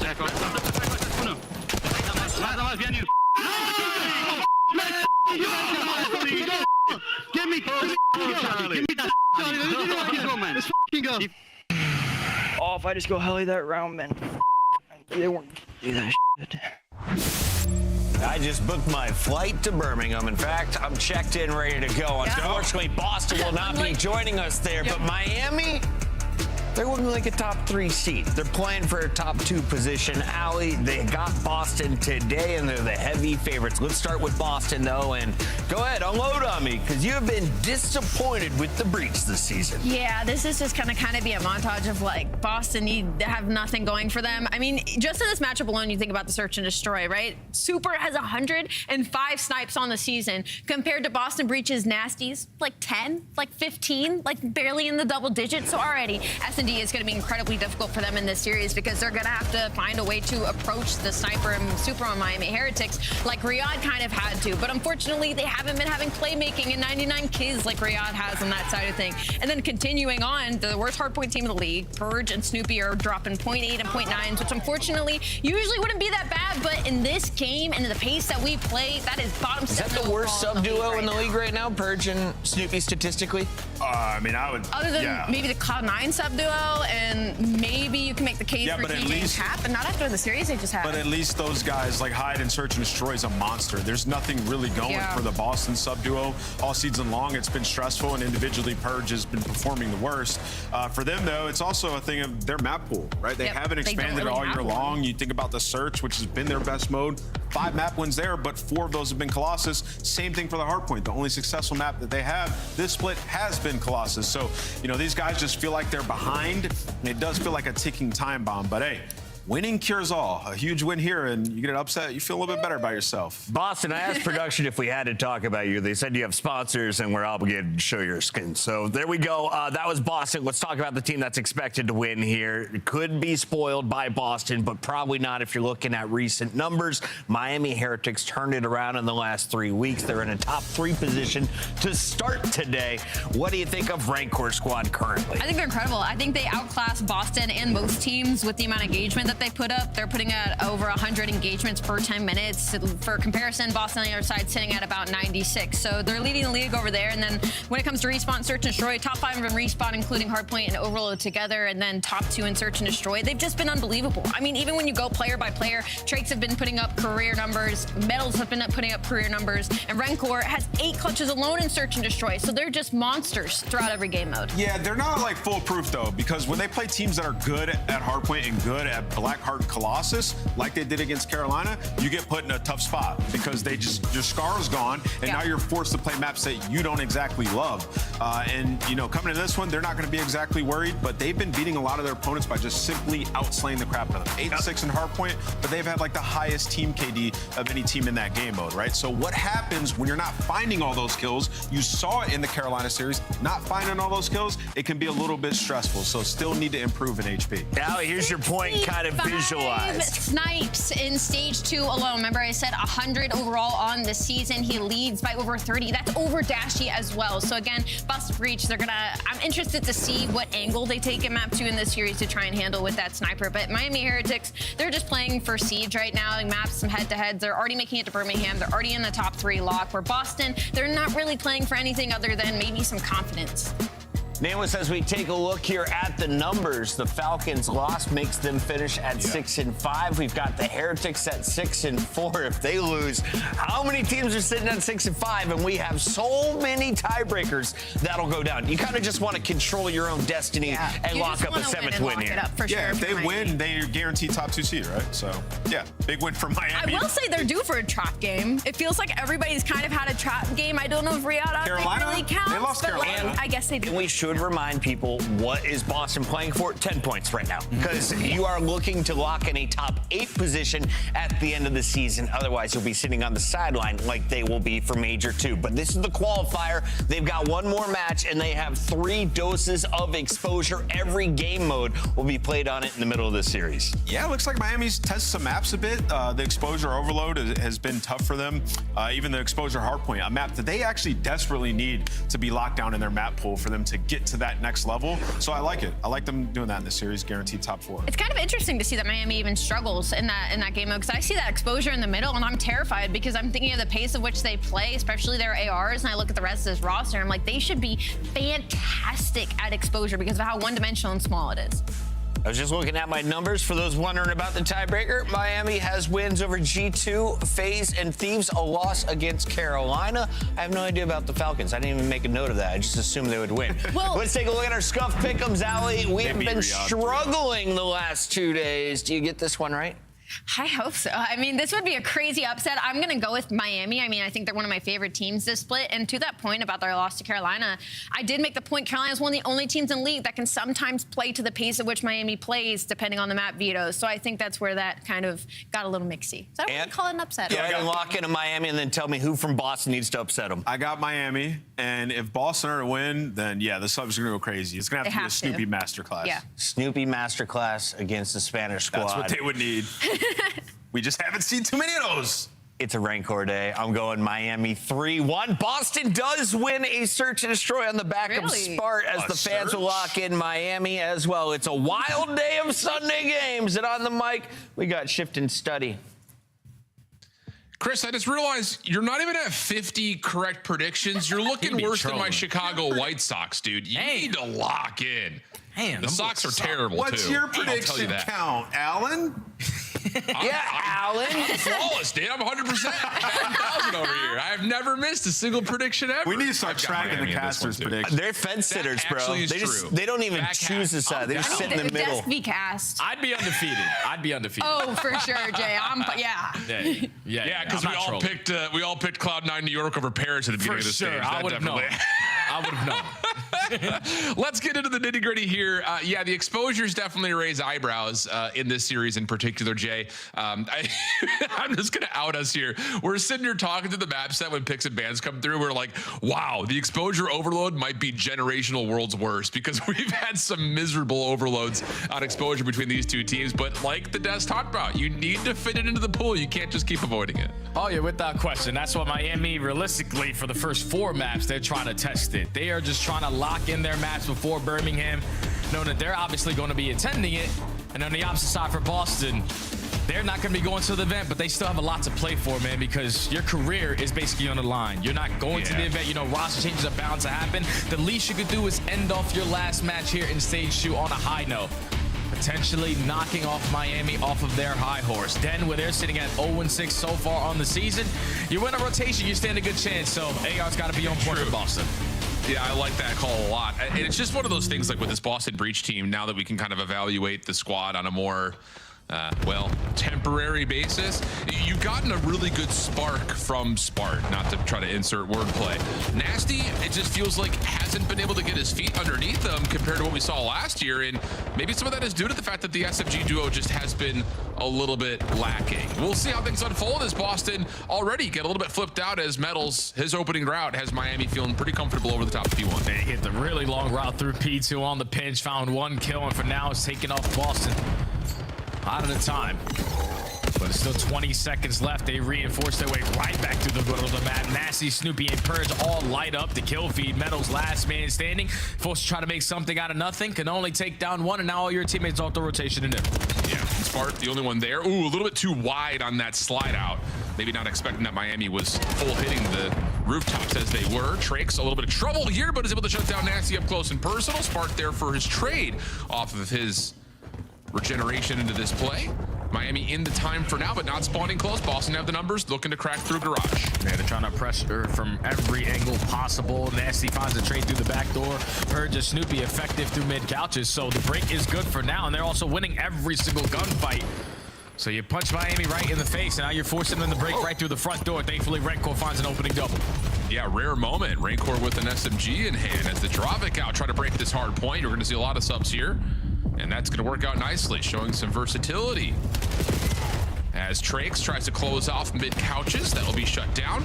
And now panic ensues here for Miami once again, just trying to survive inside the hard point for the scrap time. Not going to work out. Snoopy's double clears the field, and Boston will have the last 15. Yeah, Boston are overwhelming them right now with a lot of pressure, especially because they're having those close spawns to consistently keep on flooding. But now you're going to find yourself up by 20 to 25 off the rotation towards P3. You already have Doja control, a lot of presence as well through the middle of the map. All you're looking for is the first gunfight to go your way. And you at least find it for now, but you're waiting now for Spart's pinch. Yeah, sure are. And it's coming without any coverage whatsoever from Miami. Spark gets one. Super has no idea what to look at, and that is 3 for Spart. What a play. 5 and 4 now for Sparty. 60-32 the score, with Miami set up for a dojo hit. But a kill at mid-map from Metals has a lot of Boston searching for him at mid-cut, and Trakes just cleans up 3 for free from the front. So another moment where you kind of evaluate Boston and say, where's our communication? We should have come to just one guy at mid. No one was watching dojo. Yeah, 100%. It needs to be more focused on dojo's side. Metal gets 1 kill through the middle of the map, and everyone just breaks down and thinking, all right, that there has to be multiple players in that position. But no, you give up dojo, and Trakes pops a 3-piece, and now all of this remaining 30 seconds goes in favor of Miami, plus the rotation over towards New. So definitely a bad moment there for Boston. They will clear out the old time a touch and have numbers to at least make their way in through server. Trakes trying to watch it. No connection off of his nade, has him focused otherwise. Super caught, trying to play on the rooftops away from the angle on the hard point. And that movement from Trakes, yeah, that'll keep Purge guessing just a touch, but the pinch is on the way. Miami still spawning close. Super trying to work this out with Rancor, but they're going to wait for all 4 members to jump in. Super up close and personal shut down as Snoopy holds the line for a moment, but the close spawns for Miami will secure the break. Yeah, now they have the numbers to reinforce their way, plus some. Take some extra space through rooftops as they take the lead by a slight margin. So 20 seconds to go. Not a single player from Boston are going to hit some of these long routes. Everyone committing through the front door. They do find the opening kill. So you should try to overwhelm them with pressure for the final 10 seconds and keep them trapped towards the backside of Dragon. But you had 1 player pinch backside Dragon, so all of Miami spawn out towards mid, and now they're set up for P1. I like this exit route from Boston, though, making their way through rooftops around a P2. Metals cannot handle it. Super able to get 1, looking for the lineup onto Snoopy, and wow, through the wall. Snoopy will at least get another elimination, but the spawns will not move, at least not as of yet. Purge trying to work on that. But still Miami spawning close. Trade through mid as Metals holds over towards the mid cut. Nasty trying to deal with it, but doesn't finesse long enough as Metals just goes up and over. Miami will at least stabilize the P2 side of the map as the hard point stays open. And big kills out of Metals from mid cut to find a double. Alleviate the pressure on the time, and now all of your teammates trying to flood their way through couches. But Sparty Supreme is holding it down with the AR. Locks up a double, can't find kill number 3. It's gonna lead to Miami break, and now they're thinking about the spawns for next because you get a little bit too aggressive and Boston flip you. Yeah, Metals able to get 1 for free. Well, not really for free, but he gets 1. And look at the spawn for Metals right back into the play on the bottom side of the map, thanks to the fact that P1 is still open. Spart trying to find players inside the hill. Snoopy trying to work around the back, but Rancor gets 2. These are big kills right here for Spart. Can't find anything. Nasty following up, is able to catch 1, but is surprised by the play through couches early. Boston still getting split spawns, have a couple murders in the back, but this route from Metals is perfect. Absolutely beautiful. Also, he gets the read onto Nasty, and Miami up 20.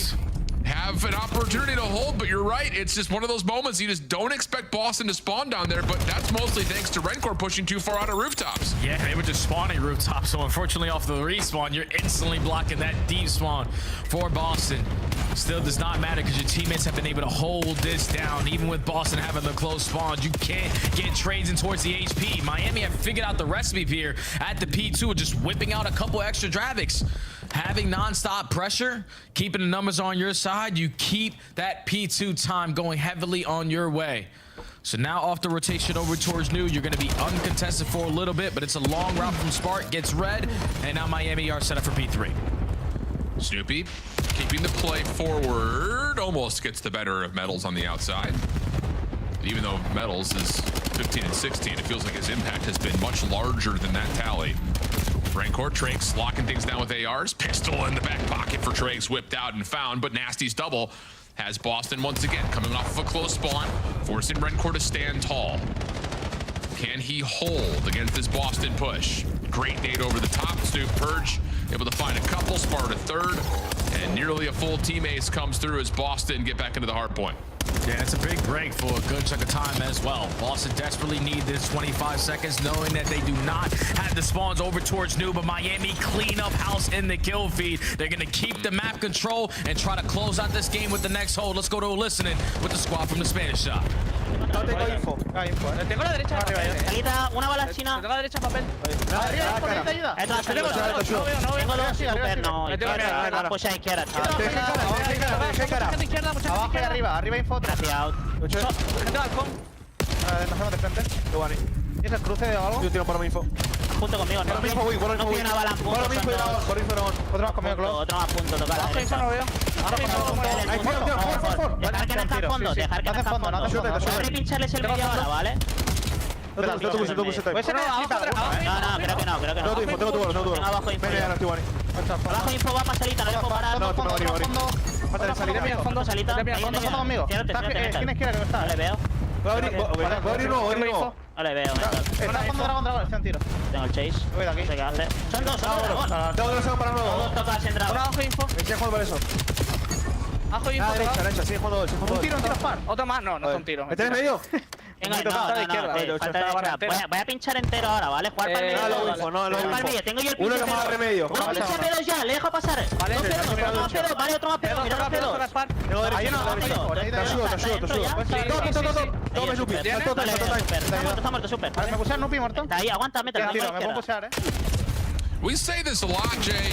When Metals plays like this, Miami is nearly impossible to beat, and it feels like he's the one right now calling bueno partido, just calling good game, because he is dominating. Oh yeah, when he was 15 and 16, we even said it earlier in this game, he's having a lot of impactful kills, even with the stat line not being the best, but he completely shifts that story when you get over towards the P4, because we were talking about it when we jumped into the listen, and I actually prefer to hold that P4 money hill from the front side than the back, because there's only one entrance. You saw what Boston were doing, even with those back spawns, consistently trying to flood through a doorway, and Metals is just cutting them down, eventually earns himself a Hellstorm, and then allows him to be in firm control of this game. But yeah, no doubt, when Metals goes off, Miami are unreal.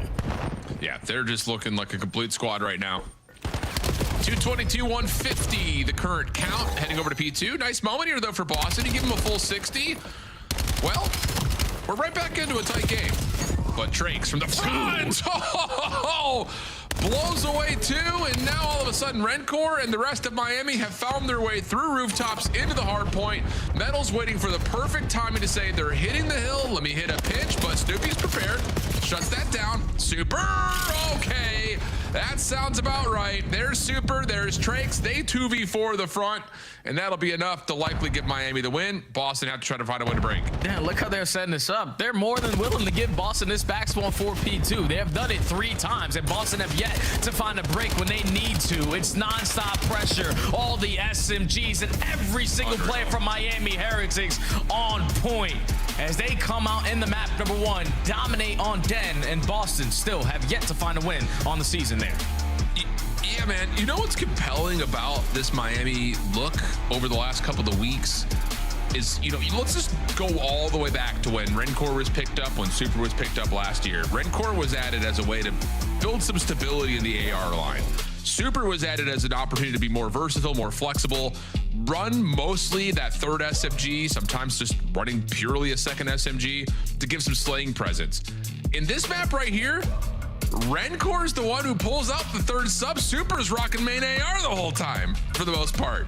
It's really interesting to watch the identity of this Miami team and how much of that is built off of the trust that, like, Metals is hanging. Like, yeah, I hate to just put the focus there, but he's doing his thing with the sub in hand. So you don't need Super to go into this wild rogue SMG role. You've got Trakes who's doing that nicely, and Rencor says, I can pull out a dropback, I shoot straight, and Super's like, bet, I'll just hang around, get some hardpoint time, run the AR, and just be me. It's been clean for Miami, and it's been fun to watch. Yeah, that's why Miami is such a tough team to beat, man, because I feel like everyone has the ability to go between weapons. Even some of the best ARs in the game can whip out the Dravic at time, and that's what was the reasoning for Miami being so successful on that pay 2 HP while consistently spawning over towards roof, because you don't really want to have an AR in that position. You want to have those SMGs so you can hit those wall bounces, you can trade and pepper bullets and always put yourself in a numbers situation. But even when Miami were doing that and players are switching their weapons off the rip, the guys understand what they need to do off the respawn, because even Metals in situations where he's sitting over towards rooftop, Rencor whips out a sub, Super whips out a sub for P2. The guy said, wait, you guys are getting all the kills? No problem. I'll just consistently sit back here and hard block.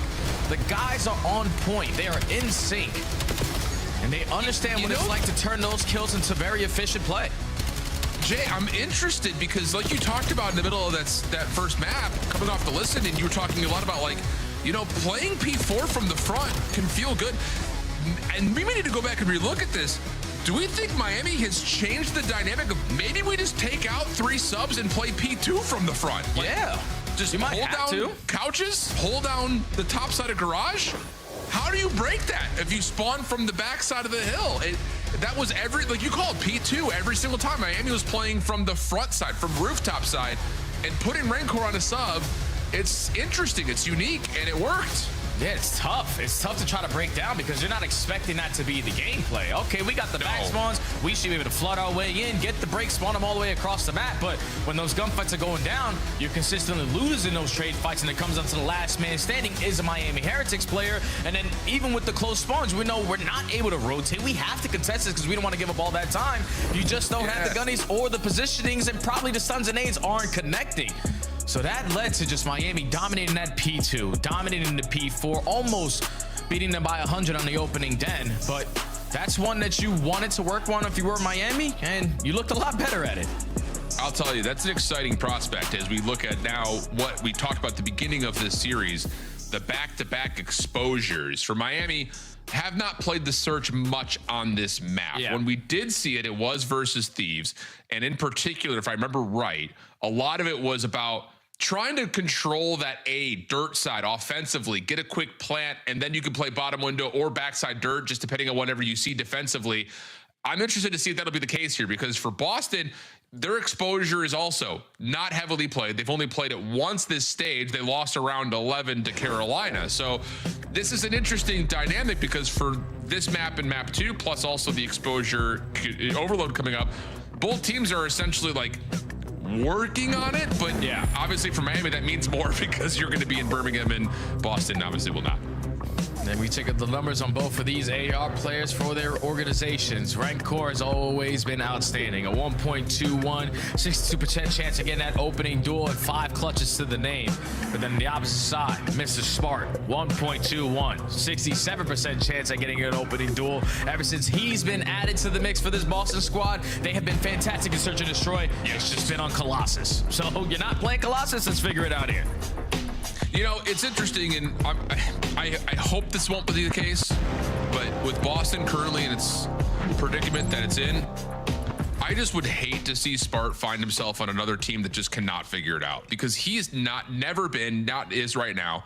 He's never been the problem. He's been an unbelievable Band-Aid, if you want to call it that, rubber band man for teams.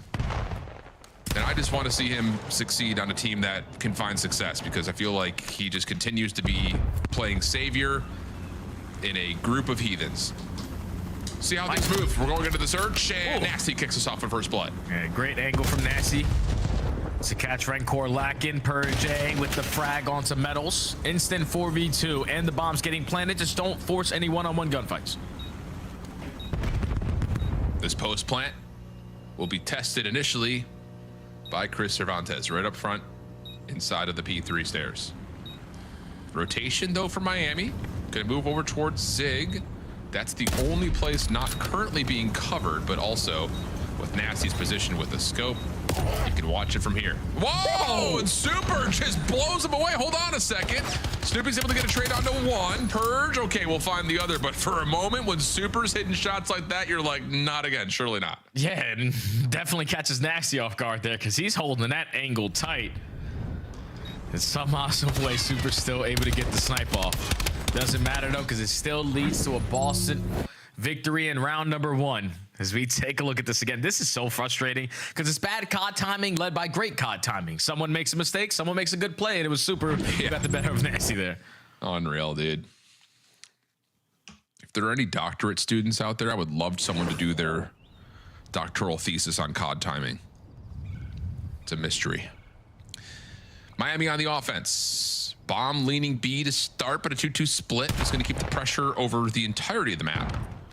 Oh, and Super, you saw Snoopy bouncing left to right. Purge Rancor, who finds first blood out. I mean, where are we? We're going top tower in the first 30 seconds, Jay? He's a psycho. I understand the team wanted to take early dirt control, and if he gets himself in that position, it's basically a bomb on lock. But yeah, you give your life up for free. Now you force Snoopy to be in an uncomfortable situation. He gets overwhelmed. 4v2, making it 3v2 as Spart finds one. Yeah, but Spart is backing away after that elimination, giving a chance to Nasty, who is bailing on the flank. That actually makes this much more difficult because Spart is going to feel very idle. Yeah, and he's just looking for info. And now Nasty finds himself up creek without a paddle. Later. That's just, I mean, what do you do against that? Miami respond. Good offensive round there. Yeah, it helps when, you know, a player just gives you a free first blood. Trying to put himself in a position that's very difficult to get into at that. I think that's always been the issue for Boston's search and destroy. When they are hot, like they're on point, they feel like they can do whatever the hell they want. The opening round was very dominant, even though it got scary towards the very end. And I guess just off of the confidence of that opening round, we're saying, all right, let's just take dirt away, get top tower, lock down A, force them to go B. But no, Miami take their time, pick you apart out of the game. It's bold, but again, I think you're right. Just off of the fact that with no trophies early, everyone's tossing nades towards window. You might get away with that route. Not the case, though. This time, Miami defensively, Trakes is going to clear out all of mid. Metals is sitting here pushing out Nasty, who's like, wait, what? And Trippy's like, wait, what? So Spart gets one trade back, but a 2v3, and you've got no map control here if you're Boston, and Miami is showing zero respect. And Spart says, maybe you should show a little bit. Never mind, They're just running it down. They're just running it down. Now it's Purge left in a 1v2. Bomb's gonna be down right in front of him, but you still know that Super is close by. Now time is starting to dwindle down, so Rencor and him are gonna be roaming around as an army of two, and Call of Duty timing isn't his best friend. And Miami, just with the aggression, catches Boston off guard in so many different spots on the map. Nasty pants down over towards dirt. The other guy at ring. And even though you read that they were still pressure up to the map, when it turns into a 1v2, Purge just doesn't get the best timing there. So Miami roaring with confidence, and it showed there in that round. Yeah, that's not just a round win. That's one that will play on you mentally when Boston's back on offense again. Because now they can't you're spawn sitting out. here. Exactly. It's just like, do we come out of spawn passive and just like make sure they don't do that again? Or do we have our own aggression and then run into a passive setup? Like, it just feels like you're flipping a coin and hoping for the best. But we'll talk about that more later. We're going to get into this round for Miami, playing offensively towards a little bit of a focus. Super, just a little shot over towards the inner hallway. Not going to connect on to much. Trophy system keeping the defense in place to play bottom window a little bit longer than Miami would like. I'm curious if any other POVs spotted some of the players from Boston on there. Very grouped up setup around this A site, because now Super's going to switch up the angle, get knocked down to 49 HP, and all of his teammates are dropping around him. So now a 1v4 for Snooper. Yeah, let's make it 120 snipes here. That was an insane shot. Pistol out now. Ooh, almost, but just bouncing back and forth on a pogo stick. A little bit harder to track. And I love that from Boston. It's not just now taking that mental game and focusing it purely on yourself on offense, but saying, all right, you want to play aggressive defensively? We could do that too. Let's just, you know, a little Tate McRae, tit for tat right there. Yeah, trophy systems kept them alive on the bottom side of the window. And I don't know if anyone besides Super, because all we were on was his POV the entire time, was able to spot them potentially top window all around AS&D, or if they had any pressure towards low dirt, because if you were able to get a read that Boston with that aggressive up middle, you should have been able to be prepared for it, but you were definitely caught off guard. Now all tied up at 2. Nasty whips out the boomstick again, not going over towards low dirt. Boston are committing towards B. Yeah, but look at Miami. Again, they're playing with that same aggression. Metal's already through P4. Nasty is alerted to this, and that will pause the Miami aggression for a moment. Rancor playing by himself behind this B site, valuing his life, and Miami are going to be quickly regrouping. Yeah, for a hot retake, all of it from the front. Trakes to kick us off with the smoke. Super Metals with the first 2 kills, and Boston are just not prepared because they're still anticipating the flank. Yep, and now someone's instantly on the defuse. It's a 1v4. The guy who originally spotted Metals on the pinch is Nasty. Just committed so hard on that angle. And that's just another great play for Metals. Yeah, let's just laugh about it a little bit, because you draw the attention on one side of the map by taking a couple shots. Then you realize, all right, they're probably going to focus me on this side, so let me just wrap back to my team so we can have the advantageous situation with our numbers and just bully them off of the site. You just weren't prepared for that after Boston because Metals was not spotted once Nasty saw him in the beginning of the round. And just the teamwork make the dream work there for Miami on the retake. I'm telling you, Jay, I feel like we've gotten into a season of search and destroy across our CDL teams. It's like, it's Occam's razor. It's just like the simplest answer is usually the most effective. Why try to finesse and dance around the flank? Let's just take all of our guns. We've got 4. They may have 2 on the B site. Let's just play a 4v2. Yeah. Works out nicely. Not a lot of teams think like that, though. Well, some teams still make it very difficult. I hear you. Had Nameless up a wall on Friday. Nasty, first blood.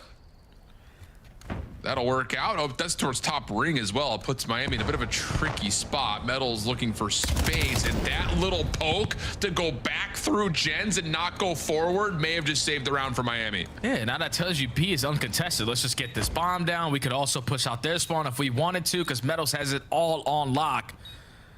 He spots out the glare onto Nasty. No need to try to commit onto that gunfight. Just keep on allowing the time to take on down. Nasty doesn't hit the jump, so he stays safe from the nade. You ain't clutching from him. Yeah, I hear that. Purge, though. Space. Ooh, that's too much damage taken. Nasty, able to find a response plus a weapon. Hold on a second. Him versus Super. Scope on scope battle, but now it's an M15 versus a Drozek. And how about Nasty? Up and over, catches the timing, and that's a huge round save for Boston, considering the circumstances of how quickly Miami were able to set up a 3v3 post plant. Yeah, big round save, even with Metals putting himself in that position.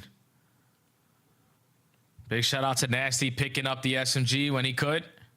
He also found one with the pistol beforehand, but I think that's a little bit of miscommunication there from Miami, because spectator glitch, you can spot that guy in the low right. So your teammates are probably telling Super when he's in that 1v1, oh, you didn't see him, but he's low right. So he committed thinking that that's where the angle or the pressure was going to come from.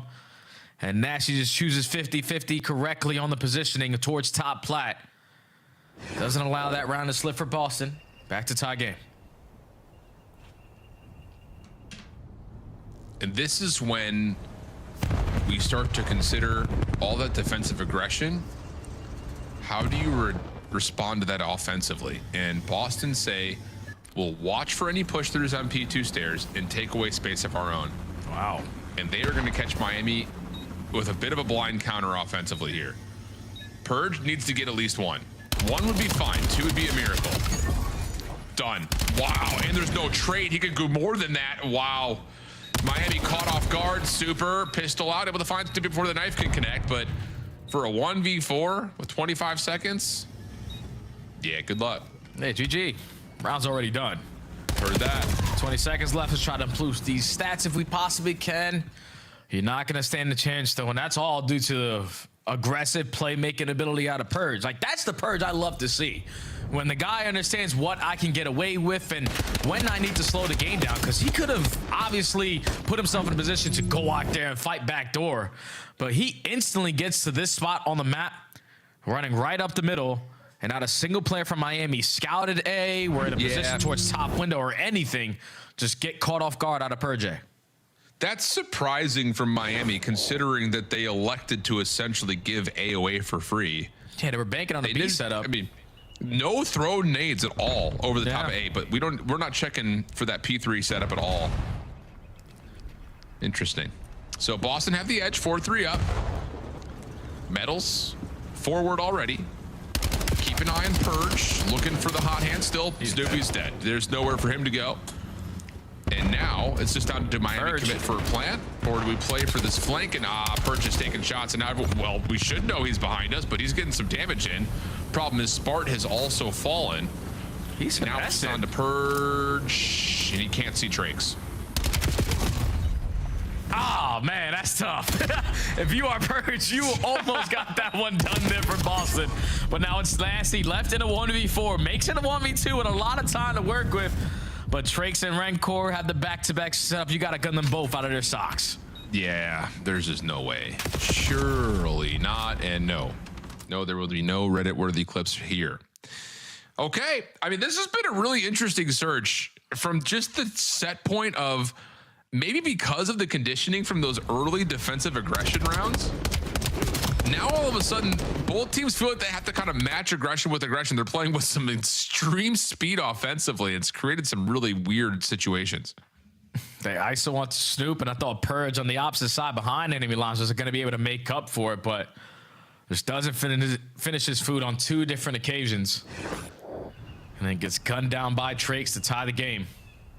So all at 4. Boston back on the attack. Miami this time aren't willing to give up A. They're going back to we're taking away mid, forcing you to go B.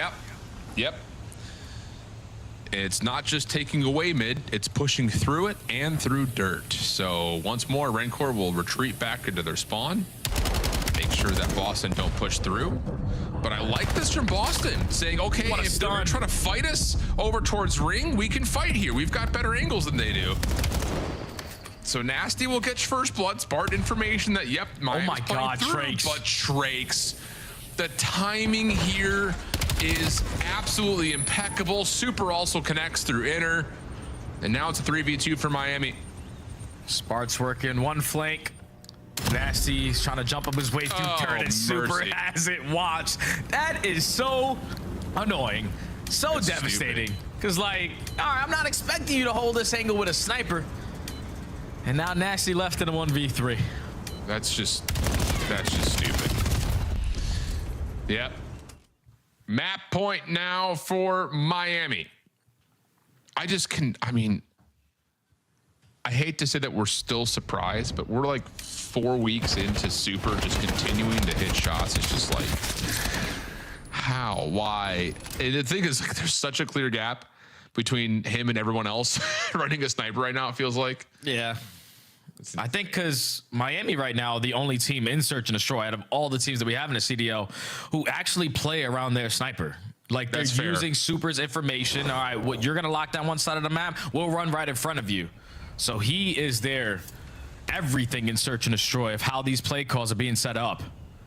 And now at game point for the Heretics.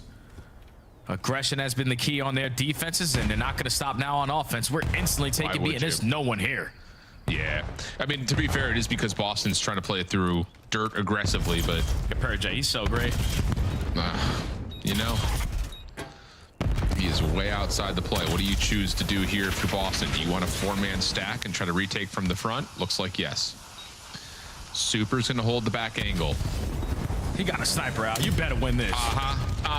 Yep, that'll work. If he hits the second one, I lose my mind. Instead, it's just a pistol. A little bit of extra damage. Nasty, nowhere to go. This Miami team is disgusting. And it's a lot of it because, like, the respect you have to pay to Super on the snipe means that, like, you can't just, like, shoulder anything. Can't peek. But then they hit you with, like, random aggression, and you're just like, whoa, how are they in our spawn already? This team is just gross in Search right now. Yeah, and I think I'm only becoming more and more of a fan of Trakes' gameplay, man, because he continues to shine. Even when moments where you're thinking, all right, he should be trapped. This guy should be eliminated from the map. He was the reason why they won that 4-4 round 9 round. Because his metal gets picked off early on. Trakes is able to stay aggressive with his teammate who does fall, but then single-handedly makes a big-time play, and the guys also getting the objective down. He's unreal, man. Like a perfect fit for this Miami team, from Real to this guy. And I just think the way that he plays, the way that he approaches the game, obviously surrounded by the teammates that he has. Miami, with our question, on one of those tough teams to beat, because this guy is lights out. Unbelievable. So the first question mark of exposure comes with a answer. I won't say profoundly, but an answer nonetheless. And now we go into the overload, which, Jay, it may be a bit of a pillow fight.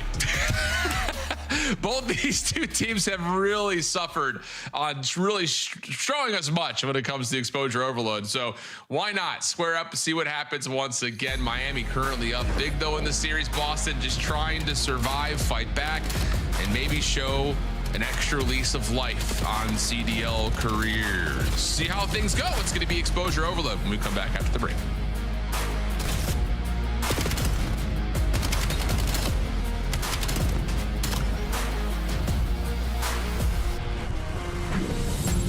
Scuff, official controller of the CDL.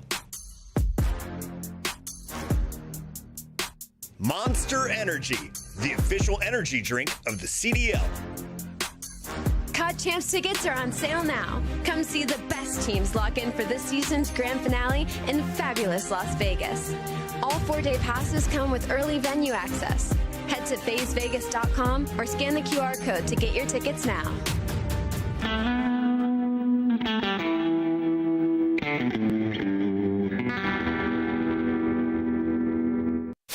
Let me show these motherfuckers how to snipe real quick. Let me show you how to snipe, guys. I got 10. I got it. Oh, I'm so dead. Who's getting in my way? I was gonna try cross it.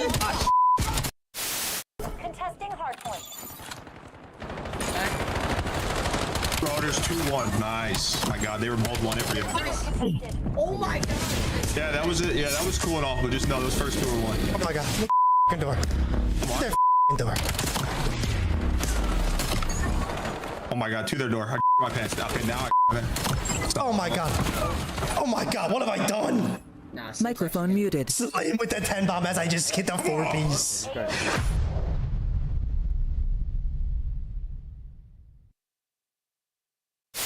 Just waiting for those lanes to start opening up and start flooding. Don't get picked by a Dashy.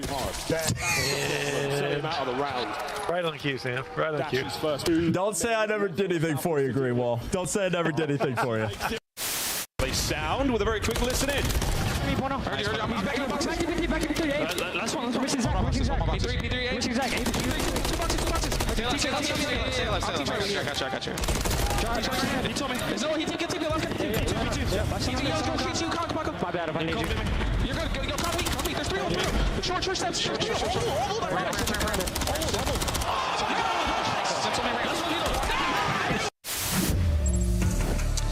Welcome back to the Call of Duty League and one of our final matches before Major 2. Jay, is it just me, or does it feel like it's been forever since Dallas? It feels like it's been forever since Dallas. Yeah, Pop, it's been 6-7 weeks, dog. I can't wait to get back on land. Has it been 6 weeks for real? I'm out of here. That's crazy. Speaking of out of here, Boston.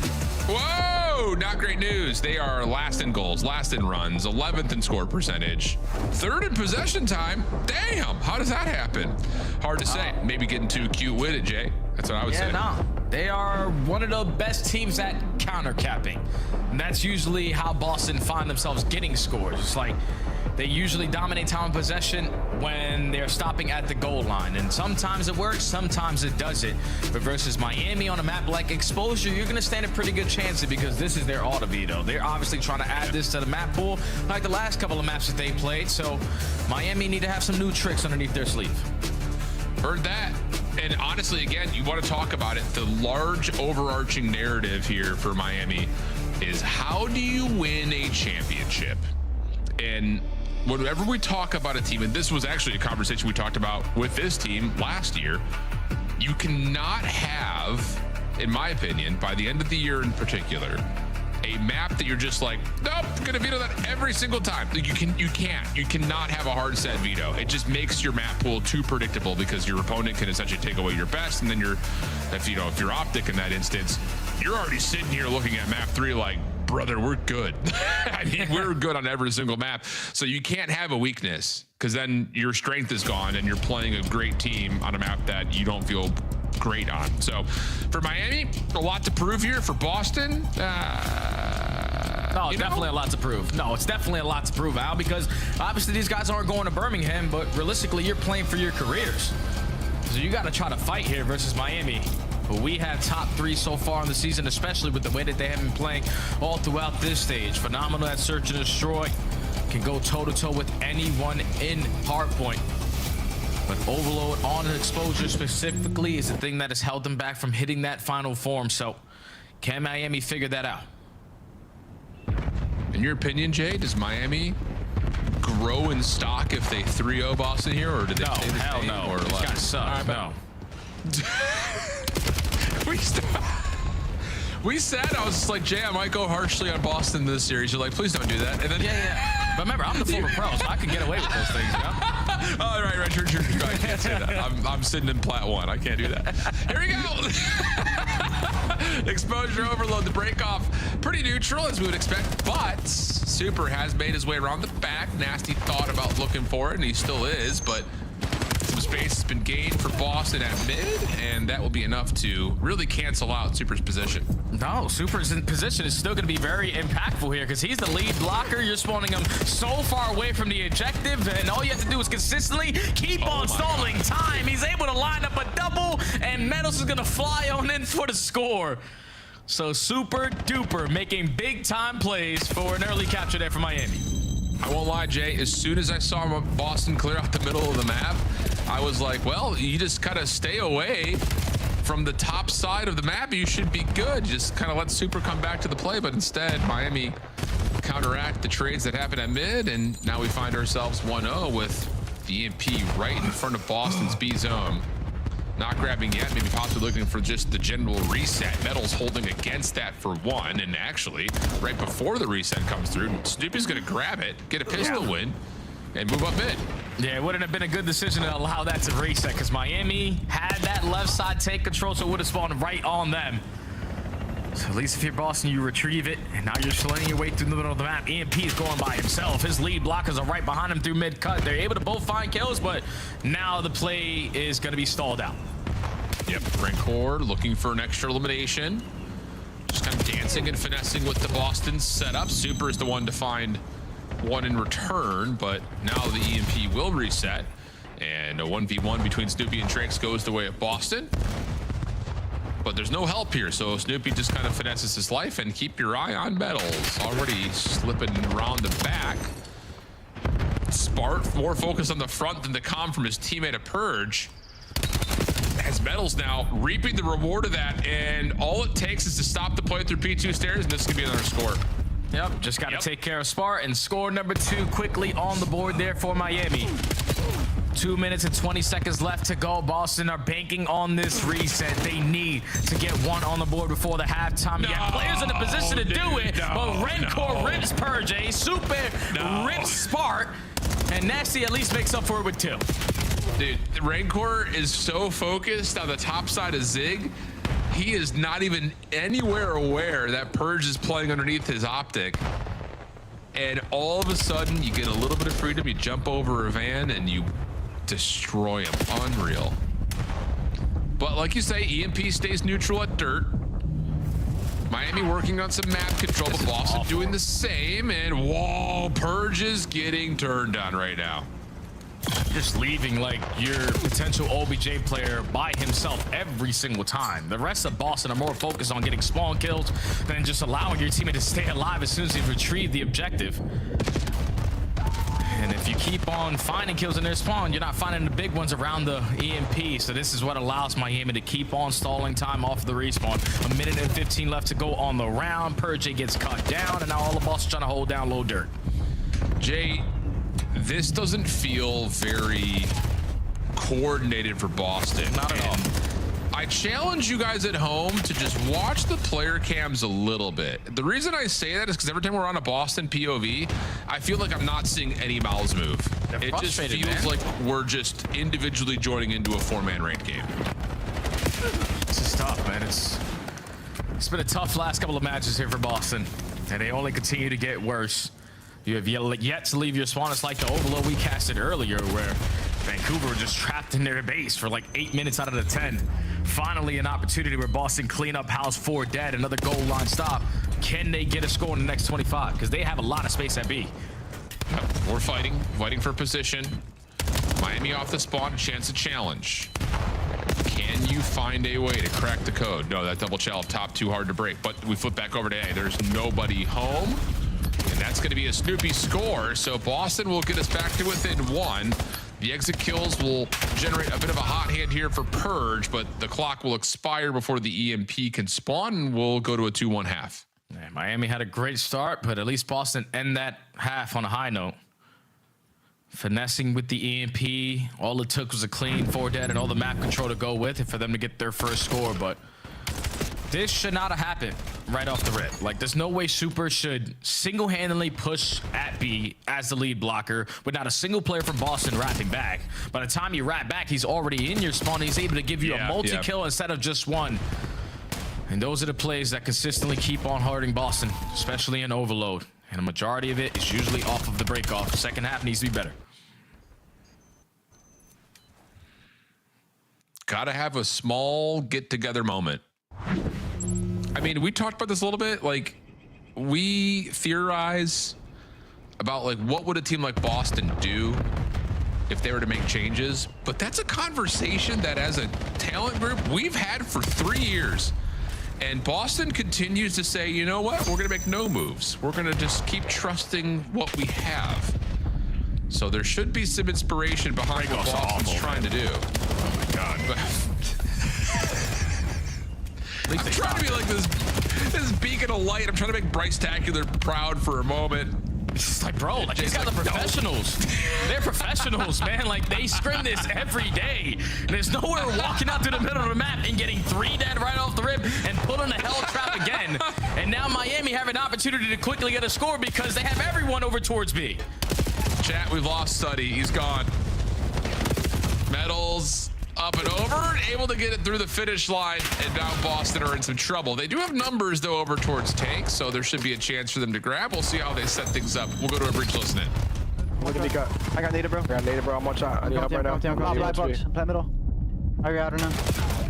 Wide left. Then. I'm good on tank. On tank. On the tank, rank. Here once. He's on the tank. Shit on. Make sure you rank car. It was rank car P2. He's already in rank car P2. Two guys P2, bro. Yo, if you get kills, can you bring out Vika or no? Yo, plat low solo. Wide left, Eric, maybe. Yeah, I'm telling you, he's on ball. You want Vika with ball? Vika, yeah. Here you go, Chani. One ball. Super there, two super there. Weak. 2-1, bro. Come on there. I can't stop it. It's right. I'm trying to hop. I'm GG him. Mel's gonna chip you Vika up. Let him hard on the ball. No, I couldn't stop him. There's a guy on you. Nice job. I hear him. Mel's gonna be Vika. Our black box. I'm Ace, missing one only. Top winner. Nice search. I think long. I have all that low. I have all the mid for this. It's good Vika all low right. It's good Vika all low right. Top one on me. Yep, I'm starting that kid. I'm good low right on me. I'm hitting him. Wait. He's not Vika. I'm right middle. I'm trying to run. Head top window. He's low on me. One shot. Low one shot. Medals. Low weak. He's dead or half HP on the heady. That's my left. I'll give you push. Yo, weak as fuck. You went P5, bro. Not right here. Me too. Someone get circle though. Someone get short. Good pinch P4, right? I'll go down circle. He's pinches. One more low right. Low right, down one shot. The rank one super low for ours. Can we top circle again? You could be top circle. Yeah, I'm clearing low. Nothing low circle. On deep left, yeah. Low. Might push low circle. How long? Weak, him twice. You went back again. A long box dead. Jay, it feels very rudimentary.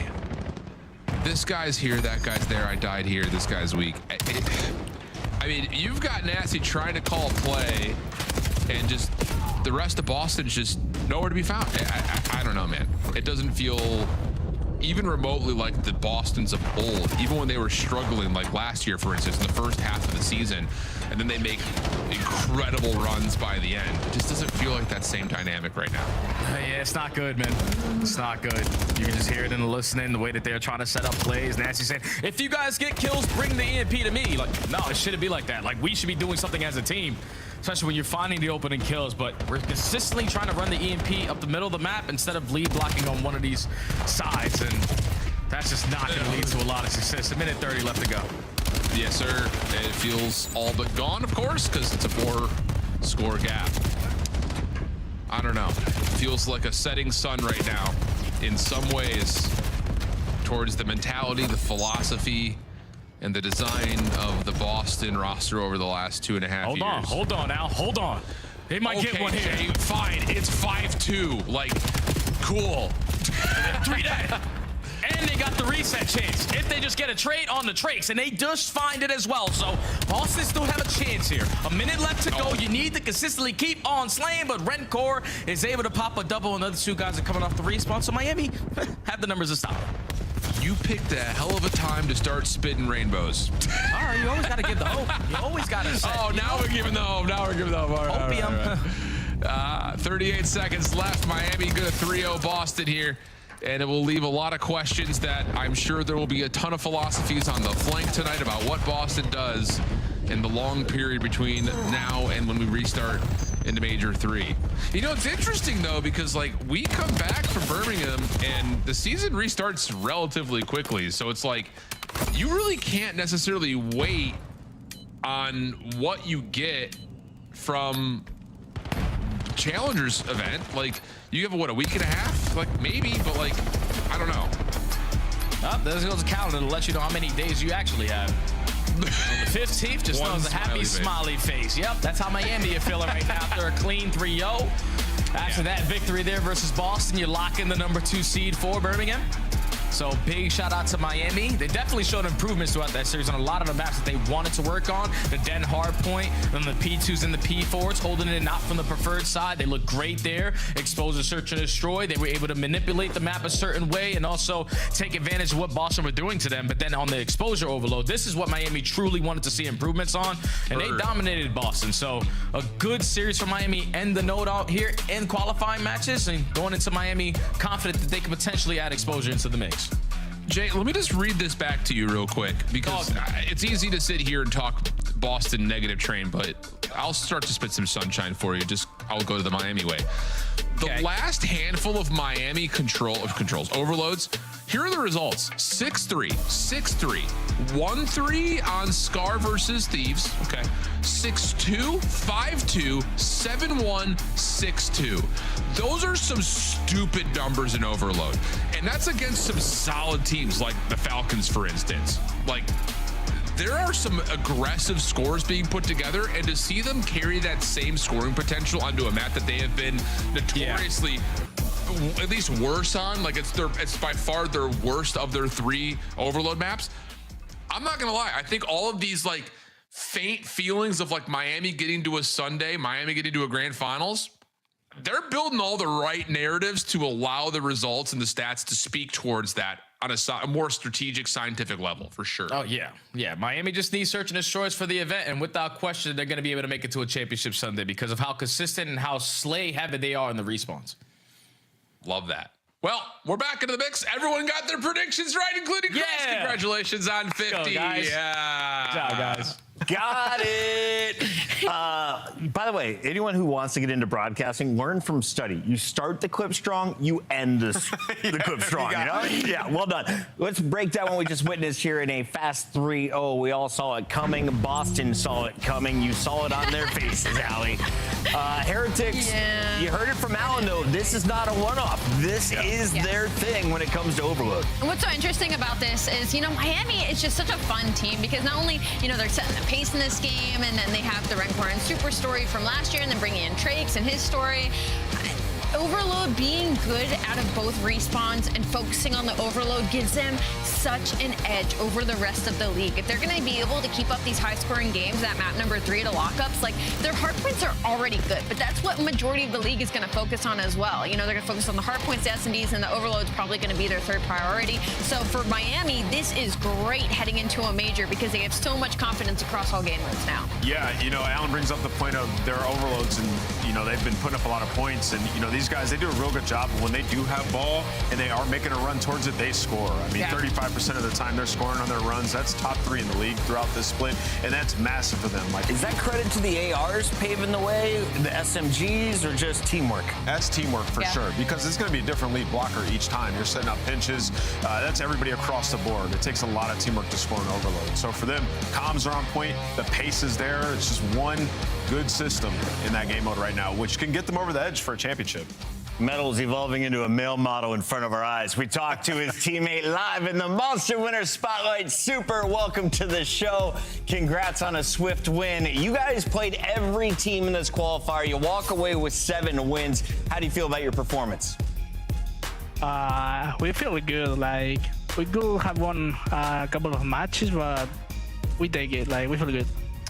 Super, if there's one thing that's going to get you guys over the hump to win the championship in Birmingham, what is it? Probably being more consistent as a team, following the game plan, and just trusting each other and not depending on superstar plays. What's the most important game mode, though? The most important game mode, I would say, S&D wins championship, so yeah, S&D. I like that. Sorry, that part. Super, it's been a really long 6 weeks during this qualifier. Obviously, as my coworkers just noted, it was every single team. My question, though, is how confident do you feel in Miami and in your team heading to Birmingham? Where is the vibes at? Because you guys have looked unbelievable in the final 2 weeks going into it. Vibes are high at all times. As I said, we feel good and we feel pretty confident. as we have screamed a lot against everyone this stage, I think that's why we feel so confident. We know how everyone plays and what we need to improve in order to win. So yeah, we feel really confident. Is this the most confident you think you've ever felt heading into a major because of all of that prep and all of that time that you guys have gotten? I don't know. I feel like going into every tournament, I feel confident. So valid. I don't know. I just feel confident at all times. Final question for you, Super. I was looking at my bracket, and I have you playing G2 over Vancouver in that play-in matchup. How do you feel about the rematch? Because you beat them last time around. It's gonna be a fun one because they're a good team, yeah. But our match on the Major 1, it was a little bit like fake because we didn't warm up. It was the last match of the day. They played before, so yeah, it's gonna be interesting. It's gonna be a good one. Second time on land. We're excited for it. Best of luck, man. Thank you so much. Have a good one, guys. We will. That is Super with the Miami Heretics finishing at 7-4. And remember, they beat LA Thieves in that game 5, which puts them officially at number 2. It's your scuff play of the game, though. Talk to me about it, Dan. I liked everything you said in that interview, except when you pulled out the little black book of excuses. Listen, man, warm up when you're on land, all right? I want to see this. There we go. A time we want warmed up. Yeah. And they're in a good spot. But yeah, I mean, Super, if they're going to make the run, it's going to come through him and Surge. Like, he has to perform like this on land, remain consistent, because he has been the reason, the spark for them in that game mode, giving them a background. I think him talking about consistency is so funny considering he's been the most consistent player in this game mode. Like, he has just been unbelievable. I don't know if I can think back to a time where we've had an S&D player, and obviously with snipers in as well adds kind of an extra point to it, but he's been unbelievable. He's the best sniper in the game. He's all smiles, and so are the Spaniards who have been cheering him on. We're done with that match. When we come back, it is the final fight of our qualifier before Birmingham. Koi trying to cause an upset. They're not playing for seed, they're playing for pride against Optic. Good, good, good.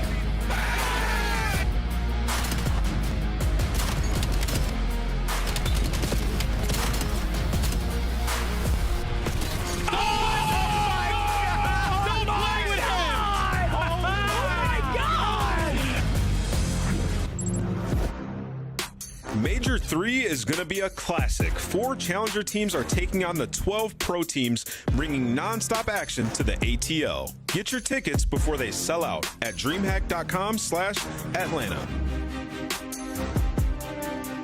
Dominate the competition on main stage with the CDL Major Hunter Tracer Pack. Collect your chip by scanning the QR code or heading to the in-game store now. Scuff, official controller of the CDL.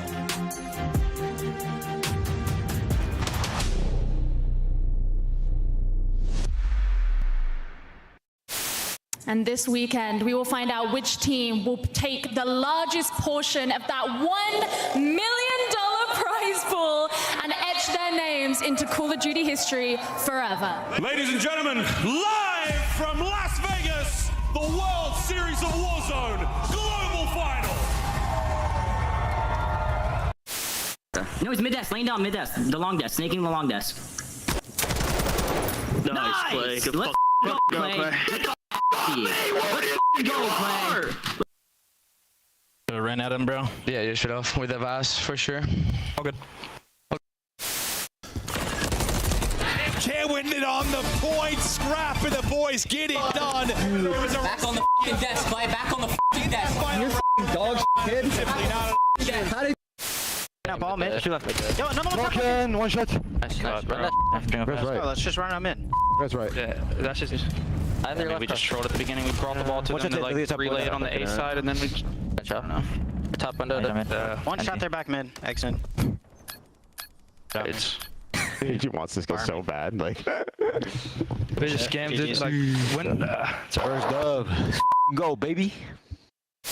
Flip for Falcons. Ace it again on a 5. 31-21. Good lord. I'm gonna have to break this one down. Make it 6 in a row. He's doing Hercules. We're flying, folks. And we're 10 seconds away from a map 1 green wall victory. The kills are flying. The boys are firing. Shotzi top main. Can he fire 3? He can. Exclamation point. As Optic will take man number 1 here in Dallas. Come on. Come on. fun. That's outrageous fun. What a way to start the major for the boys.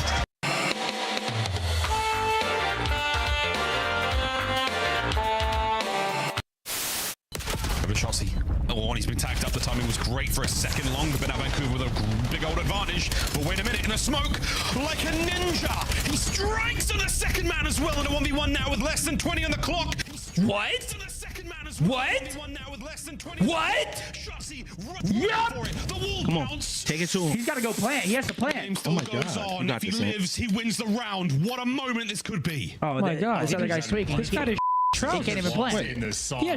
His diaper. As he doesn't chow this, he's fine. Oh, yo, that guy doesn't play for the win. I keep noticing it. Oh my God, Quavis, there he is. He witnessed everybody.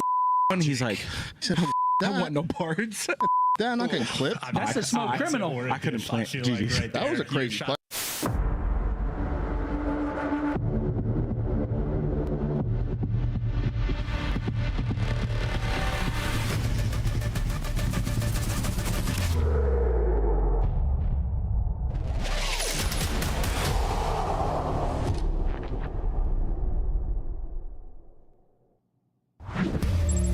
Basketball's boring, so we brought you some Call of Duty. Welcome back, everybody. The madness continues, and our brackets are looking perfect. Optics bracket, nearly flawless. They only dropped one match on their way to a Birmingham major, and we see them with the #1 seed. On the other side, Koi guaranteed 8 or 9. Either way, you're playing Gentlemates at the start of the event. Do I have the numbers right? I do not. Oh. The Gentlemates Surge Koi tie? What are we looking at? Gentlemates have the 5-5. Should have the tiebreaker. They lost to Surge, right? So that's where they would be. Holy crap! My brain just broke. Yeah, it's a lot. So no, Koi are like, let me not get to 7th.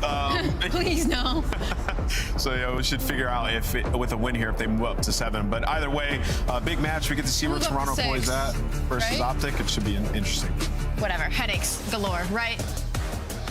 I'm a little bit mind blown right now. My bracket is busted, and I'm like, wow, Gentlemates, you go from 1st down to 10th? Yeah. That is rough. Optic on the other side is exactly where they were at the start of Major 1. A lot of expectations that they were the favorites. They have been clean, except for this fight against the Falcons. Where was the weakness in Optic on that day, or was it just the Falcons playing better? Yeah, I mean, I thought the Falcons just showed up and played well. Yeah. You look at it, Falcons got some maps that make the vetoes a bit interesting against Optic. And when you get to that overload, they've been one of the only teams that can contend with Optic and overload. So you steal that, and you're just in a great spot. Now, in this series in particular, Toronto's been playing well in the last couple months. They've been playing good HP. They've been playing really good HP. But the problem is Optic Texas has like cross mode domination. They're literally top in almost every game mode. So it's kind of like, yeah, you might be able to put up the test in hardpoint, but your S&D and overload isn't close. Ant, can I ask the hard question? If you were Aches and you were playing for Toronto Koi, okay, how many maps do you want to win tonight? I mean, if it means you're going to jump up to 7th, then yeah, I might just, jump in and try some new attachments. But hey, listen. Let's try some new maps tonight. Let's see. Toronto Koi in an interesting position. You got to think about the long game. Against Optic, though, you're playing in front of a huge audience, as always. And Kips, he has moved up into the spotlight alongside Insight, Joe Deceives, and Kleenex. How's he been playing so far? He's been playing really good. I think Kips is filling the role incredibly well, and that's why we've seen this upward trend for Toronto Koi. They're on a 5-game win streak in hardpoint, and Joe's rocking a 1.09, which is top 10 overall in the league. So they're doing well there. The problem is when they get to search and destroy, they still have to lean on Joe. They don't really have anybody else taking over. We saw some moments. We got some win sight clutches in their last series. We saw some moments of Kleenex flying out. But the problem is now just the consistency to be able to play at that level more than just against the teams below you. Until Toronto completely revamped the way that they play S&D, particularly on defense, they're not going to win a championship. It's the same problem they had last year. 12th on defense, like 11th in retake, and it's because they do these like 3-1 splits where they give up the bomb plant, but they're not taking space elsewhere on the map. So when you watch S&D, especially in a match against Optic, they are going to eat you up if you try to play defense like that. There's a different pace here in Black Ops 7, and Optic is making use of every bit of the movement. We've got Den, Raid, and Scar for your first 3. Allie, as we take a look at the players' faces, Toronto, They look pretty locked in. On the other side, Optic has been all smiles. They've been giggling before the match. Well, remember, Toronto wanted this matchup, so they were very excited to close out this split with this Optic Texas versus Toronto Koi. And for Koi, they're happy to see the Den in this series. They get in that map 1 and map number 5. The big question is if you even get to game 5 at that point, meaning you need to steal that second S&D or one of the Scar respawns, which I don't know if I see that happening with the way Shotzi and Hook have been playing on Scar. So I'm going to kind of zone in on those first 2 maps to see if Koi is going to be able to elongate this series. We're just waiting on the IGL. Kyler, aka Mr. Hook, is the one player missing. Let's walk through the 3 that are there, though, because I feel like everyone on this team takes turns of showcasing MVP talent. Allie, looking at the numbers, has there been a top slayer or a leader on this team in that category? In that category, it's got to be Hook. I don't have it written down right now, but I will tell you some numbers I do have written down is still Merc's unbelievable performances. I mean, he has a 1.05 that's top 10 in hardpoint right now. He's averaging 70 seconds of average hill time, so he's playing the objective as well. And that's over like 100% of the league when it comes to both those categories. So it's just been the Mercules effect. He has still been an absolute superstar for this roster. Yeah, to me, this series is kind of all about Toronto. Like, obviously, Optic's been great. They're going to, no matter what happens here, they're going to be everybody's favorite, I think, come Birmingham. But for these guys, like, they've been doing a lot of good. And you think about the overload over the last couple series, it's been better. And for them, I mean, they're not allowing possession time at all. They're number 1 in like least possession time allowed to the defense. And then also they're only allowing 10 runs a game. So Optic, who's been really good at overload, they might have their hands full versus this Toronto team. Also, to the point of Kips, you're talking about individual numbers. He's been putting up kills, Chris. Top 10 in Slayer rating. Like, the guy pushes pace, laying down damage. He's been the right complement for a guy like Joe Deceives. I saw some people requesting standings into Twitch chat. Reminder, if you're watching over on YouTube, you can just scroll backwards in time. Pull it up on your own. You can do that now. It's pretty simple stuff. And then you can screenshot it with 2 buttons on your cell phone. Do it right now and then tweet it out for your lazy friends. Here is a look at our current standings. We've got a bit of a tech delay just waiting to get into this matchup. We will be bringing it to you as soon as we can. Koi, currently 5-5. This is their 11th matchup. So, Chris, what happens in a 4-way tie? What does it come down to? A 4-way tie. Well, with this format, it's head-to-head because every team has played every team. Yeah. We don't have to go to match count or map count in that situation. Yeah, Carolina, Toronto did beat Carolina, but it'd be 4-way ties. So that's for Easy Mac and those guys. They'll get you guys sorted. Do you want some of these stats here? No. So Carolina, they also beat G2. And then we tied. And Miami, but Miami's not in that. They had a loss against Thieves, but Thieves isn't involved in that. And they have a loss to FaZe. I feel like FaZe might be higher than Carolina. Yeah. Bucket math.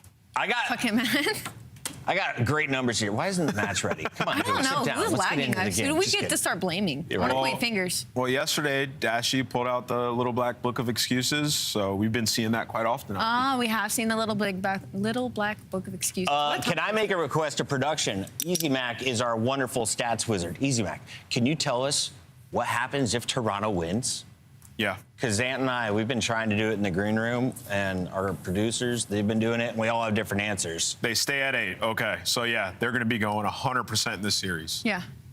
As they should. So no fugays, no aches. It's time to bring in our Scuff Pick'ems. Rosalie, let's take a look at your numbers. As you How's my have lead looking right now? It's fallen dwindling. off the lead as it's just 4 now. I think I'll make it up at the major. I'm going to go with Optic Texas. I don't know. I don't feel good about the search and destroying Koi right now, but I wouldn't hate an upset either. Optic Texas. All right. Yeah, I think they get it done here. I think Koi shows some fight, though. They've been looking better. I've been pretty hard on them, but they've been working on their map pool. Got a couple in hardpoint that they like, and the overload is back how it looked throughout early stage 1. So, yeah, I think we go game 5, but Optic win. We called the Falcons upset yesterday. Okay. I think I can't do that today. Not for Koi. I'm going with Optic on the bounce back. Every time they lose, they come back angry. They prove that with their first 9 wins. We got Miles and Chance on the line as we have all 4 going with Optic. Miles, how do you feel about going to Birmingham? What is that? I'm very excited to. That's none of your business, Wheeler. I'm very excited to go back to Birmingham. Last time I was there was World War II. Not the actual World War II, but World War II event. And the time prior to that. Yeah, I can still hear you. Oh, okay. We weren't on the screen. Are you ready for story time with Wheeler? Because he really remembers that event. Yeah, oh yeah. You Great remember event. those monitors, don't you, dude? I got retired at that event. It's my absolute last event. I did get slammed. It was Sunday, and I get a text, yo, Aches is in the lobby scheming. Go down the lobby. All of a sudden, I'm dropped. So, yeah, fantastic experience. Scrap takes credit for retiring a bunch of the old legends. Who do you think you give credit to ending your career? Was it Aches? Enables 0.5 in S&D. That's crazy. My guy, though, he got on another team after Them that. Halo kids ain't always so good at search and destroy. Neptune is one of them. You're going to start throwing people under the bus. Pretty much. Chance, true or false? Dude, it's a good time. Wins this whole event, and I should just pack it up. We'll go with true on that. It's certainly good odds. They're like #1 team in hardpoint, He's #1 in S&D, #1 in overload. They're the best at everything. So yeah, it's a good shout. Do you believe that, Chance? With your soul?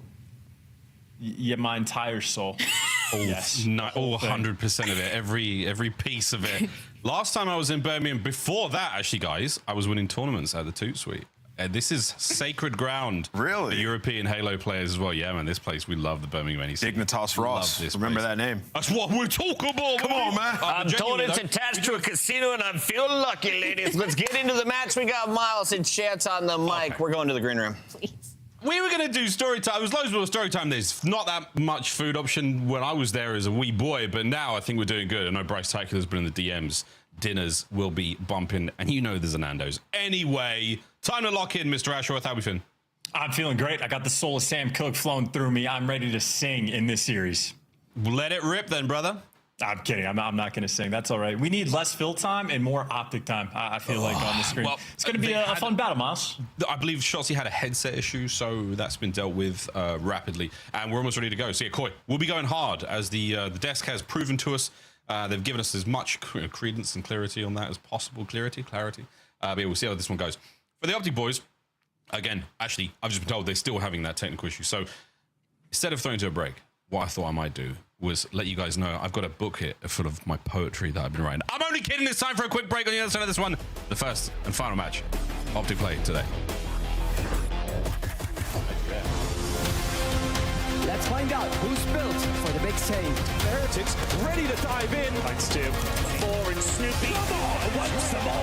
But Hydra with the switch impossible. He's making top room. So damn happy. It's down a bruiser. Dominance on the grandest stage.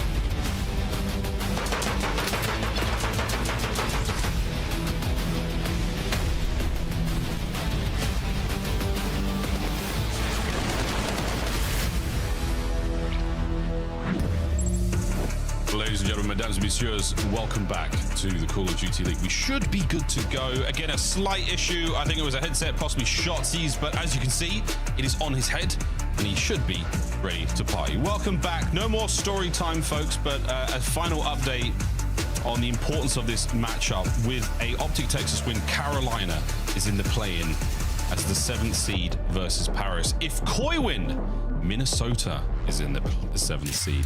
Oh my God, they'll be in the plane there as well. It's very, very spicy stuff. Welcome back, folks. Time to get in the den. Hardpoint, map number 1.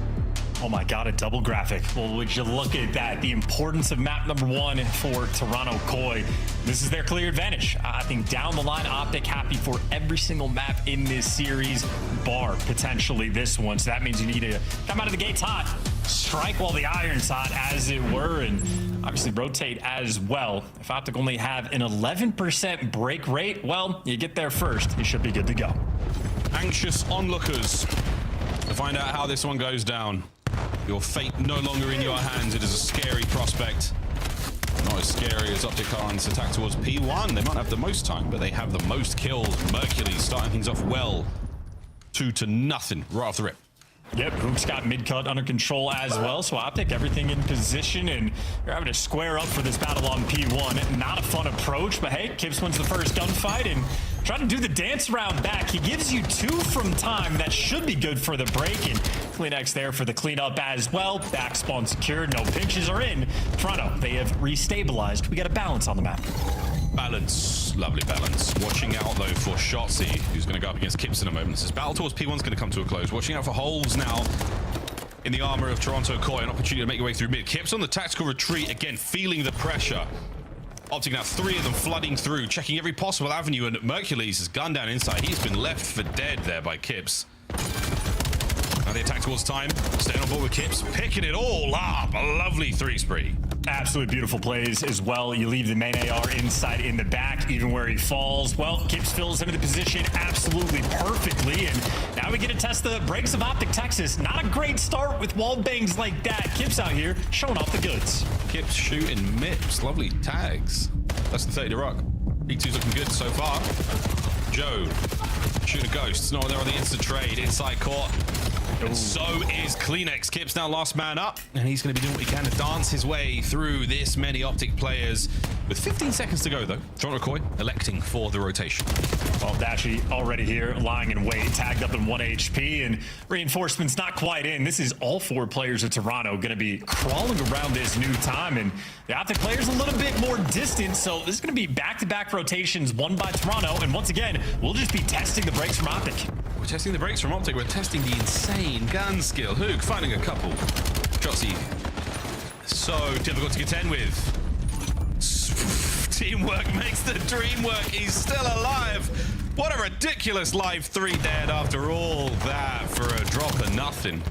Dashi, first man up. Shots are great. Damage is good. Nades even better. Optic still with the lead. Still with the pressure. Oh, got it. Hoop continues to be vertical on the back. Finally, he gets dropped, but just a difficult man to kill. Does enough to draw Kips out to his death. And, I mean, hey, the eventual break is in. I mean, Optic, at least the time has been mostly 50-50, but maintaining the right side spawns. I would say if anybody won this hill, Optic certainly did, albeit final 10 looking like it's going to go to Toronto, and we'll have a tied-up game going into P4. Wicked hard point so far. Oh, P4's up. Ready for action, and Optic are all over it like a rash. CleanX doing what he can to make his way through lobby, but again, so difficult. Ample cover to work with, can get from pillar to pillar, but he still has to make his way towards time. Here comes the onslaught. Dashi just exposes enough to cause the damage, gets his second kill there. And for Joe's nade, it'd be a lot worse, but Kips is doing a great job of getting his pressure up. In Joe goes. Snap one of the second man, swats a fly out of his face. And now CleanX and Co get themselves in. Guns up, Mercules on the pin. Now it's going to be time for a moment longer. Contest is on, trying to buy space. This is a hard-fought battle right now for every single second of time on any given hill. Finally, Optic deliver you some separation. 3 there in the feed, and they had to do so from the front. But of course, without the back spawns, Toronto fills into the spot oh so quickly. And this is a P1 with maybe more contest time than most maps have in their entirety. This is looking like it's going to be a bloodbath in Holy Insight 2 and 8. What a weird game. What a weird game. What a great game. Then, second set is on us. What a bizarre stat line. Well, double pinch for the Optic boys. 1 part taken care of. Well, 3 pieces of the puzzle dealt with, and there the final domino falls. In we go. Optic, P2 time looking good. P1 in their hands right now. Yeah, they had about a 15-point lead when they got that 4-man wipe, but this is the first time maybe all game that you can actually take a breath and try to get something set up. So Optic, in this moment, trying to run the score up. Just a little bit more. Well, Toronto, it's been an interesting couple of kills. That was another 3 down. Let's go for a listen in and check the camp out. As well. Yep. Actually, you guys heard. Below red on you. Nice, good shot. Should be could be from right in the middle. I see BK. Yo. Left side lobby. Left side lobby. One's gonna be new. Lobby. Oh, one more right. Nice, bro. Base on twice, bro. He went right side. That's one on left, Jerry. Come here. Come to left. I'm twice. 5 seconds. That's Nice, good trade. They're being there already. Yeah, I heard you. Come playing. We'll give out lights. I'll punch a lot. Dojo. I don't see back left. Keep back. Lobby on the pillar. I'm underneath pillar. Plants, guys. Back step first. I can't challenge. One back front. I got naded. Two back steps. Nice. Nice. Two. Take the bitch over. Bada bing small. One time, that's my He's in front of me, yeah? Yes. I could also be lights, right? I'm turning your lights. Heard you. I had broken. Getting lights. I'm trying out of power. Yo, I had power. Still blocking. Still there. Just ivy. I think they're pinching. Still blocking. Kyler. Dead. Out of power. It's not challenge. I don't see him. You could have went. Still mid. I'm making your lights, Jamie. Your lights are coming. Lights. Absolute. So weak. Give me front of me. Block us from Jamie. Well. Go one front. One shot front. Base one shot front. Okay, outer. There's 2-2. Kyler and Mace. Not Shelby. One lobby. I hit lobby. There's freehold. Yeah. Once it tools. Yep, freehold. Yep. Yeah, full shot. I have no. That's what I'm at. I have tools. He went back to time. Fine now. It's gonna be lobby in this. Why should we spawn? I'll see if we come. Let you out Dojo. Now we child Dojo side. Coming over, He's still in. He's showing 10. It's gonna be cut quick, brother. I'm standing out spot. Already up. You'll play. I'm out of white. Stay down for white. I have your help. I'm need every white. Am I cross? Yeah, every cross. Classic Toronto Koi comms. Now, let's go listen up to Texas. Outer up. Let's go. I'm gonna lock that. Dojo heady weak. He wants close up. Close up. Hey, he challenged me. He challenged you. Yeah. What is it? Yep, it's two tiles. Yeah, I'm hunting Dojo now. You try We're stuck on our side. Where is he? He's outer, I think. Outer clinic. Go close right. Absolute close right, kids. Our outer one. Nice, on time. Spawn in. They're spawning Dojo, I'm pretty sure. Yeah, I'm pretty sure this is both house. Maybe it's house. No. Dojo. Promise you. Splits? Maybe. Yep, Dojo. Yeah, Dojo. Nah, they're all new. They're setting up for Deep left. Deep Dojo. Put your mic away a little bit, miss, because you're so reset somehow. You're good though. Yo, out mid. Kleenex. Alright, mid from the right. We try to break the mid here. Kleenex was mid. You guys try to break the mid. Double on top of that. Your patio, watch out. Gonna be left pillar. Close up. One's back door. Left pillar dead. Close up back door. Back door, one shot. Kleenex. Patio. Kleenex, back door. One shot. We're gonna flip. They're both gonna be on time. He's on time. He's trying to at the back door. Keep flooding this. I'm trying red. I'm gonna just contest. I broke the trophy. Contest. The trouble in paradise. We're disagreeing with Hook about spawns. We're telling our teammates to move their mics away. Chance, what's happening? I mean, it's absolute calamity here in the Optic. They do have a 10-point lead, though, and we're still battling on P4, because this has been a game of tug-of-war there on the time, but finally Joe deceives, gives you the separation. That is a two-piece and a moment of calm before the storm comes, and Hook leading the charge. Yeah, honestly, great though. Optic Texas playing this very, very well against a well-seasoned Den team. And the final moments of P4 Dunsky. And we are now going back to mid. Third set of hard points upon us. Toronto Koi this time with a bit of a lead. Bruce Almighty brought down there by a corner. Camp and Joe deceives. That's going to be a nice 3. Optic now to the right-hand side of the map. They broke P2 so well last time. Oh, they broke P1 and they got P2 spawned so well in the first go-around chance. Let's see if they do it again. Yeah, it'd be an interesting look, and just for insight on how, at least I think as a caster, I know it's a 40-point game. Optic might make the comeback, but I'm currently figuring out what I'm going to say about the score line from Toronto, because Insight has 7, Kips has 31. It's amazing. And look at the score. It's incredible.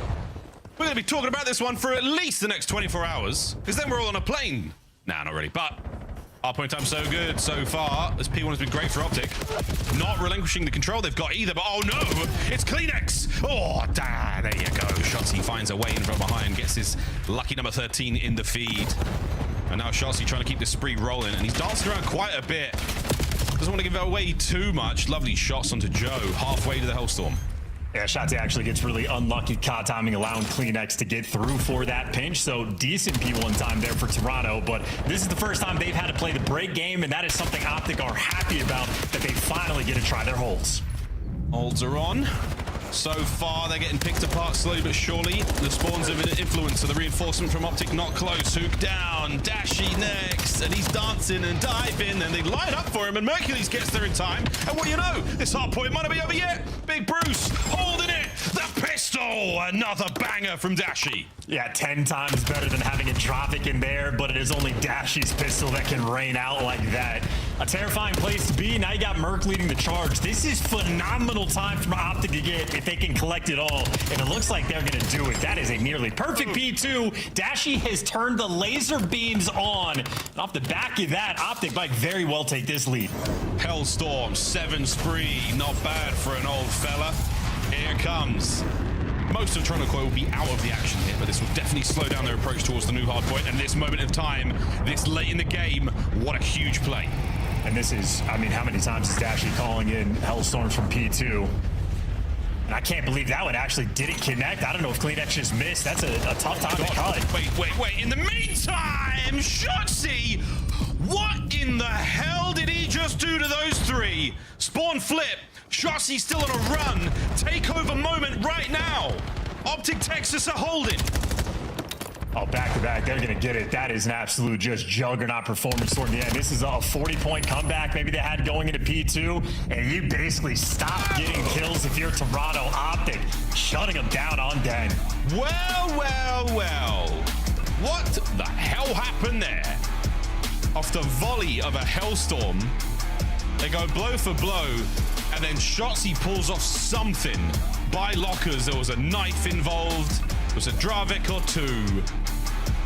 And after that P2, you saw nothing. Toronto Koi, what an unbelievable endgame.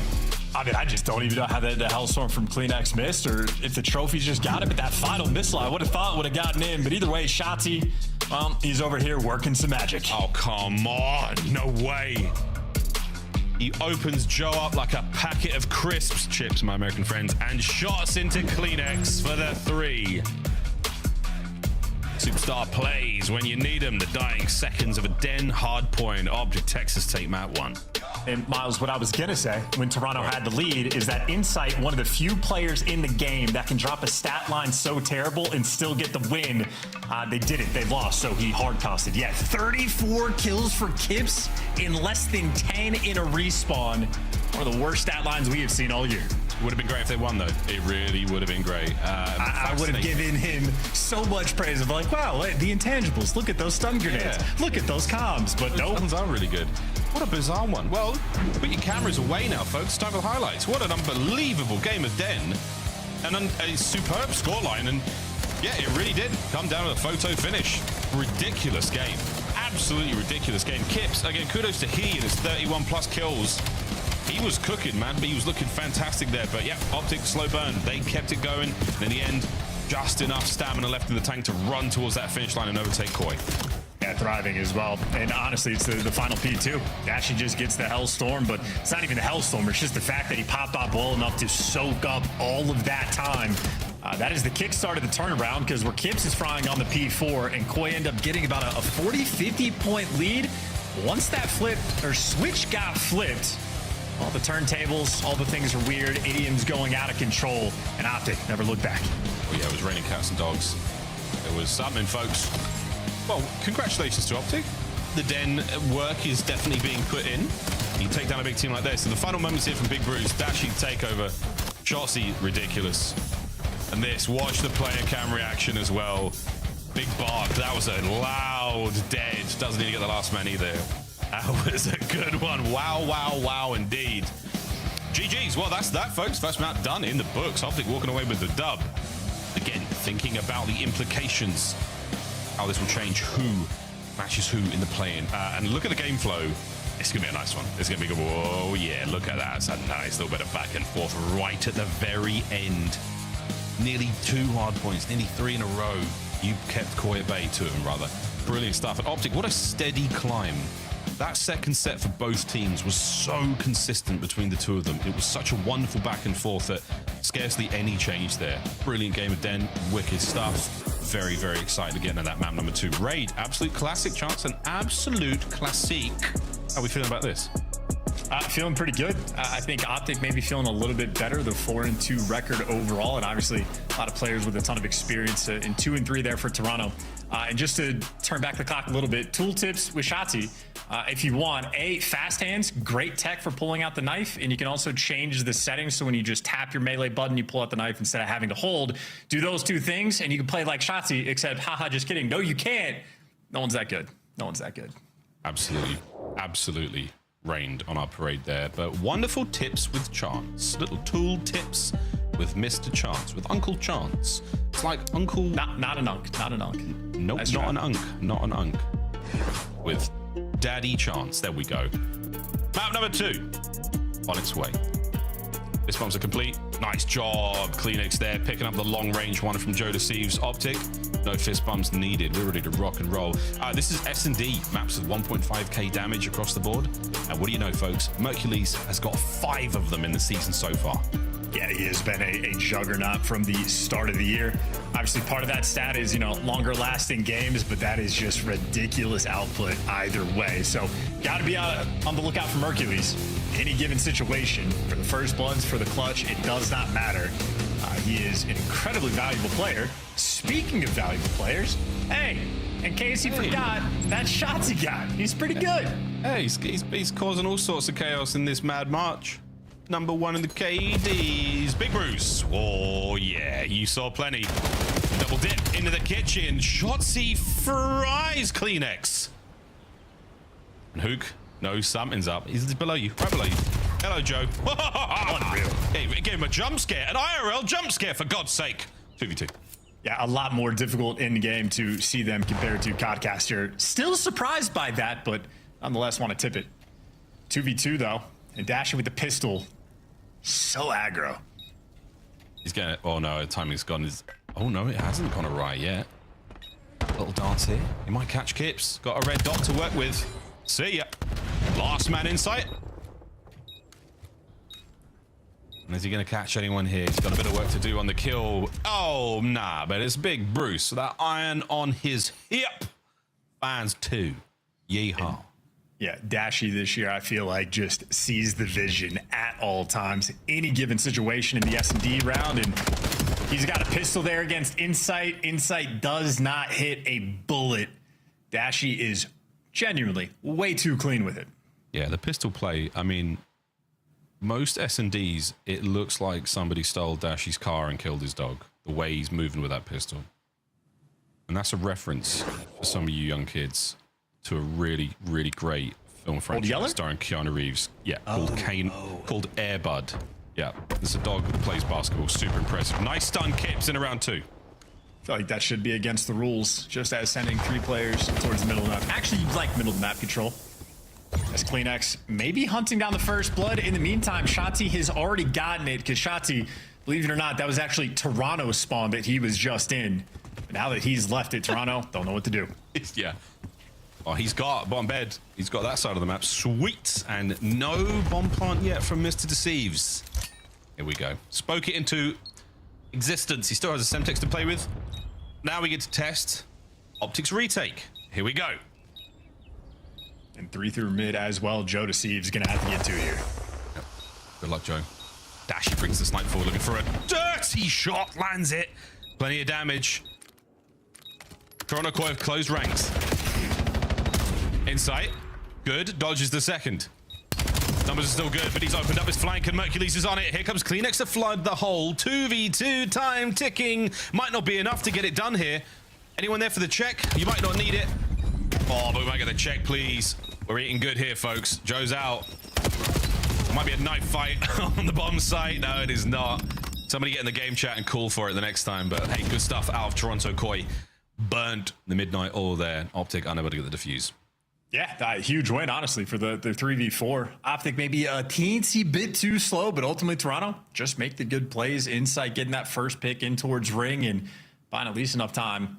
It certainly helps that he got hit markered as well. That's unreal. At this level, yeah, at this level, if you get hit marker, that's typically a round loss for the team with the snipe. It's unlucky, man. Yeah, really impressive. I mean, the shot was something. Wow, look how beautiful this map is. Nice beach in the back. Why do you have a pool? You got the ocean right there. Lock in. 3 Koi members through mid. And Shotzzy makes quick work of Insight. Yep, and if you're the guy playing Laundry, your main job is to not die. You don't want to give up this space, but Toronto trying to bully back. I mean, this is 3 players grouped up. They are running it down. Yeah, Dashy's like, oh, you're out, me out too. English no good from Miles. Shots on a Joe. Oh, wow. 1 more on a Kleenex. Yeah, cough on him. You got it. Shotzzy for 2 in the bag. Optic Texas, good round.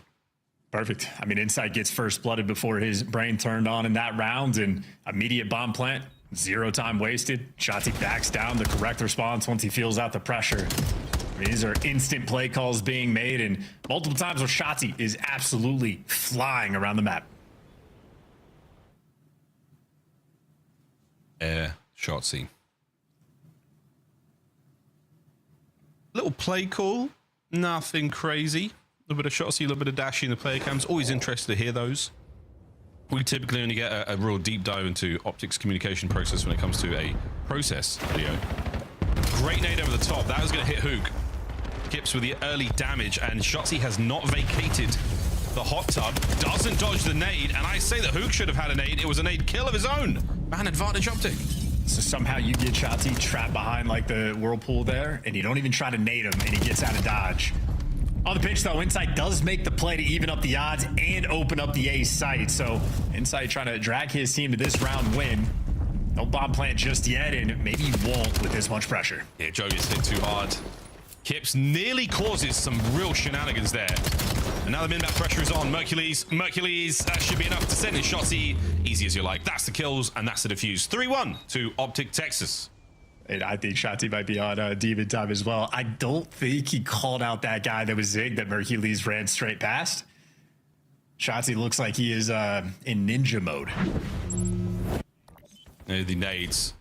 And oh, the splash of the pool. Shotzzy stays alive with the smoke, and Kleenex was more of a depth charge than a nade. Look at that. Lovely work from Hook there. Lifeguarding. Whistle blown by the pool. No dive bombs, only frag grenades. I'll show myself out. Still though, massive sprees developing here for the Optic boys. Thinking about streaks on raid. Maybe thinking about where Shotzzy is going to go in this round. Again, absolutely running it down, straight through ring, get a dolphin dive out, or maybe cut through mid. Whole team's here. This is a full 4-man stack towards the middle of the map and leaning towards A after the fact. Yep, we're going kitchen. And Lord, it's a lovely set of trades. They were quick. And I do believe Insight would have passed over quite the amount of information. They haven't accounted for a prone. Joe deceives on the inside of ring. Mercules on the route. Mercules on the rack. Mercules no coverage. Shots are decent, but Joseph deceives, finds it. Dashy now. All alone. It's a 2v1. Reinforcements on their way. Can he get it into a 1v1 is the question. And Joe's tagged up, but he was merely buying time. Koi, lovely bounce back. Yeah, it's a great adjustment as well. I mean, Insight watching the mid-map route from depths probably left Shotzzy a little bit confused because you don't see it very often. Even Joe deceives playing aggressively inside a ring. Sneaky spot and great teamwork through and through for the Toronto boys. Kips right now 2-4, but make no mistake, he has been a monster in SMD throughout this stage. Might be the slight momentum shift he's looking for. Sometimes that little spark can go a very, very long way in a game of S&D. I'm still very young here. Attacking around for Koi. Have to slow things down quite a bit. The nades have been so effective for Optic off the break. Okay. Go on a 3. Get it, son. Yeah, nice catch. Doesn't show any information off the rip. Shotzzy has been extremely aggressive so far, so that's a free first blood. Now you got the numbers. Group up together, get the bomb down. On a clean execution in this round. Yeah, you give nothing to Shotzzy. Optic have got to now find that information for themselves. They go all the way towards A. He managed to drag the defending team very much out of position. Now with Koi, if they can get this plant quick enough, unsure if a hit marker connected there on that aerial detonation. And Insight, it's a slow approach trying to stretch the plant. Coverage from upstairs. Kleenex is good for it. Trades are on. The bomb does get planted, and Big Bruce, he hits the stairs at the right time, and it's now a 2v2. Hook hears the splash. Sees Kleenex, and sensational damage on the fadeaway. Dashy's there for it, and he gets his second. Who gets the defuse? It's anyone's game. Both of them find 2 in the round. What an unbelievably effective retake. And I don't know what happened to Toronto in that moment, if they just felt the pressure or if comms got weird, but inside, first of all, getting the bomb down that slow was a little bit surprising. Obviously, we have the benefit of the mini map that nobody was home, but even after that, just a full sprint, full steps, no shoulders, no hezzy, not trying to cross, and just handing away free kills with the man advantage. These are not mistakes I'm accustomed to seeing from Toronto, and well, Optic, happy for the full advantage. Vibes are flowing now. If your opponent is making a mistake, do not interrupt him. That was said by Bill from Bill and Ted's Excellent Adventure. Very, very famous quote. 4-2. Optic are cooking. Oh, man. Oh, man. Insight stays on the right side of the rock. Stays alive for now. Well, Shotzi has bullied you out of laundry. So map space has been purchased, and opportunity to plant for the far side if Hook wants to wrap back and get it done. Optic also have just double watched the pinches well, and not too much pressure on the mini-map. CleanX, I don't know if you want to hit the go button, try to get him off bomb. Doesn't look like that's the case, so a pure 4v4 retake. I mean, he might have the window to do it for a second, but not now the Mercury's top ring. And as the shots start to move, you start to identify, you know, how much investment. Oh, no. Good work, Joe. Never going to get Hook here. Great coverage, though, to keep him alive. Clock still ticking. CleanX making a bit of noise. Keeping Optic guessing. The smoke, oh, stops the play. On the far side of Art, forces those players out of position. And now, very much in the red. Are we stretching the defuse? We sure are. Joe causes as much chaos as he possibly can. Coverage on the bomb site. And that is the defuse. Under gunfire, nades, smoke, and knives, Koi saved the day. That's a great recognition of the plant spot for CleanX to be able to stretch that a little bit behind the pillar. And even a great smoke grenade just to make it mixy so you have time to figure that one out. So beautiful retake. And again, for a pure 4 versus 4, you saw the idea there from Koi. It is a full wrap back, all 4 players through the spawn to clear out laundry. And Miles, we talked about that spot earlier. I think Kismet probably the ultimate purveyor of it in that area. Shots he's trying to do little bit trickier when the pressure's coming from that direction. Yeah, it's a sort of a one angle spot only for the outer laundry, or inside laundry rather. No intel. There it is from CleanX. Spots him out on the second hop. It was all good. Well, those noises will never not be weird. Kips. Oh, huge. It's a lovely kill box. Welcome, Optic. Yeah, I was told that wall jump got patched with the information towards mid, but CleanX able to get it, and the team follows up. Great crossfire from Insight and Kips. Still, though, they have fallen short in man advantages, and they're trying to do so once again. Yeah, that was a bit of a freebie there, Joe. He gave that one away. And Dashy and Mercules working not so much together. Dashy's going to go check the A-bomb site. Oh no, back through kitchen maybe. Wait, we're back and forth here in the comms. Bomb recovery. Are we going to commit to the B-bomb plant? That should be the last nade in play. Thrown. Lovely work from Dashy to stay alive. Kips in a 1v2. It's falling to pieces. 20 seconds.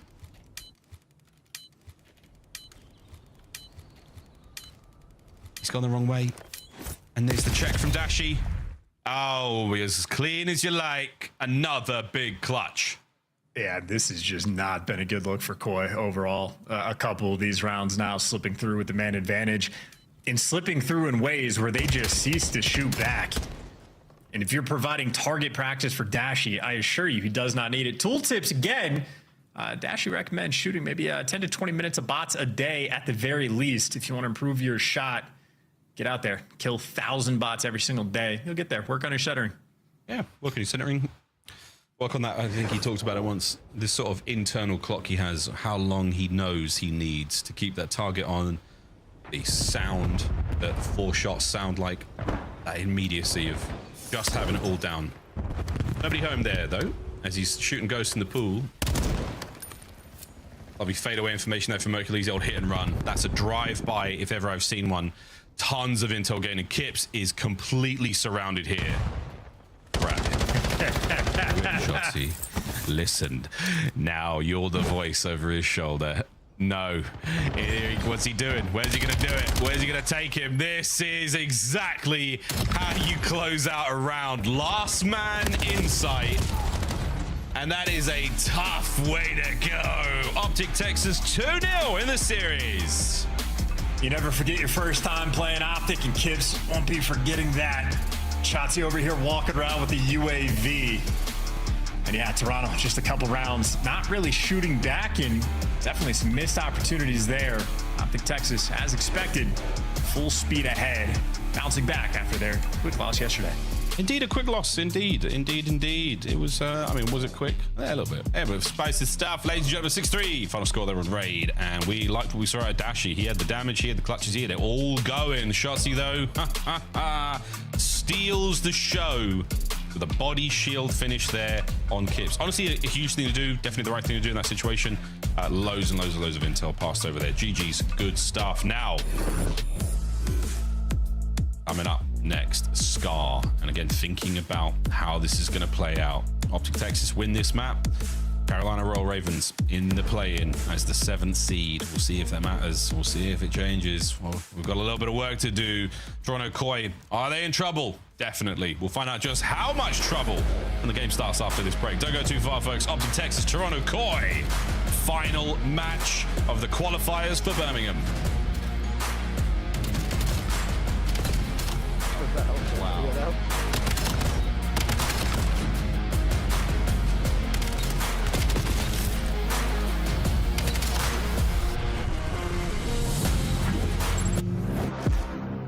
Black Ops 7 returns to the Esports World Cup in Riyadh this summer. Scan the QR code to be notified when tickets go live later this month. Start the season strong with the 2026 Call of Duty League Pack. Grab yourself the CDL operator by scanning the QR code on screen or check it out in the Call of Duty store in-game now. Scuff, official controller of the CDL.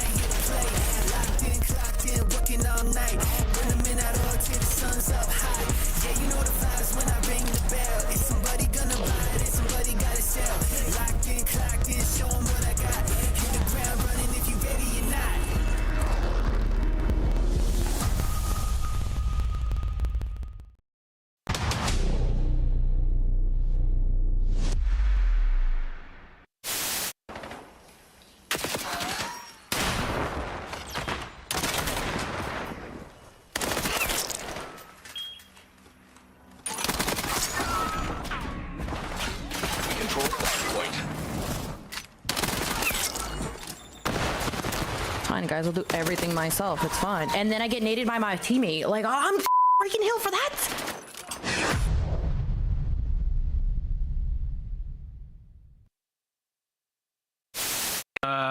4v1, I think it was, the clutch, something like that. And we were just, you know, playing the round out, and I hear, oh, cat, you know, he's pushing at him, thinking, oh, he's dead, okay, so let's play it nice. And then I just hear a roar behind me, an absolute roar. And then he's like, watch it. And then the kill cam wasn't running, so I was doing the roll the tape, I want to see this. And luckily, it came up, and yeah, he's blown him away and left a bit of a little doo-doo in his pants, I think.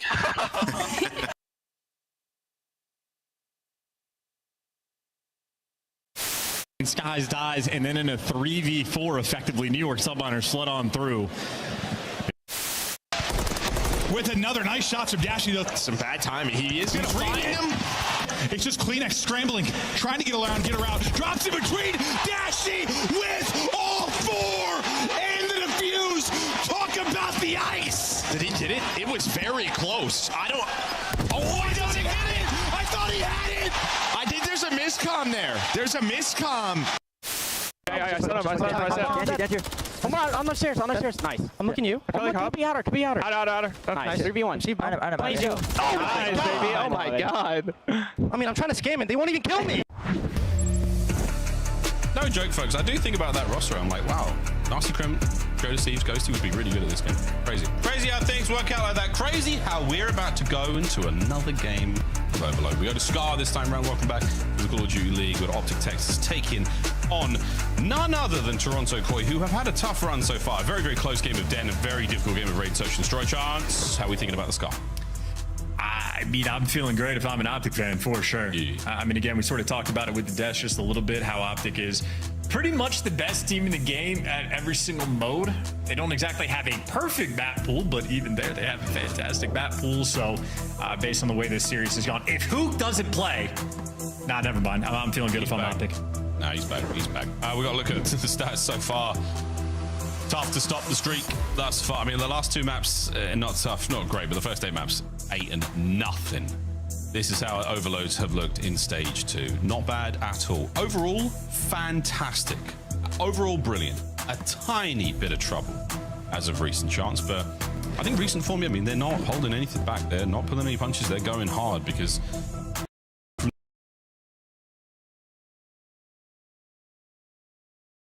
Exhibition Center, they will be playing some fierce competition. No prisoners, no mercy.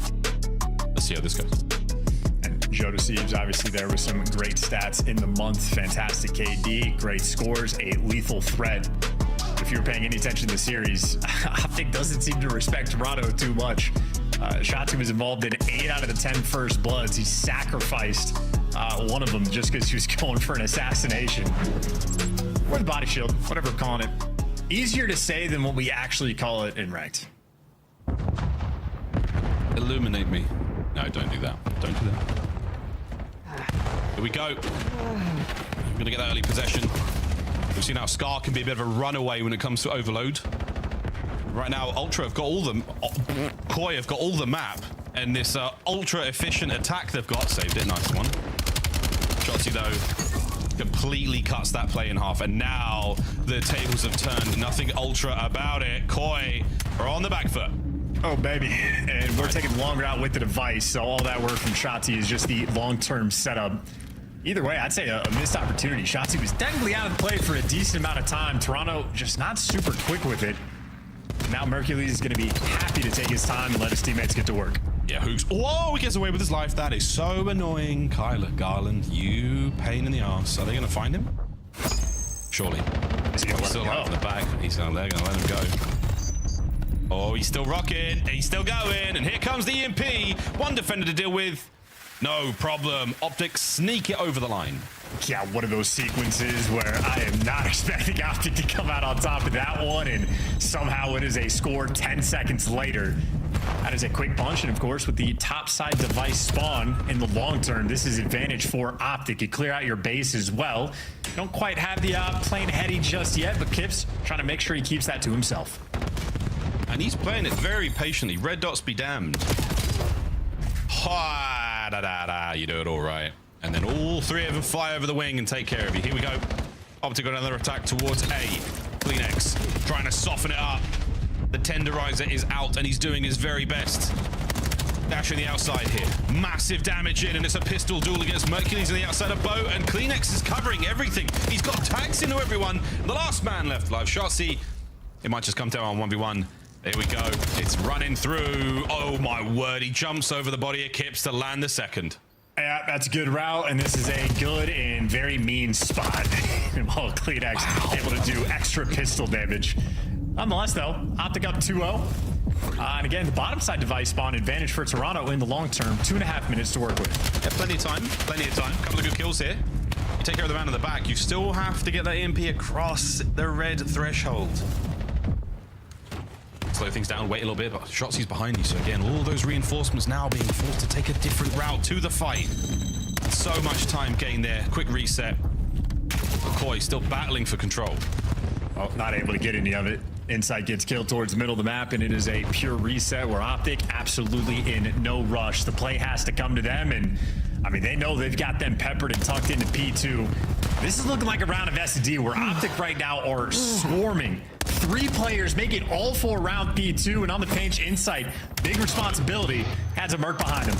Yeah, Merc behind him. If you can win the fight at the front, you're all good, but no, Huge. 4 dead. He's in position. He's on the B goal. A might be the option they want to fly for now, depending on how the spawns work out for them. And here we go. Send in Hook, send in Mercules to collapse upon the spawn of Toronto Koi. Their possession is bad enough right now, let alone the 3-0 you're seeing at. Yeah, that is a play like a boa constrictor, surrounding your opponent, sucking away their life, and then moving on to greener pastures. Optic right now outplaying the opposition. It is not looking close. Oh boy. Shotzzy finds another, the 3rd man to fall. Once again, possession for Optic, looking to close the round out now, and Joe just hidden by the barrel of his M15. That's going to buy some space now for Toronto Koi to work with. They are getting cut to pieces. This is a devastating first round. And a minute left to play, so maybe you can bail yourself out, and it's sort of a moral victory towards the end. 3 players in the middle of the map for Toronto, but they're even spawning into the middle of the map. They do not have track of where these 4 Optic players are. No, they've still got the opportunity for at least a run or 2. If they can maintain possession, get some extra time, but that is the absolute angle to work with. A quick run, Kips gets it through. Possession towards the top side of the map now, and that's where you're going to be going. 30-odd seconds. You might be able to get 1 more in. You've got to fly. And with Optic swarming over it right now, we are looking at a 3-1, bar any madness going into the second half. We might be looking at a 4-1. They got full control device in hand. Toronto right now struggling to win some gunfights. They're just sprinting at them as well. And now you might be cutting it. Who going for the jukes? Are you going top blue, bottom blue, white wall? What direction? I don't know when I can see him, but it looks like Toronto figured it out. One final touch for the overtime. One final touch. Someone's got to get it. And it won't be happening here. 3-1 at the half. Well saved, though. The final seconds there. Lethal onslaught from Optic Texas. Quick real highlights. And the first, 3 minutes, all Optic Texas. Yeah, it's like Shotzzy's playground and Hook's playground as well. I feel like even in situations where maybe Toronto could run the device out, create space in the opposite direction, instead of that, Optic are just being allowed to do whatever they want. Again, a boa constrictor around all 4 players around the P2 setup that they had. And Optic were able to play this situation like a round of S&D, and Toronto just let it happen. Get 4-man wiped in a couple different painful moments. A nice one to get through, I suppose, towards the end, but the way that this series has gone, 2 very different teams. Kips, he was the big man on the respawn previously, but at 6 and 16, despite the 25% of possession that Toronto Koi have had in the first 5 minutes, he still managed to help get one across the line. Can they do it again? A slightly hesitant Toronto Koi, as they had in the previous round. Difficult look. They're not able to really make much of their opening kills. Well, still looking for more. Joe Deceives, just again, nervy. Do you want to jump out? His teammate's dying in the kill feed, so he can't make the move, but patience pays off. He's keeping the play sort of alive. You just see these purple arrows there. They're just constantly trying to hunt down these players. Hoop behind enemy lines getting kills. Finally, they take care of him. Shotzzy's the next man in line, and that just means Joe Deceives this entire time has just been waiting for his teammates, and they're stuck in their spawn. This doesn't help anyone. It helps no one. Finally now, a bit of a pickup. Hook's there defensively. Optic on a bit of a shuffle. You've got 2 members to deal with now on the inside of spawn. Great work from Dash in the defense, but not enough to stop the carrier. 2-3. It took a moment, and Shotzzy's still alive in green. Yeah, it may be trolling just a touch, but that is great patience coming out of the Koi boys. Good stuff out of Joe Deceives as well. And hey, it's a long time effort. Now you're worried about getting spawn trapped, though. Everybody's tucked way back green, and Hercules waiting for a couple freebies. Wait for you to take it. Well, there's number 1, and your teammates got everything else. Top lane wide open. You need 1 more kill, and you're good. You're good, boys. You're good. Send it home. Give us the 4th.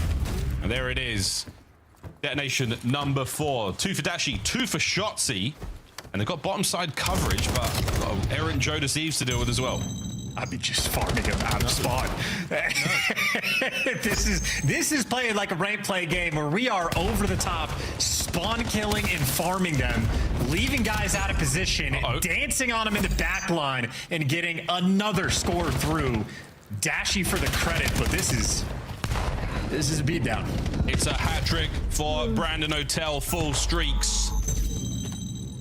And and an endless amount of pressure here. Toronto Koi unable to get out of their half. They are certainly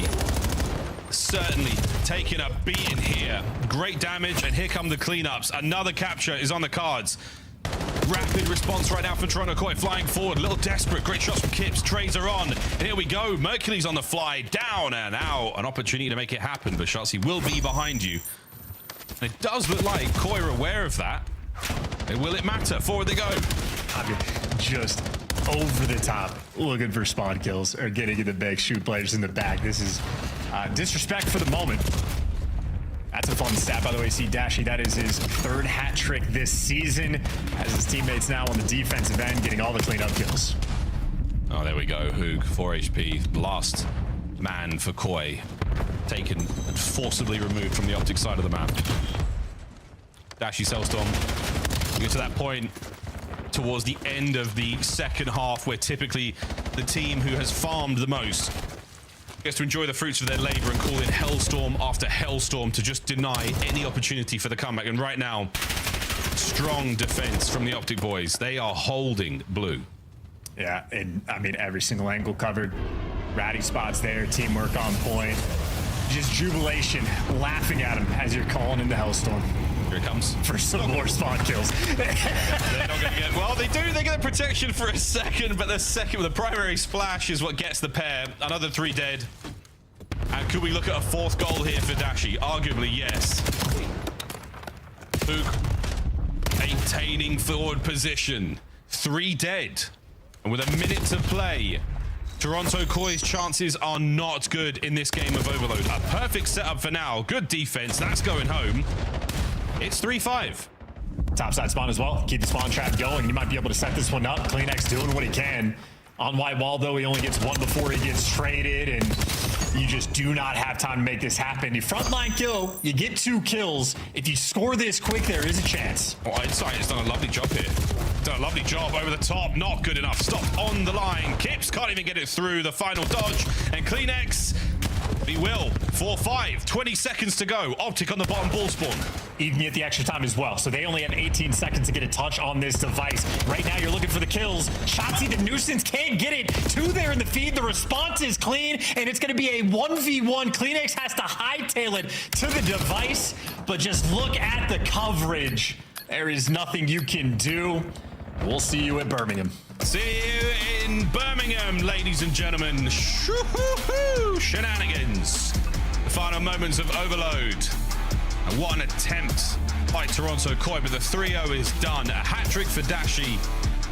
And a wonderful display of the skill and the hard work that has gone on in the Optic Texas camp over the last few weeks. There will be a final shuffle of the board as the last match of the qualifier has now come to a close. We will know exactly who is going to the play-in and exactly who is not going to Birmingham. GG's in the chat. GG's. What a fun stage this has been, and the final scoreboard we get to see. I think Shotzi just able to run rampant, doing quite literally whatever he wanted. Structure be damned to go and farm some of these spawn kills, but that is 4 players down the line. Everyone positive, everyone contributing there on the objective kills front, and typical, of course, to Dashy with the objectives. Another hat trick he has collected. Yeah, fantastic work. Brilliant work. The superstar roster once again delivers a close den, a bit of a nail biter at hard point in the raid search and destroy. Absolute domination. And that Scar, that Overload, mate, you were close. You were very, very close, my friends. Very, very close to what could have been a sudden death. But hey, that's the way the cookie crumbles. Why it has been a pleasure. This long stretch of online matches. It has felt very, very long. We thank you all for joining us. We thank you for sticking it through. And now we know what the hell is going to happen in Birmingham. We'll see you there next week. So there, guys, take it to the desk. Bye, guys. At least the bracket. We don't really know what's going to happen, but we do know the first day. See you soon. Reddit, did you notice that they've been color coordinated all weekend? Dude, they've been looking good. They're cleaning their act up. Shout out to our casters. There they are. Yeah, look how handsome they are. Drink that water, Chance. Is Tell me what to do. Is that vodka? Boston simp around your Boston beer around. What is this? Monster show. Let's move this on here so we can wrap things up and get production on the road, shall we? Because everybody is heading to the UK except for 2 teams, and Optic is officially going with the #1 seed as predicted. 9-1 coming into the day. Now 10-1 after playing all 11 teams. Only the Falcons were able to best them, finishing with a 3-0 over a squad that was supposed to compete for top 6. Pretty impressive. Yeah, they handled business today in this series, to be honest. I mean, going into it, it was like they have dominance across all game modes. The only place Koi really could have put up a good fight statistically was in the hard point. We did see that. We were granted a 250 to like 213 hard point, but after that, I mean, it was just Optic Texas doing what they do best. And I always took offense when I was watching Ernie throw darts, and he's like, oh, I got Puckett. We're getting smoked last in the league. But I kind of felt that was the situation for Toronto. There was one person in the lobby each game that was just playing at my level today. And statistically speaking, they just were off compared to the rest of the lobby. 100%, yeah. How do you stay more consistent as a foursome for Toronto? Because it wasn't just one player every single game. Yeah, I mean, that's what, quite frankly, gives us Optic the edge versus the rest of the teams in the league, is that everybody has that player that's kind of prone to the bad game. And, unfortunately for Jamie at this point in his career, he is prone to that. And it's a punch to the gut because that first map was so close and so competitive. If he plays 10% better, they probably win that. It could be a different series. So for them, he's just got to focus up, lock in, and just start to get more kills. It's as simple as that for Toronto. And on the other side, Kip's getting shut down in the overload. So there's multiple things to look at for the coaching staff between now and the UK. For Optic, though, I'm saying hop on the plane with all smiles. You guys are prepared. We've got Shotzi in the Monster Winner Spotlight. Shotzi, congratulations on the win. Congratulations on a 10-1 run here, a historic run in the CDL. How are we feeling hopping on these planes? How are we feeling on the planes? Oh, it's gonna be a long one, dude. I'm pretty sure our first flight is 8 hours, and then we have a connecting. But hey, it's gonna be fun, man. We're going to London. Shotzi, I wanted to ask you, coming into this series, you guys are coming off of a loss. How did you guys handle that, afterwards? You hadn't lost in so long. Gotta imagine you guys had some conversations, because today you look super good. Can you guys hear me? Yeah. Yeah. Okay, my camera. I don't know what my camera just. You look good though. That's a good you're smiling. It's a good. Yeah, that's honestly perfect. Honestly, let's leave it like that. Wait, what was your question? Because I just got checked. Yeah, I was asking you, coming off of a loss, what are the conversations like? You guys hadn't lost too much recently, so I'm assuming you guys had some conversations today. You guys look unbelievable again. Yeah, I mean, the conversation was kind of just like whatever. I think there was like 3 key mistakes that we had the entire series. Kind of talked that over. Kind of like what you said, like. We haven't really lost, so there's nothing really to talk about. But yesterday we kind of just talked about, just the mistakes that we made and how we could go forward about fixing it. So. And quick follow-up to that. Yeah, not much, honestly. Quick follow-up to that. Who do you think is your biggest competition? Because you beat everybody. Obviously, Riyadh was a tough one. If you can give me like 2 teams you think would be stiff competition at Birmingham. I feel like right now, believe it or not, it's ourselves. Really? I like that answer. Insane. I kind of wanted to ask something similar, but I'm glad that you answered it that way because that means I can set you up this way. Theoretically, okay, you're the best team this split. You guys make it to the finals. Off the top of your head, first team that comes to your mind, who's in that final with you? FaZe. Ooh, that's the grand final I picked. Well done, Allie. That is the answer the fans were hoping for as well. An old rivalry could be brewing over in the UK. Shotzi, congratulations on a historic run. We're excited to see you on land. Yeah, thank you. Sorry about the camera, by the way. I don't know what happened. No, I'm so angry. I am furious. This is how we're ending the qualifier. That is Shotzi. He's a great guy. Go follow his stream. In the meantime, we're going to be packing things up, and we should remind you with where we're at. Scuff play of the game in this one. Well, it's Optic popping off. Let's take a look at Dashy the Brewster in map 1. Well, this is map 2. This is map 2. Map 2. Sorry, the search and destroys. But yeah, he had some big plays.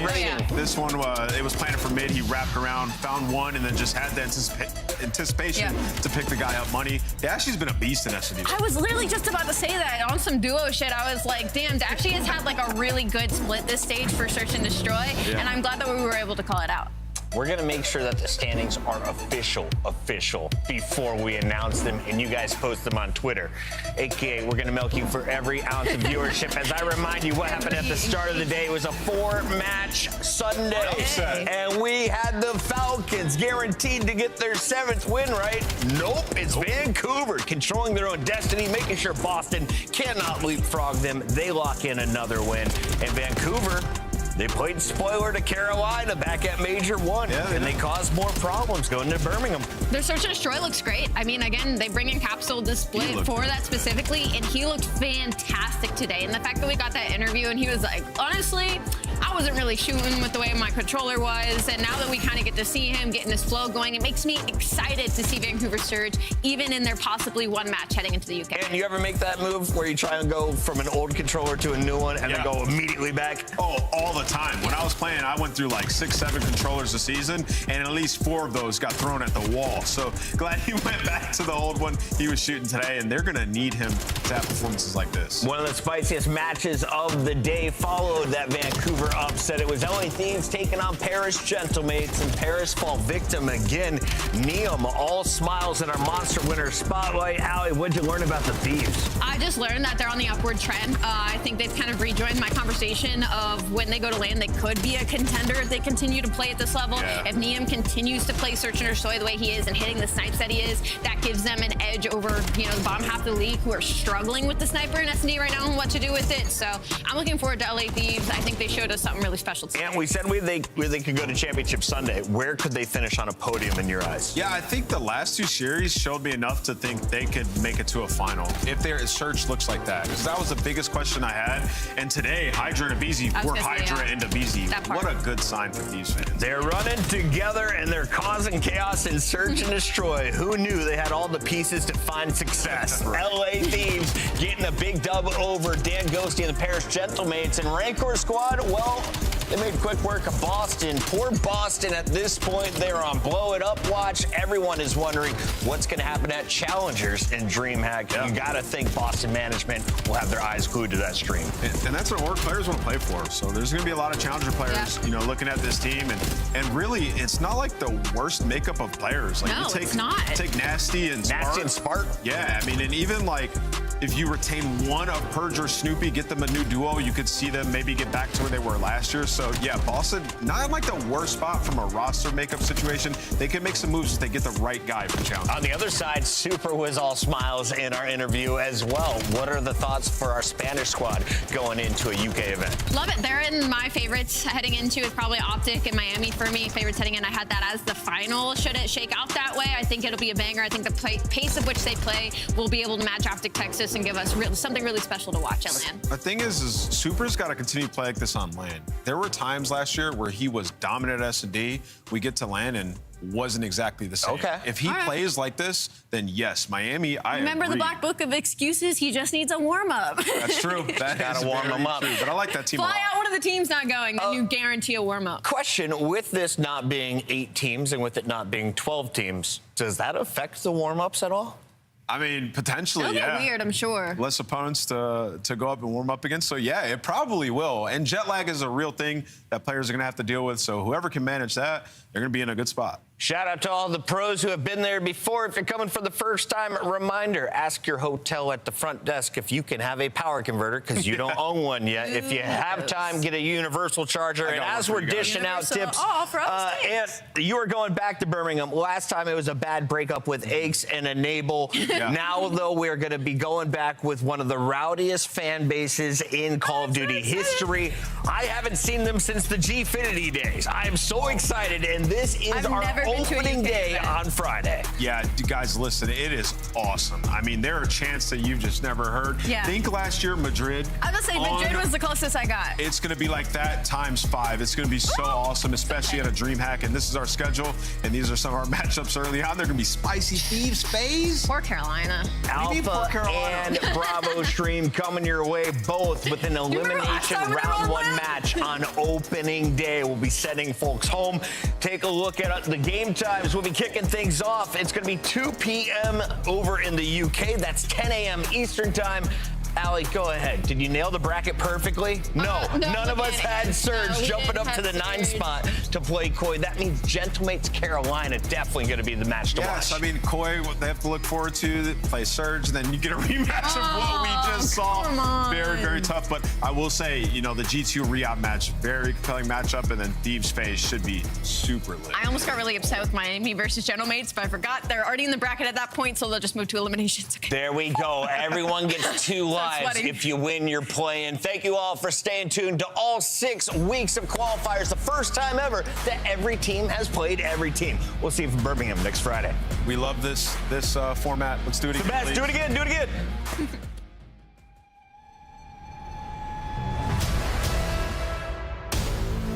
We back for another one.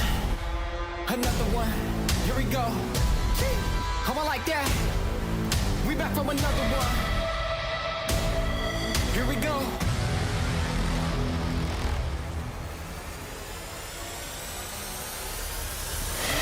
We back on the scene like we never left. Time to go put them back on the shelf.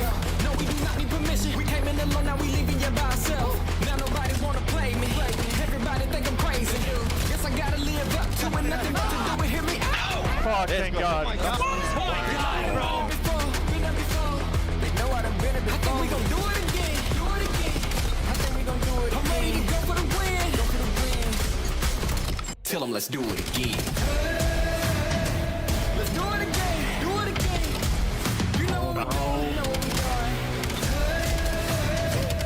Do it again. Do it again. Tell them I'm here for another one. Another one. Let's win. Let's do it again. Do it again. You know what we're doing. I like that. Do it again. Do it again. Tell them I'm here for another one. Another one. Tell them let's do it again. Who you know got the power to turn on the switch anytime that they want. We do. Who you know got the energy. I bet I can take it that you know who don't. Who don't. I'm on the move and better believe I stick to the plan. Stick to the plan. I got the city behind me. Yeah, 'cause they know I'm the man. They know I'm the man. Hold on. They know we done been there before. Been there before. I think we gon' do it again. Do it again. Oh, I like that. I'm ready to go for the win. Tell them let's do it again. No! Let's do it again. Do it again. You know what we doing. I like that. Do it again. Do it again. Tell them I'm here for another one. Another one. Tell them let's do it again. Who you know got the power to turn on the switch anytime that they want. We do. Who you know got the energy. I bet I can take it that you know who don't. Who don't. I'm on the move and better believe I stick to the plan. Stick to the plan. I got the city behind me. Yeah, 'cause they know I'm the man. They know we done been there before. Been there before.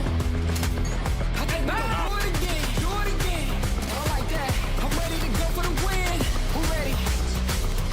Wow, there we go, boys. Hey. Let's go, baby. Let's do it again. Do it again. You know what we doing. You know what we doing. Do it again. Do it again. Tell them I'm here for another one. Another one. Let's win. Let's do it again. Do it again. You know what we doing. Oh, I like that. Do it again. Do it again. Tell them I'm here for another one. Another one. Wow. Tell them let's do it again. Go, baby. I was sort of like, I said I was about to do the ghosty strat. I started like going by water, but it wasn't open. Ran in money. Money, nice. Get him. Coming to you. I'll see him, man. Oh, nice! Let's go, baby. Go. I got it. Wow, there we go, boys. Hey. Yep. Beautiful. Try. Yeah, bro. 16 HP, I'm sure. What a beast.